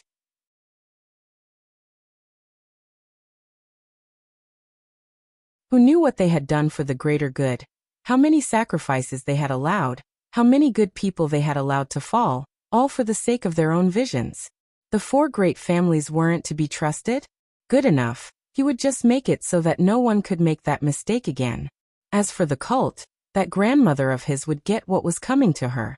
It might not be in a year, it might not even be in 10 or 100, but one day he would look down with that same, sick, twisted smile as she watched her efforts be wasted. Lionel looked back down to find that his grandfather was standing right before him, barely 2 feet. He realized that his grandfather was actually quite tall, an inch taller than even himself, who was already 69 inch, and yet he didn't emit that sort of perception until it was too late. A finger tapped Lionel's forehead before he could react, and a bomb seemed to go off within him. His mind went entirely blank. When Lionel regained his senses, he found himself standing in a bubble. Outside the bubble, there was nothing but a vast blackness, until there wasn't. One after another, more bubbles began to appear, each one with a different person within. What the hell happened? Lionel felt that he had lost several hours of time. His ability index was sharp, and his comprehension of his body was great. Just by checking the energy levels of his cells, he could tell how long he had been unconscious. It was more than half a day. As for where he was, he thought he had a pretty good guess as well. This place was the selection. The event had begun already and he didn't even have time to properly prepare. He looked down at himself, and he was wearing the same clothing. His finger still had Anastasia on it, at least, which was the first sign of good news. But even so, just what had happened? What did that old man do to him? Lionel's body timer clicked again. This time, it wasn't that the time was too long, but rather the exact opposite. How had he gone through so many thoughts and scenarios in such a short time? His speed of thought was almost 3 times faster than he remembered it being. Inside his body, he even felt like there was another realm within. Inside, there was a man in a lack of blood, surrounded by broken chains. And yet he was moving at all. What the he? Lionel's thoughts were cut off again as his bubble began to move with lightning quickness, rushing through the bounds of reality alongside the others near him, until they all suddenly popped at once, and they were flung through the stars. Is it that? Lionel thought. Aina had mentioned his father had a seal of sorts on his mind. Had his grandfather lifted it? Or was it something else? Shit. Ovielbin Lionel found himself tumbling through the skies, but worse than that, looking down at himself, he was truly at a loss for words as those that fell from the popped bubbles alongside him suddenly began to charge up their attacks. Why was he in the 5th dimension again?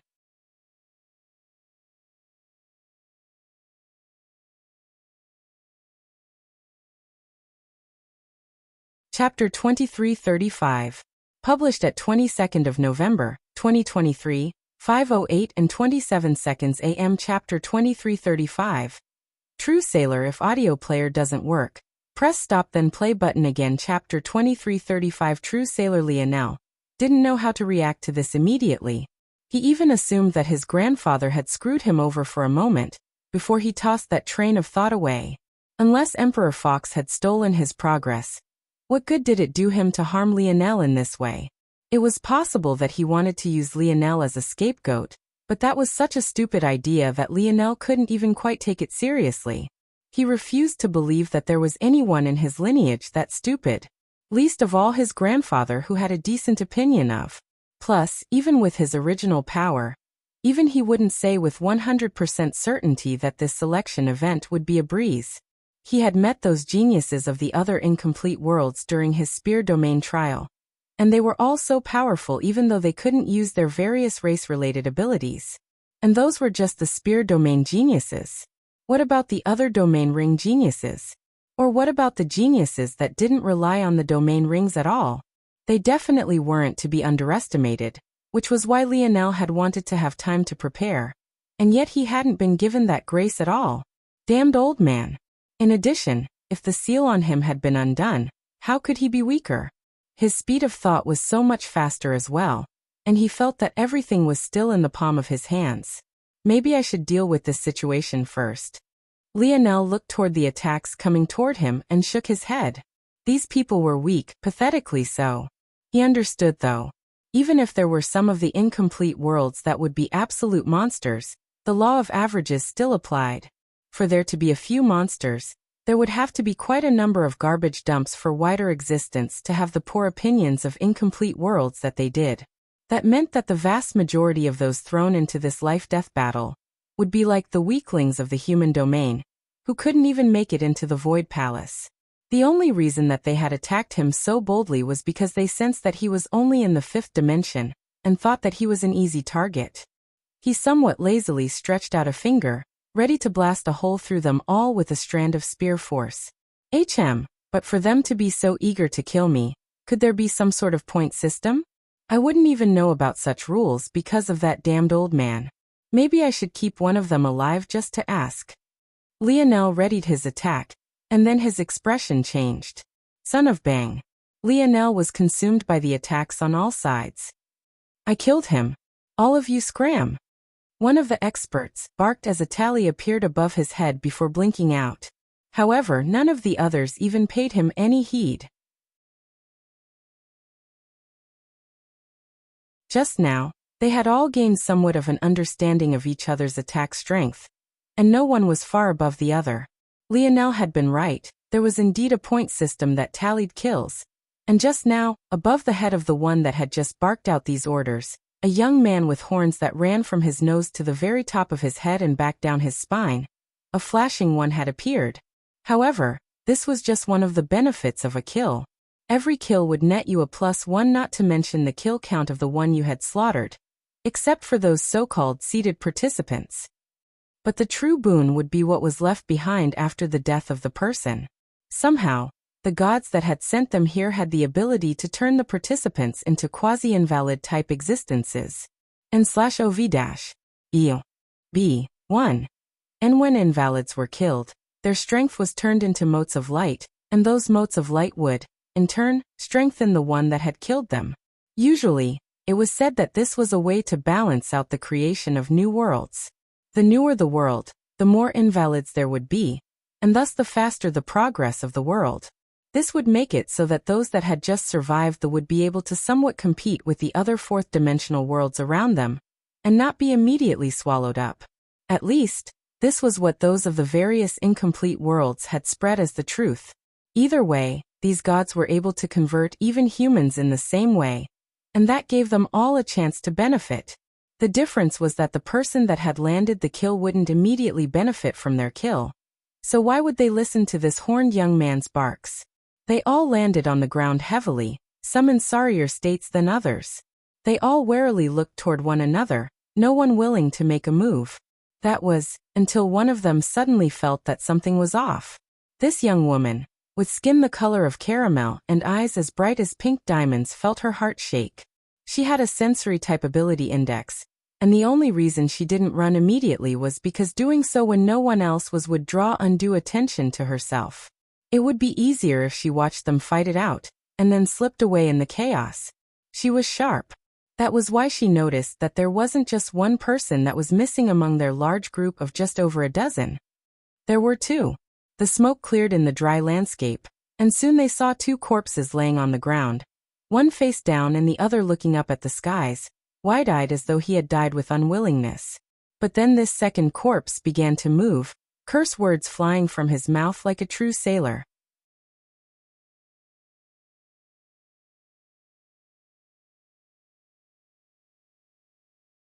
Chapter 2336.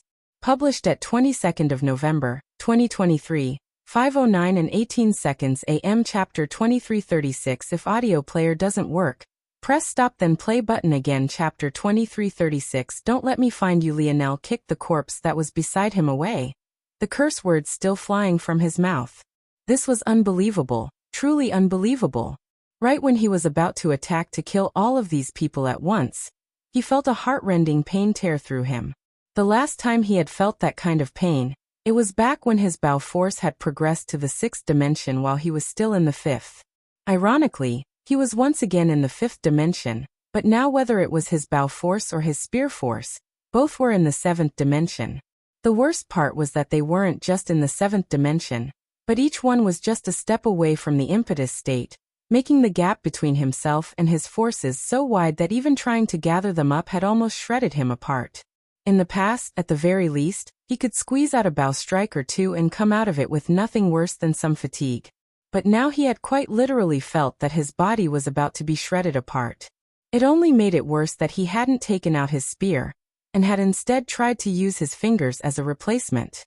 All the nodal pathways in his right arm had practically been shredded to pieces, and it hung limply to his side. He had no choice but to use his left arm to prop himself up, his curses still flying without the slightest hint that it might come to a stop anytime soon. If this alone was the issue, he could still deal with it. It was acceptable enough. At the very least, the chance to return to the 5th dimension was worthwhile at least in some respects, especially since his comprehension was all still very much intact. The issue was that this had clearly not come without a price. Firstly, his Scarlet Star innate nodes were currently both very much dormant as though all the energy had been sapped out of it. Secondly, his King's Might lineage factor was likewise dormant. His mind had been powerful for long enough to see the changes that each one of his lineage factors had caused to his body, and the cells that made up the King's Might lineage factor were all dimmed as though the energy that made them up had been sucked dry. Thirdly, his metal body. Lionel looked at himself, wanting to cry and yet having no tears to shed. If his metal body was still as powerful as it had been in the past, none of this would have been an issue. He would still be able to forcefully use his force comprehension without losing out in the slightest. But his metal body had been completely and utterly drained. He didn't even have a 4th-dimensional body anymore. Had he let those strikes hit him, he would have died 10 times over. Absolutely unbelievable. Lionel understood why these things were happening. He remembered Wise Star Order complaining in the past about how he wished he hadn't entered the 7th dimension so soon, and somehow Lionel got the ability to return to the 5th. However, having the chance to return most definitely wouldn't come without a price, and his sacrifice was likely much of the foundation that he had built up until now.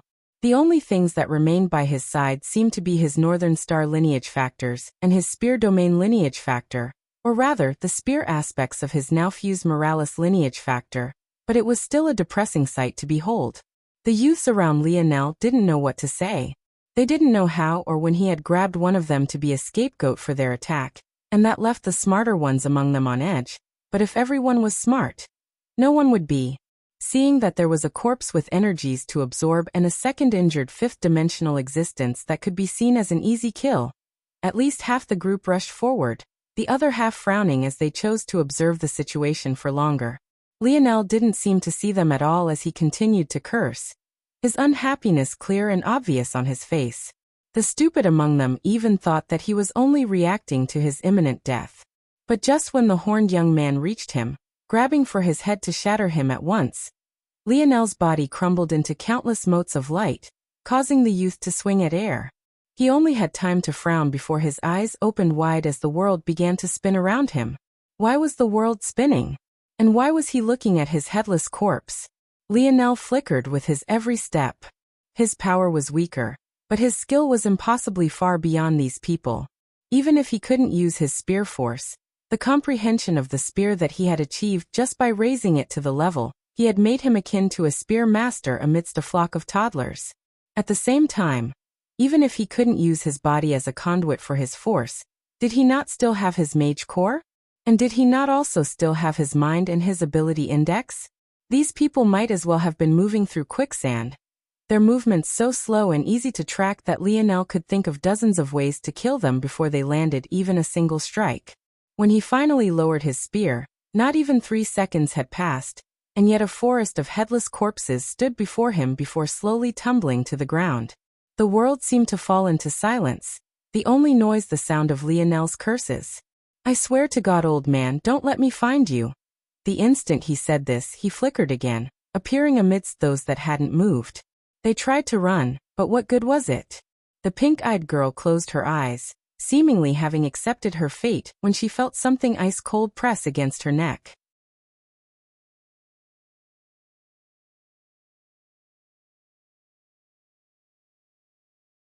Chapter 2337. Published at 22nd of November, 2023, 5:09 and 18 seconds AM. Chapter 2337. If audio player doesn't work, press stop then play button again. Chapter 2337. How bold Lionel looked down at the girl. Even in his enraged state, he had noticed the actions of this young woman before. His connection to the dream plane had been cut off in this place, but he could still read people's intentions with far sharper intent than most could. Knowing this, he targeted this woman because she seemed smart. She would likely know about the stuff he had missed out on. Open your eyes. The pink-eyed young woman trembled and bit her tongue. But after a moment, she opened them, a hint of resolution within. She was, indeed, sharp.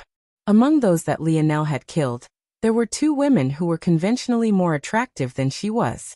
If Lionel wanted to do that kind of thing, she wouldn't have been his first choice. He didn't seem like the type to use women in that way. He would sooner kill them so that they wouldn't be a burden. Though it was possible he found her to be a bit exotic due to her oddly colored eyes. This was a small percentage chance that she didn't place more than a 3 or so percentage chance upon. There was another important matter as well. The way Lionel fought, the look in his eyes when he swung his spear. It was all precise, cold and calculating. He probably had a sensory-type ability index much like her own, and as such he probably felt that she was useful to him for something. But it was odd. It didn't make sense for Lionel to need another sensory ability if he had one of her own. But judging by that old man he was cursing, maybe he hadn't come here of his own will, and as such, didn't know the rules? Lionel hadn't made any attempt to absorb the energies around him, so that made sense. He suddenly smiled. You're clever. Good, I don't want to waste my time talking too much. Tell me the rules of this place. Don't hold anything back, or else I'll know. If you satisfy me, I don't mind letting you go. Yes, she nodded quickly, only stopping after she realized Lionel's spear was still pressed to her neck, and she had nearly cut herself. It seemed that even she was a bit flustered in the face of death. Right. She adjusted her mental state. This selection of the gods seems to be divided into rounds. They haven't told us what the next rounds entail, but this one is a point-based system, and it also seems to be an opportunity. You get points by killing those around you, and everyone is worth the same amount of points aside from the seeded participants. Killing a seed participant doesn't net you points, but it nets you their position as a selected seed. In addition, when you kill those around you, you gain a chance to absorb their energies as well. These energies will be a combination of insights and raw strength. It can be either used to push your tiers upward, or you can gain insights on a force that your enemy understands better than yourself. Lionel's gaze narrowed. Was that possible? He didn't believe it for a second. If the likes of Elryan didn't dare to have more than one innate node, which was essentially a hack toward comprehension, how could you just take insights from others? In fact, Elryan had implied that it was bad even to create innate nodes yourself. The gods clearly had a method of forming innate nodes naturally, but they advised against doing so.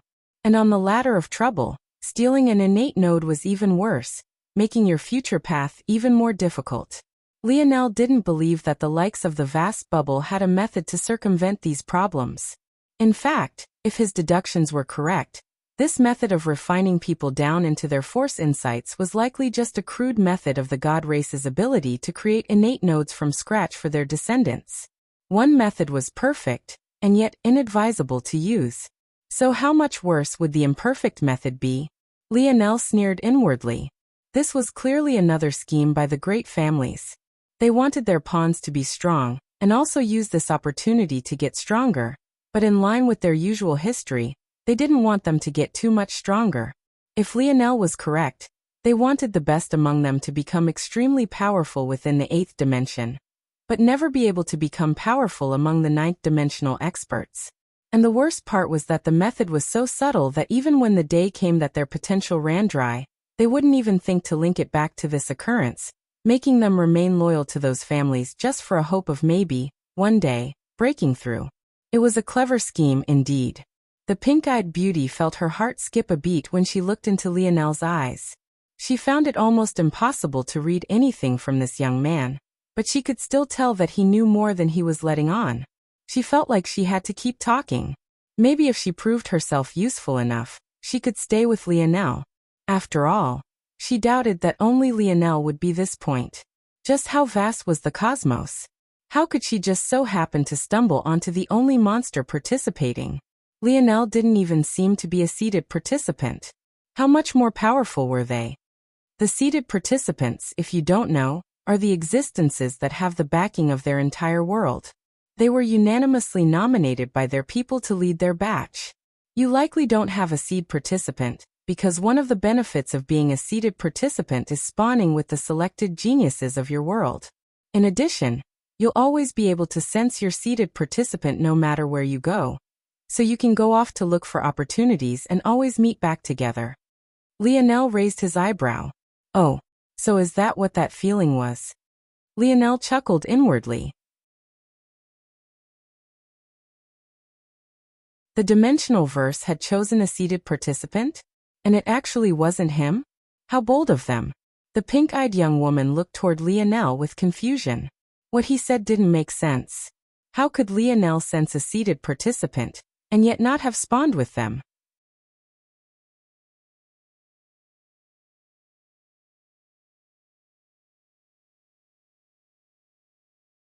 Chapter 2338. Published at 22nd of November, 2023, 5:09 and 19 seconds AM. Chapter 2338. If audio player doesn't work, press stop then play button again. Chapter 2338. Dimensional eyes. Lionel didn't know what happened to him in the last half day, but he found this result to be quite amusing. It wasn't that he was so eager to become a seated participant, but it was rather that he really couldn't imagine why the dimensional verse would pick anyone but him. The human domain might not know, but how could the other races not understand the level of strength he had access to? He had massacred them down to practically their last few descendants. How was there anyone in their younger generation a better pick? Of course, one could argue that was the very reason they didn't pick him, but he didn't believe that that was a good enough reason. That was because they should know the rules just like this little pink-eyed woman should. What did they think he would do if they stonewalled him out of fear of his massacring them again? According to what this little woman said, they should know that he would spawn with them. Why would they put another one of their geniuses in the line of fire? By risking the chance of enraging him. Seated participant places could be taken through killing, so only a fool would think that it was safe. Plus, they knew little to nothing about Lionel's power. They didn't know that he could only use it for a limited time. Nor did they know that he had sworn off using it to scorn that woman. That meant, from their perspective, he had actually spared quite a number of them. He had massacred the beast domain and the nomad domain. But he had spared the juniors of the nomad domain mostly due to his uncle's interference, and he had also not even touched the dwarven domain, the spirituals domain, or even the Rapax domain. On the surface, then, it seemed illogical for them to even think about picking Lionel. But if you had even a modicum of critical thinking skills, you would realize that it was absolutely foolish for them to not. If anything, they were putting themselves at risk of his ire. That meant that there were only two possibilities. Maybe three. The first was the most obvious. Since he had appeared here, that meant that he hadn't been present for whatever gathering of the minds they had had. Or maybe he had even been unconscious for it. In addition, his power had clearly seemed to have plummeted, so if they had seen him unconscious, they would have definitely never thought him to still be powerful enough to do anything. Of course they were wrong, but it was still semi-reasonable. The second was that he had never been there in the first place. Something his grandfather had done had displaced him from the dimensional verse, and that should also be why he hadn't appeared near the others. That would be the best explanation for what was going on. So, with him gone, there were two, maybe actually three that were potentially worthy of becoming a seated participant, so it made sense that they would pick someone else if one of them managed to show some promise that cleared the others. Of course, the three Lionel was talking about was that Rapax egg he had saved all those years ago. that nomad youth who had been part of the attack on the Void battlefield, and finally, that spiritual youth he had seen in the Bao Domain Tower, who wielded the Bao Domain Ring. Lionel had already met all three of them under various circumstances. The Rapax, even as an egg, exuded quite the powerful aura. Lionel had a feeling that the fact that it was a shadow sovereign might even be the least of their strength. The nomad youth was the one he knew the least about, and probably also the one with the greatest grudge against Lionel, considering he had genocided his race. If he had become the seated participant, Lionel doubted that the humans would have a very cold time at all. A flash of coldness came across Lionel's eyes before he shook his head. He guessed that this was what they called the consequences of one's actions, but that didn't mean that he would allow that nomad youth, Prince Gregwin, to do as he pleased. The last was the spiritual's youth. Lionel could still remember his aura quite firmly, and he was very powerful. But the current Lionel didn't feel the need to take him too seriously. The real question was if anything had changed since he saw him last. Lionel looked up from his thoughts. Anything else? Lionel asked. All right. They said that whoever manages to retain the seated participant title at the end of everything will gain the right to choose with the gods' factions they join. The others will have to hope that they are selected, and those unworthy will become slaves. And I assume that means a single world can have more than one seated participant, then? Yes, that was implied. The little woman nodded. Lionel smiled. This woman was indeed interesting. She looked like a nervous wreck, but when it came to her deductions, she was fully confident in them. Lionel didn't believe that her true personality was one that was so reserved, but rather something that she had adopted so that she could seem as non-threatening as possible. Tell me then, where do you come from? The little woman seemed to have expected this question, and already had a response ready. I come from the dimensional eyes incomplete world. We focus heavily on ocular techniques, but we are also very divided. Many of us only form our nodes above the neck, so our bodies are relatively weak, but our senses and skills are excellent. I can be considered to be above average in my cohort, but my family's legacy, the opaque radiance lineage, has been cut off and only a few remain. My dimensional eyes give me the ability to remain calm, even when I'm not, and it also enhances my speed of thought and vision. You're tuning in to the Li Mei's Sword of Destiny YouTube channel. We're so grateful for your support, and don't forget to subscribe to join us on this incredible journey through captivating stories. Your generosity through donations truly makes a world of difference, as it's the primary source of revenue that allows me to expand and enhance this channel for you. Thank you from the bottom of my heart for being a part of this adventure.